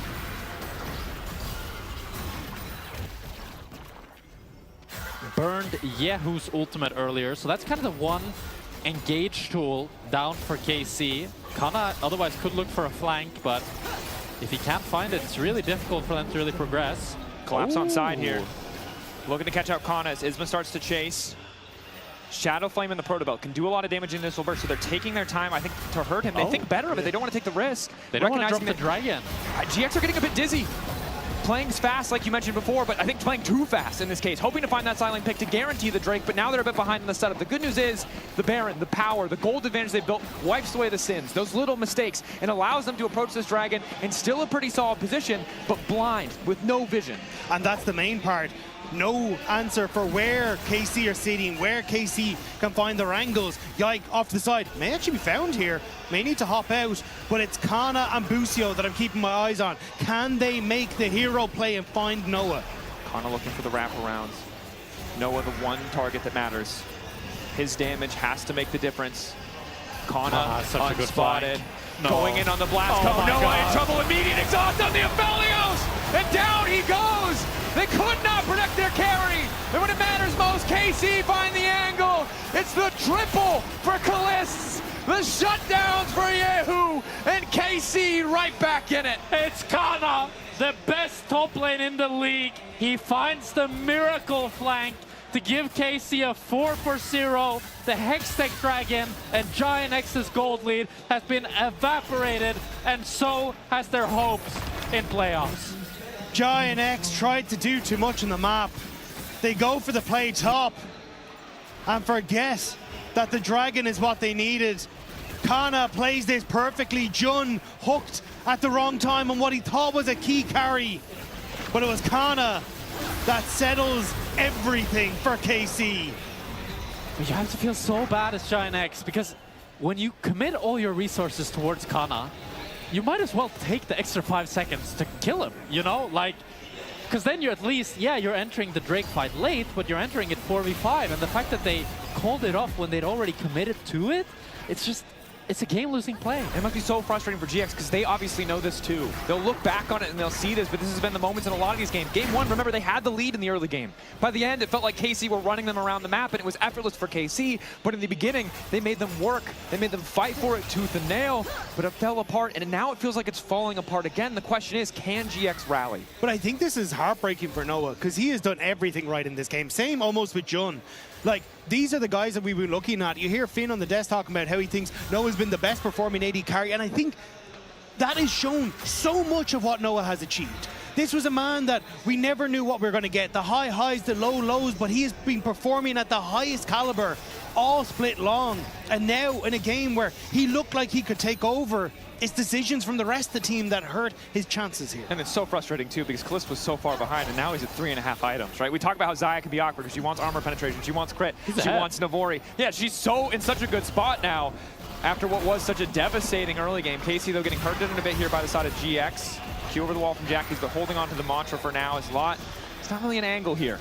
The good news, of course, neither side was at soul point. It doesn't hurt too much to concede the Drake. It's more the fight and how much gold was kind of squandered for GX taking that one. You can see Giant X, though, are almost just trying to bully their way back into this, and it may not be the best bet. Like, you had that TP from Kana, and there were wards behind them. Giant X, like, I think they need to learn from the last bit and just take it that bit slower. It's so annoying for Lot. He was waiting, edge, like the rage bar right on the edge, right? 95%, random Q over the wall from Yike, he's 100. There's no play to be made, has to back away. And again, GX, you can see exactly what their comp wants to do, but unfortunately in the 5v5s at this point, I think they have to live in a world where they're just trying to stop KC from doing what they want to do rather than playing a more proactive game plan. Yeah, now it's so hard for Giant X to play because you can see that KC, they got to push in top, they got to push in bot, and they got to push in mid. And before, it was always mid lane that Noah and Jun could step up, but now since they've lost that mid tower, they've lost their lead, it's so hard for Giant X to get any pushing lane, and without a pushing lane, it's hard to leverage a pressure point. At least now Lot is able to push out top as Yehu opens towards that bot side. And you can see in the bottom lane, 3 members of KC sticking around just in case Jackie's overextends. Because again, GX has been getting caught on side a decent amount. Now, good news for Jackie's is just him and Yehu here with the recalls coming in from both Kana and Yike. But 9 seconds away from that Baron and counting, GX going to be first to set up some control around the pit, but not really having a great push advantage outside of top lane, and Jun needs to be careful here. There is a ward just north, you'll see it on the left-hand side of your screen, that might give an opportunity if Giant X overextend for a TP, both from Yehu and Kana. But Kana grouping with the team now, they know they want him to immediately burst out Noah before this fight gets started. And we're seeing how hard it is to play Thresh now. They're behind Yehu dashing in the raid! Yehu! Oh my god! Predicts the flash. Noah is down, Nash is up. KC, they know what they're looking for. They're gonna look to start up this Nash. And it's gonna be so hard for Giant X to contest without their key carry. And you just, the mental damage has been done. Living in his head rent-free after the entire early game again went in favor of GX, better than it had been in any other game this series. It's now all come crumbling down, but it's eyes on Isma. A fight unlikely, but a steal is possible. Nor to the wall to stop Connor from getting much else. Charm well timed from Busio to stop Isma from getting into the pit. Connor responding with an ulti of his own. GX trying to force the fight 4v5, but in the extended play, Kana still chasing. Lot still marked, means there's no chance for him to try anything sneaky, and KC really have taken over. And it's the worst possible timing because Dragon is in 10 seconds. Giant X immediately running down, hoping that maybe they can find something, but resets on Jackie's to TP back out. Noah is alive, but I don't think they can do it without their top laner. It's gonna be Drake for KC. Lot even tried to TP out, but didn't get it. And hope is being snuffed out from Giant X. So we're entering a pause here. KC, man, it's a heartbreak for Noah and Jun. Such a good early game for them. They really showed their dominance, and especially it was so fun to watch Aphelios Thresh, a combination we don't get to see often. No, a lot of really confident movement, playing to their limits. Again, KC's initiated the pause. We'll see what it was. Last time it was just audio issues and adjusting. Obviously, as the crowd gets louder or quieter, you really need to make that change, and no reason for you to make it in an active game. You can pause in those situations, in those circumstances. But it's so tough, because now, when you were that far ahead, it felt like, okay, if a charm lands, you might still have a chance. If there's a bit of CC, or if Yike finds his way into the back line, maybe Noah can just out-DPS. He's that powerful. But sadly now, if anything connects onto him, it feels like Noah dies and the fight is over for GX, because he is the one who has the damage, who has the tools to carry these fights, but he's also one of the most vulnerable members on the team. And also, I think you kind of needed to be in a position as Giant X where you're the ones leading the charge. If Isma's the one engaging and Noah's following up with Jackie speeding him up, it becomes significantly easier to then try and play into these fights. But you can see when you're on the back foot, Kana has multiple angles. Yehu is now getting involved. The ability to keep Noah safe becomes that much more difficult. Yeah, and of course we can take a look back at one of the Baron fights while we wait for this pause. We wait for more updates. Again, player reporting hardware issues on the side of KC, but when we look at that Baron fight specifically, you can kind of see how it all just sort of crumbles, how the pieces don't work together, how it falls apart a bit. Maybe instead we'll take a look at the crowd. The one KC fan. They're pretty outnumbered, but it doesn't look like it's going to matter today. They're just scattered, you know? They're not all in one place. They're definitely outnumbered, though. They are definitely outnumbered, though. Also because MKOI just is like, we are going to give all of our power to GX. Yeah. You know? It's true. I mean, the Spanish-French rivalry is living strong. That it is. And of course, for KC, some weaknesses in earlier stages is this here. Is the Busio here canceling Isma. If he could get that Q onto Kana and then chain it with the ultimate, maybe they could take him down and actually start the fight 4 versus 4. But since Busio peeled him, Lot got ran down, and it's just a kill. It's a Baron Nashor for KC, and it's also, hey, kisses. But I do think this is where Busio becomes so strong. Yeah. Like, I think this, as a player, he has such a good understanding of what is needed from him in the moment. It's not a, hey, I want to all in and engage. It's how do I try and disrupt what the opposition's trying to do. Sometimes you never know who you're pointing the camera at, and the meta seems to be kisses. But there's some awkward ones. Kiss me, Daniel. All's well.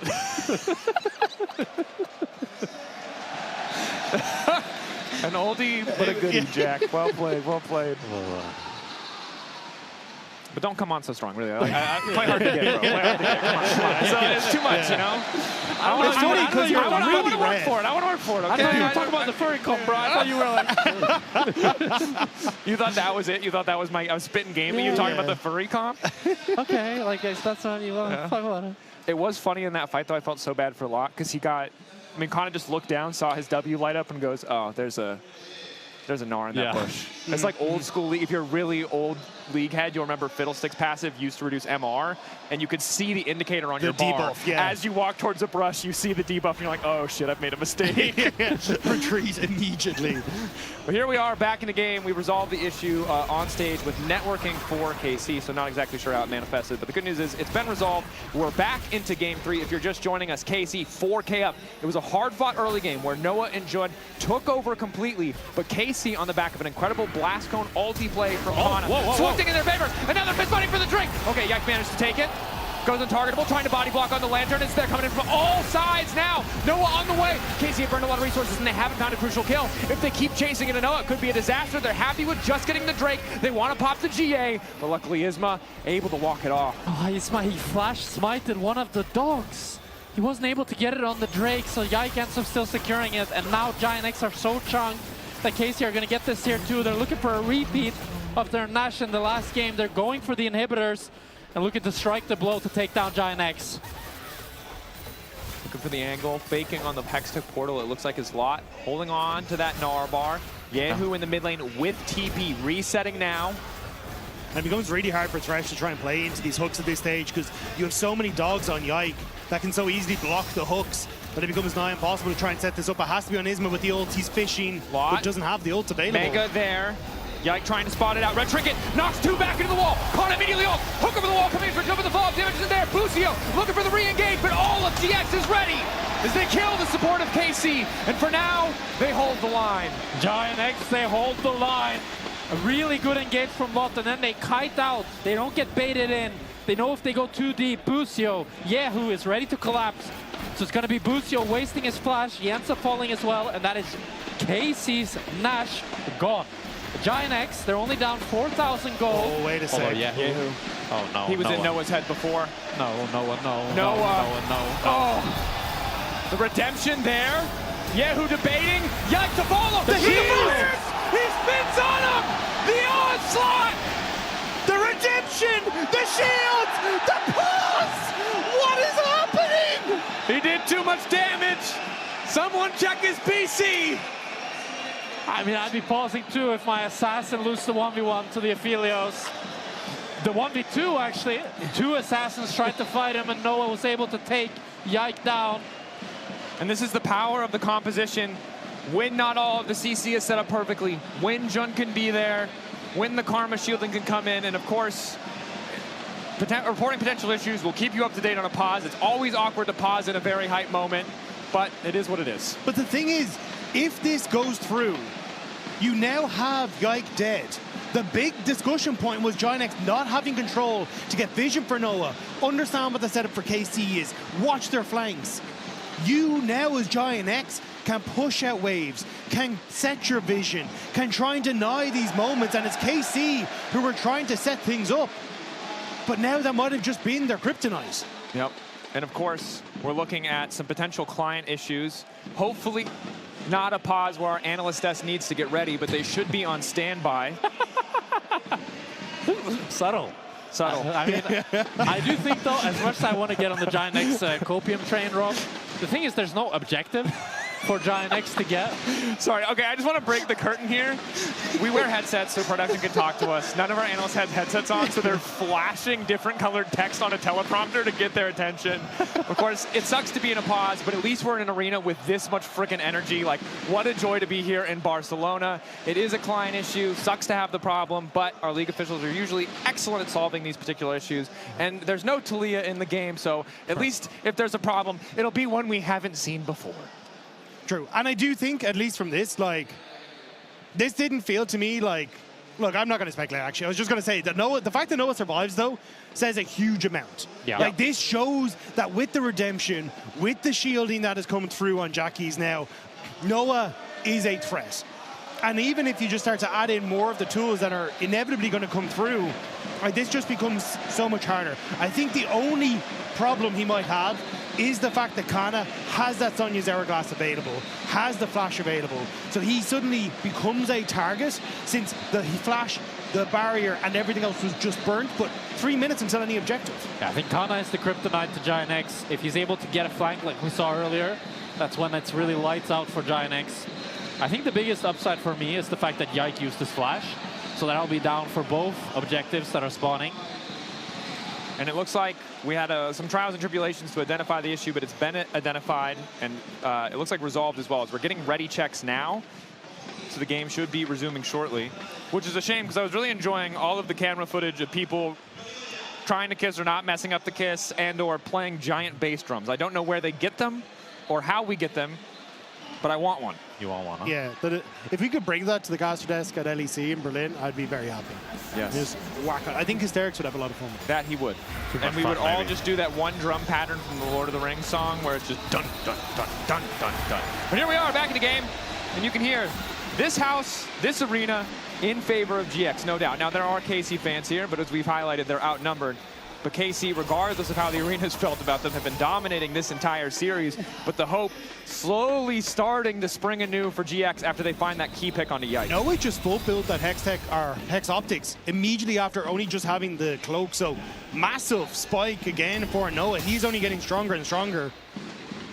Yeah, 100% crit. Yeah. That's a big one. Makes it a lot more deadly, especially with that ultimate from Noah.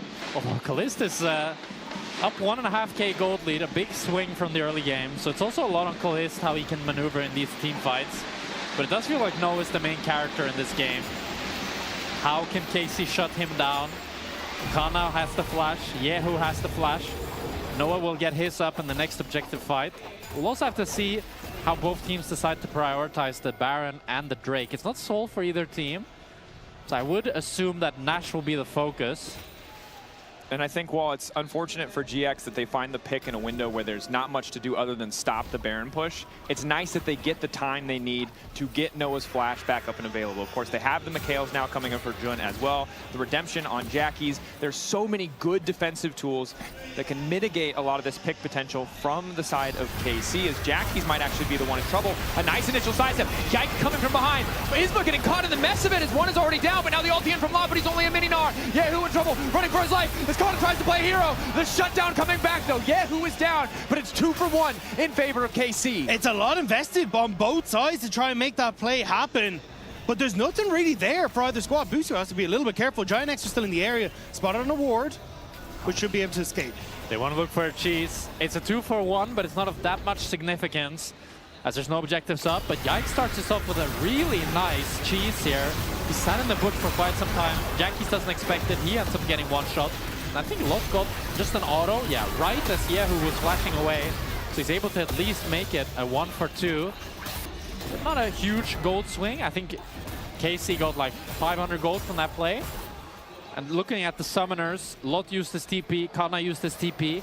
That's really the big ones. I don't think Noah's flash is up. I think that's the only one. I'm pretty sure that's still down from the last one. Maybe the pause book, maybe I can get someone to confirm it for me. But I think that might still be down. Because I was going to say, Kana didn't flash, and I still think he is a heavy focus for Noah. But we'll have to see. That we will. Exhaust back up for Busio as well. And again, when you know the target that you're looking to chase down, that exhaust can make such a massive difference. Noah taking control of the wave for now. Has to be careful not to step too far up. He and Jun also have to be careful not to group, right? The value of the Lantern so much lower if they are stacked on top of each other. He has the red and blue. Really good against this dive comp. If they try to dive onto him, he has so much healing, so much shielding from his teammates as well.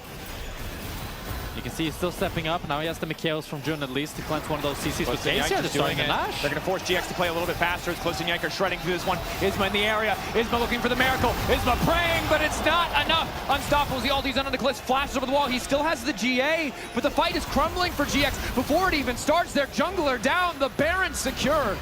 What a steal from KC. They sneak the Baron. And what a privilege it must be to be able to rely on Yike's smites. Because that was a scary 50-50. That it was. Root there. As Yike goes intangible, and it's that little decision, that misstep where KC are confident enough to just go for the fast Baron take, and the steal goes awry that maybe is the final undoing of GX. Giant X still have really good wave clear, but KC, they're basing, they're going to set up the Dragon. The Dragon? Dragon. Did Vetty do the same thing? Yeah, why are we all saying Dragon? I guess Vetty's just like, I'm inspired by Vetty. No, but they're going to take the Dragon, and they're going to look to siege mid and bot side here and play for both inhibitors. And I think really breaking up the inhibitors is how you seal the deal on this game. Giant X, though, they do have a lot of good wave clear. Aphelios, in general, in the later stages, if he can cycle towards that blue gun, he can really, really hold onto the towers very well, because if you just take a crit AoE damage, he does so much, chunks you down. We'll have to see what his guns are. I think he's cycled the blue already away, so maybe he's going to be sitting on some sticky guns, and it's going to be hard for him to play. Busio using the cleanse just to get back access to his exhaust, so I think that will be immediately tossed onto Noah in these fights, because there's that blue gun you were talking about, Jack. And Giant X hoping that this may not be their last fight in LEC Versus. And right here before, it was Lot and that brush, currently unwarded, who found a good flank. The follow-up there, GX able to start a pick, turned eventually into the kills onto Noah when KC tried to repeat. Maybe they can make it happen once again. This time around, though, KC playing with a bit more respect, playing back, letting the minions do the work. Trying desperately not to overcomplicate it as Noah. Good sidesteps to get away from the daggers from the Nefiri. So at this stage, if you hook... Oh, hang on! Busio hooked, instantaneous combo, the exhaust! Busio down a pick to get things started. KC need to retreat. They need to accept that the Baron play is gone, but Lot, has he gone too far forward? Flash forward, wall up on the Kana, immediate CC. He goes golden in the midst of the team. He fires the ulti to no effect. Kana gets caught out. Lot is on the rise. Giant X, they want to try to push in mid here. They got 2 picks. Is it enough, though? There's still Nash for 30 seconds, but I think Giant X, they want to try to make the most out of this. They need to go. Kalist waiting. Oh, Isma in so trouble. Damage. Q over the wall, not enough. Down goes Isma. Man advantage still favoring GX as they break open the tier 2, but they have to be so careful because bot lane could be in trouble, and Yehu has access to the teleport. Giant are now on the run. They want to see if they can fish for something, though. If you hook the dogs, you can follow the queue with the flay. They have enough health to survive this. Kalist, the hidden threat, waiting in the brush. More than enough damage to cut through all of GX. This KC set up, but GX aren't taking the bait. They don't want to get over eager. They know how precarious their position in this game is. But Giant X, they only lost one inhibitor. And the Nash is now gone for KC. We're going again. Both Drake and Nash spawning at the same time. And Giant X, they have one more opportunity for a team fight.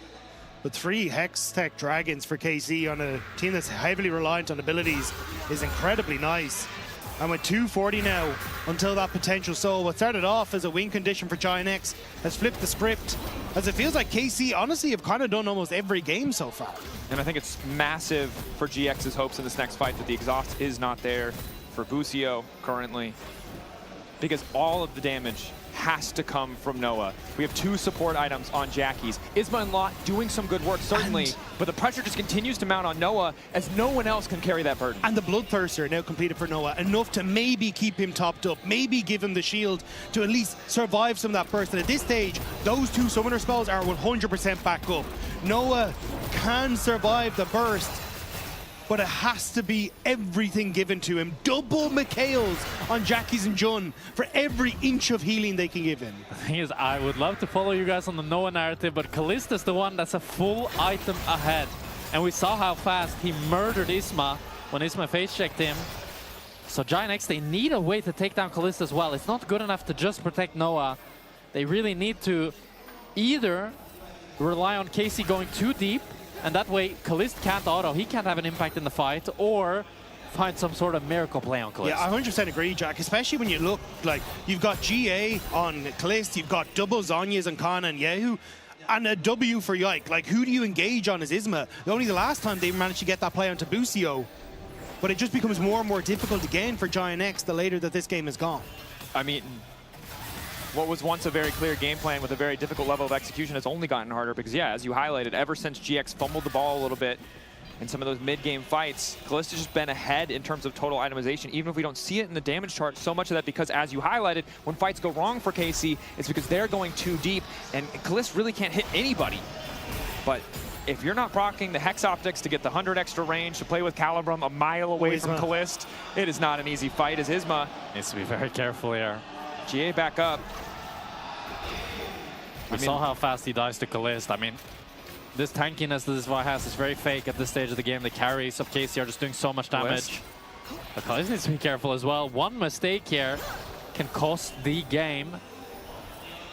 Losing Flash or ulti would be devastating ahead of a fight. We're only 20 seconds away from the Drake, 12 away from the Baron. Yike playing off the side, trying to hurl them. They're going all in on Yike immediately. He can reset the aggro a little bit with the W, but now he has to flash away. In the meantime, Kalist finally allowed to open up. Down goes Jun, one of the defensive pieces. Noah left, exposed, flash forward. Busio immediately follows. The feathers fly, and down goes the hope of GX as they're cut to pieces. Kalist and Busio taking them down. And after 40 minutes, Kalist has come online. And that's what KC needed in the end. The young prodigy will secure them a spot against MKOI here in Barcelona. It looked doomed. It looked over. It looked like Giant X might take one more step. But they are shut down where they stand. And in a 3-0 fashion, KC will find the win. Taking their time again on the finish. A last desperate hold for GX, but desperation has been the name of the game, and KC have always come out on top. A 3-0, game 3, the closest by far, but not nearly close enough as KC complete the clean sweep and move on to face MKOI tomorrow. And KC showed their superiority in each and every single game. Busio, for me, the MVP of this series. Just an absolutely phenomenal performance, especially on the Nami. Like, wow, I can't really give him enough credit, I think.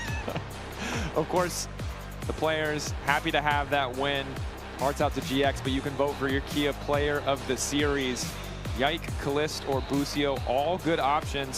See the players leave the stage, but silencing this arena briefly Yeah, and I agree with Jack. Busio, I think, had a phenomenal game, but that game 3 for Kana as well, the Kennen keeping them within touching distance for such a big portion of that game. But on the opposite side, heartbreak for Giant X. That looked like they might have been able to do it. And again, Noah and Jun stepping up massively for them.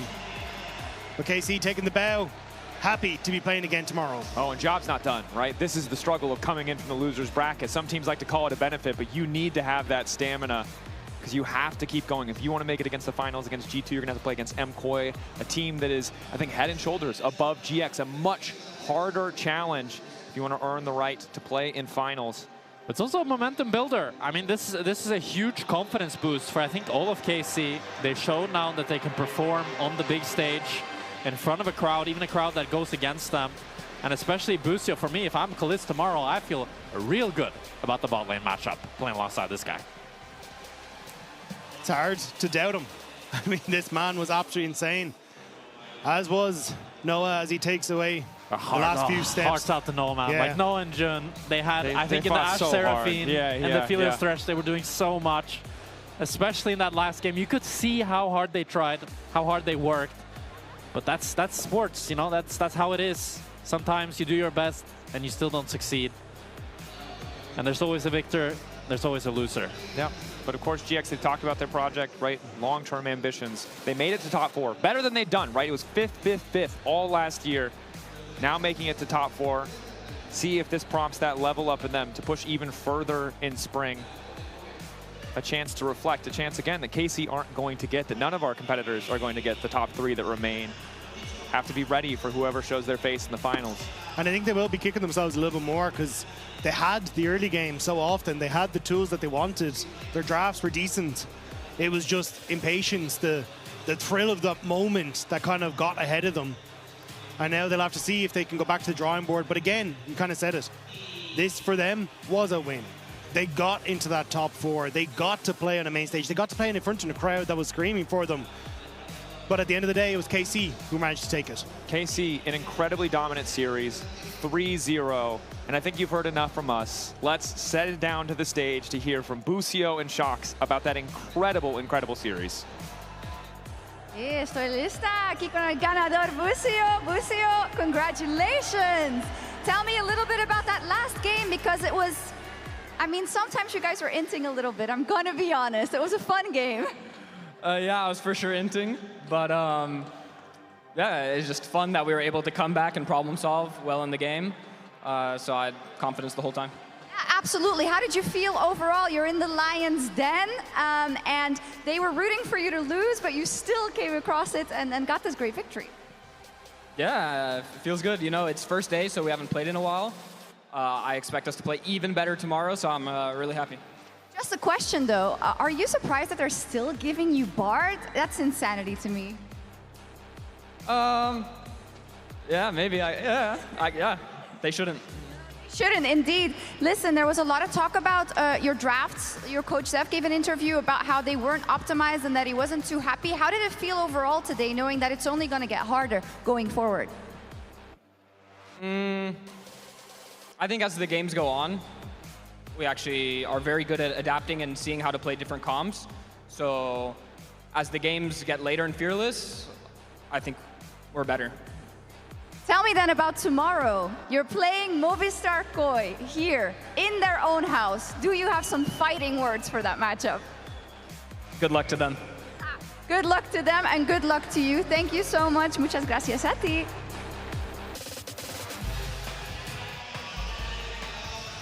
Good luck to them, indeed. I mean, Kalisz was like, you know what, guys? Keep on booing me. It's just fueling me more. Busio with the trash talk here as well. On and all, a really good performance from KC today. I mean, on the booing side, last time he said the same and he lost. But I really hope it's different because I was happy with, you know, the KC trio. Yeah. I felt like they were confident.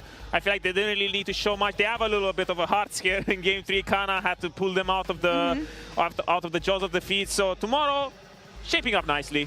Any closing thoughts here for you guys? I mean, I'm quite impressed the fact that they clawed back in that Game 3 because that looked really difficult. Like, I know some of our teams, they're really good at getting overexcited sometimes when they're winning a bit too hard. That's true. I think KC refocused, stabilized and really concentrated all their efforts in the I mean, they had very timid approaches. I mean, I'll say it. I do a podcast with Jack, and on that podcast, I said that KC was going to win today. Check it out, guys. And they're going to win tomorrow, too. Okay. I predicted that in advance, Okay, and I'm sticking to that right now. I think that KC is coming into this weekend as the stronger team than compared to Koi. I think what I've seen today hasn't really stifled that expectation for me.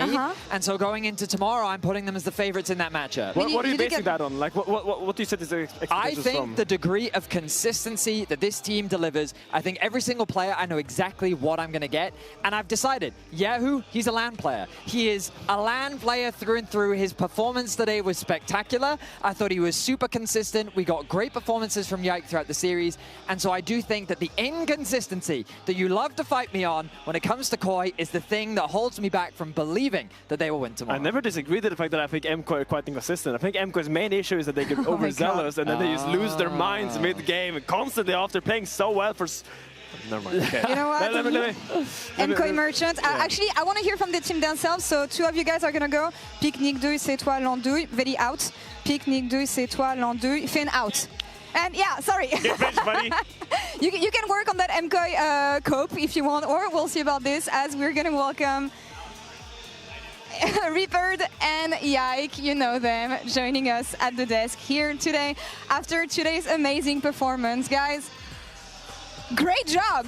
Great job. Okay, the expectation coming in today was that it was going to be an easy game favoring KC here. So did it feel as easy as it looked, Yike?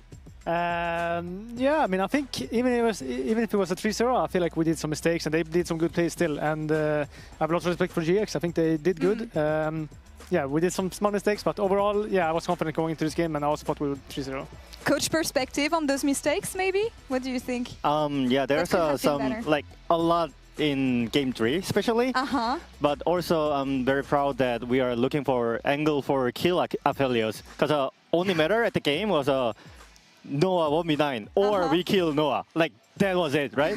So we find out the angles to kill Aphelios over there. So it was overall, I'm happy. When in doubt, Korean Aphelios. That's the way. It was not enough here today, though. I mean, yeah. When I was always thinking that, you know, you guys were going to lose this game. And then I always remember that enemy team doesn't have exhaust, and I'm like, oh, oh. So no matter how strong that Aphelios was gonna get, I always felt like there's an angle for, you know, Korean Cannon, never in doubt, always finds a crazy angle because that's just what they're made for. And yeah, it was a nice performance, a little bit of a jump scare with this one. Yeah, it was scary this game. This was the closest game, but yeah, I think Kana got a very good engage with Alan on the one of the dragon fights, and we just kind of won the game there. This one was scary as well. Yeah. So the crazy part was there. So before, because this fight, so the crazy cannon ult, right? Yeah. But in this fight, here's how it went. Aphelios is 3k gold up on Kalist. Yeah. The fight ends. Kalist is up 1k gold. Yeah, he said and then all of a sudden, after Basic comes up with a full infinity edge, and you guys are just winning the game. Yeah, I mean, we knew the game was over there. We knew Kalist was just back in the game. He was so OP, and then we just win. You said that there were some oopsies here in Game 3. Do you feel like the draft was hard to execute, maybe? Yeah, it was a bit of a hard because we won to Zara account, right? And obviously, it is good into the Vi. Obviously, Vi didn't find the angle for the Zaya, but matchup itself, Aphelios Thresh have a better matchup, and then they lead pushing that matchup leading. So yeah, game was a bit hard, but in the end, it is what it is because we have a Cannon, we have a Ari, we have a Nafiri, like lots of playmaking, and then they have a lot of defensive tools. So in the end, kill Noah or not? Okay, Yike. Because you have the golden opportunity because your coach is on the desk, and he said that he loved the draft. But this is your one time where you can say honestly, did you like the draft? I mean, I wanted a Nafiri, so I liked the draft, of course. I was one coming for Nafiri. I want to play Nafiri. I didn't play it yet, so I'm happy I could do it. So you got the Nafiri, so you're happy because because I think Zeph was saying before the game, right? One of the interviews where it's like with Shippy Sports. Yeah, with Shippy Sports that you guys were trying to make everyone happy. And someone has to be sacrificed. So was it this game that you were happy because you got the Nafiri? Yeah, probably. I think probably like this was probably not the from the 3 drafts. It was probably like the not the worst, but like the easiest for them to win. And yeah, maybe it's because of my Nafiri. Maybe I had another champ I could pick that could make it easier. But I'm saving that. I'm saving that pick. Okay. You guys all popped off today, but there's one player that we've been highlighting a bit more than the rest is Busio. Bard in Game 1, the Nami bubbles in Game 2. Coach, what's your opinion on your support today and how he played? Alan was obviously he's big game hunter, you know? He don't miss the finals. He wanna go willing to win every single game. And right now he performing really well. Rakan game, it was a bit oopsie, but still he was doing very good job, you know? Happens, yeah. Was it the Bard game or the Nami game maybe that was the best? Or the most impactful? I think both games. He was like the bubbles on the Nami game. He kind of like, and like I was so strong with Mundo. When he gave me the Nami E, I was just killing everyone with Mundo and it was so easy to play. Yeah. So, oh shit. Yeah. Yeah, I think the Nami game, he was the best. Kia player of the series, well deserved here for Buzio. What do you think of his development as a player in Europe? Because, well, you also come from NA, moved to Europe here this year. So, yeah, tell me about how he's integrating with Europe and the rest of the team. Well, I mean, in Europe, I'm not sure it's specifically in Europe, but in our team environment, he was working a lot with the colleagues, like every single day, every single hour, he working with the colleagues, and also Yike as well. So he's the developing understanding about the band matchups and then the support jungler synergy over there has been great, you know? He's been different person than the start from here. Yeah, how do you reflect on that, Yike, as someone who was with KC last year, lived the change of support from Targamas to Buzio? How do you think your support has developed over the past 7 weeks? Yeah, I mean, I think Alan has been so good so far. In the beginning, of course, it takes some time to get used to each other, but I think we did it kind of fast. And like so far, like this match, for example, his comms were very good. He was like speaking all the time, like knowing exactly what to do, where to be, this kind of things, like calling about objectives and all. His comms was just insane, and his gameplay also like very insane. So I'm very grateful to have Buzio as my support. Tomorrow, MKOI in their home, in the Lion's Den. Something that we've been talking a bit about a lot, especially for you guys coming in this weekend, is being a French team, especially being KC, you don't have a lot of friends here. Yeah, so how does it feel going into this matchup with the momentum that you got today, but especially going up against MKOI? Yeah, I mean, I'm so hyped to play against KOI, because today, for example, they booed us, we played at GX, but there's also a Spanish team, right? So it makes sense, everything. And but yeah, KOI is going to be probably bigger. They're hosting this whole event. It's going to be so many KOI fans. So for me, I'm just hyped. I think it's going to be so fun, the match. What are we looking at, matchup-wise? Matchup-wise, I mean, it is the tale as old as time, Ike versus Elia, because honestly, even though it's like, yeah, he's on the desk, so I have to say it, but at the same time, it is true, because that's where the engines are for both of these teams. Yike, I think you had an amazing development, right, with all the changes that's been happening. You've been growing in your role, and at the same time, on the other side, it's Elioya, right? If there's a time in MKOI where everything is going bad, he's the one who's going to bring them out. So that's why I think that's what I'm looking at tomorrow. So no pressure. Yeah, no pressure, but still. Last question for you, because you have a long weekend ahead, of course, a lot of prep to do. But Reaper, I think it was MKOI, or G2 rather, in the trailer, they were saying KC is the strongest team coming here right now in the tournament, in this finals weekend. How strong do you guys feel right now? Well, honestly, I'm not thinking of those kind of things at all, because we are here for the challenging for the championship, right? And also there is a lots of the MKOI fans over there. Will be tomorrow, so we have to challenging lots of things, and then it is a bit cold over there. Yeah. So lots of things are probably not going our way, but we are ready to challenging everything. Can you give me some insights? What would you tell your player ahead of tomorrow's game? What is the coach advice? Sleep well. Yes, we will do that. Yeah, not too many solo queues. Sleep well, come in prep. Guys, thank you so much. It's been a pleasure having you. Best of luck tomorrow against MKOI, although you did an okay job. Thanks. We'll see you tomorrow as well. That's all for us here, guys, on this side of the desk. We're going to be back tomorrow in Badalona for MKOI versus KC. An insane matchup. They haven't faced off each other since the first week of LEC versus completely different teams that we're looking at right now for this game. And if you want to see more League of Legends, LCS is on later tonight. 10 p.m. It's going to be Team Liquid versus Lion, so you don't want to miss it. Piloto, did I good pause? My timing was good? No.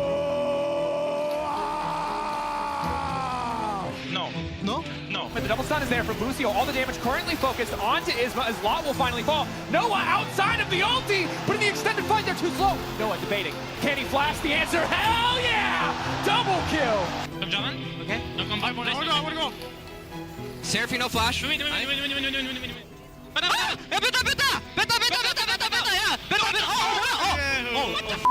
I want this kill. Oh, sorry. Sorry. Oh.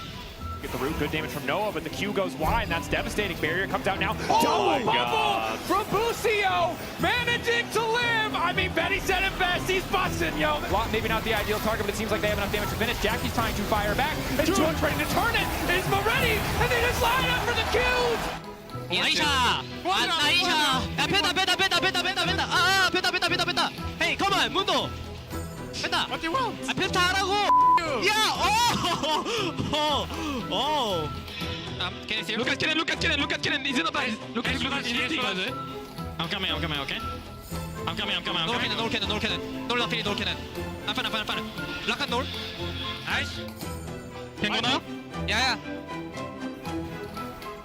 It's good. Karma, yeah. Nice. What's up, guys? You look at me? Nice flash. No. I think I'm fine. Come. No flash by. Flash. Place don't go deep. Can't bust. Yeah, I got you, Killis. I got you. Okay, Kara no flash. I feel his dead. Kara no flash. Go attack. Nice! Nice. Good job. Nice! Well played.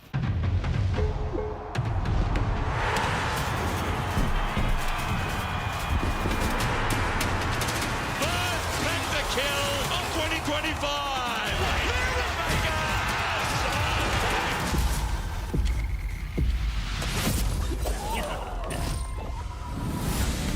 A new wave is coming to the LEC! That's gonna be one of the best LEC intros I've seen in years! Oh, Jackies! For a bit, another. Crowd's already been a trash fire. Their rapid, crazy minds right in the arcane again. Everything blue in this arena. Everything blue.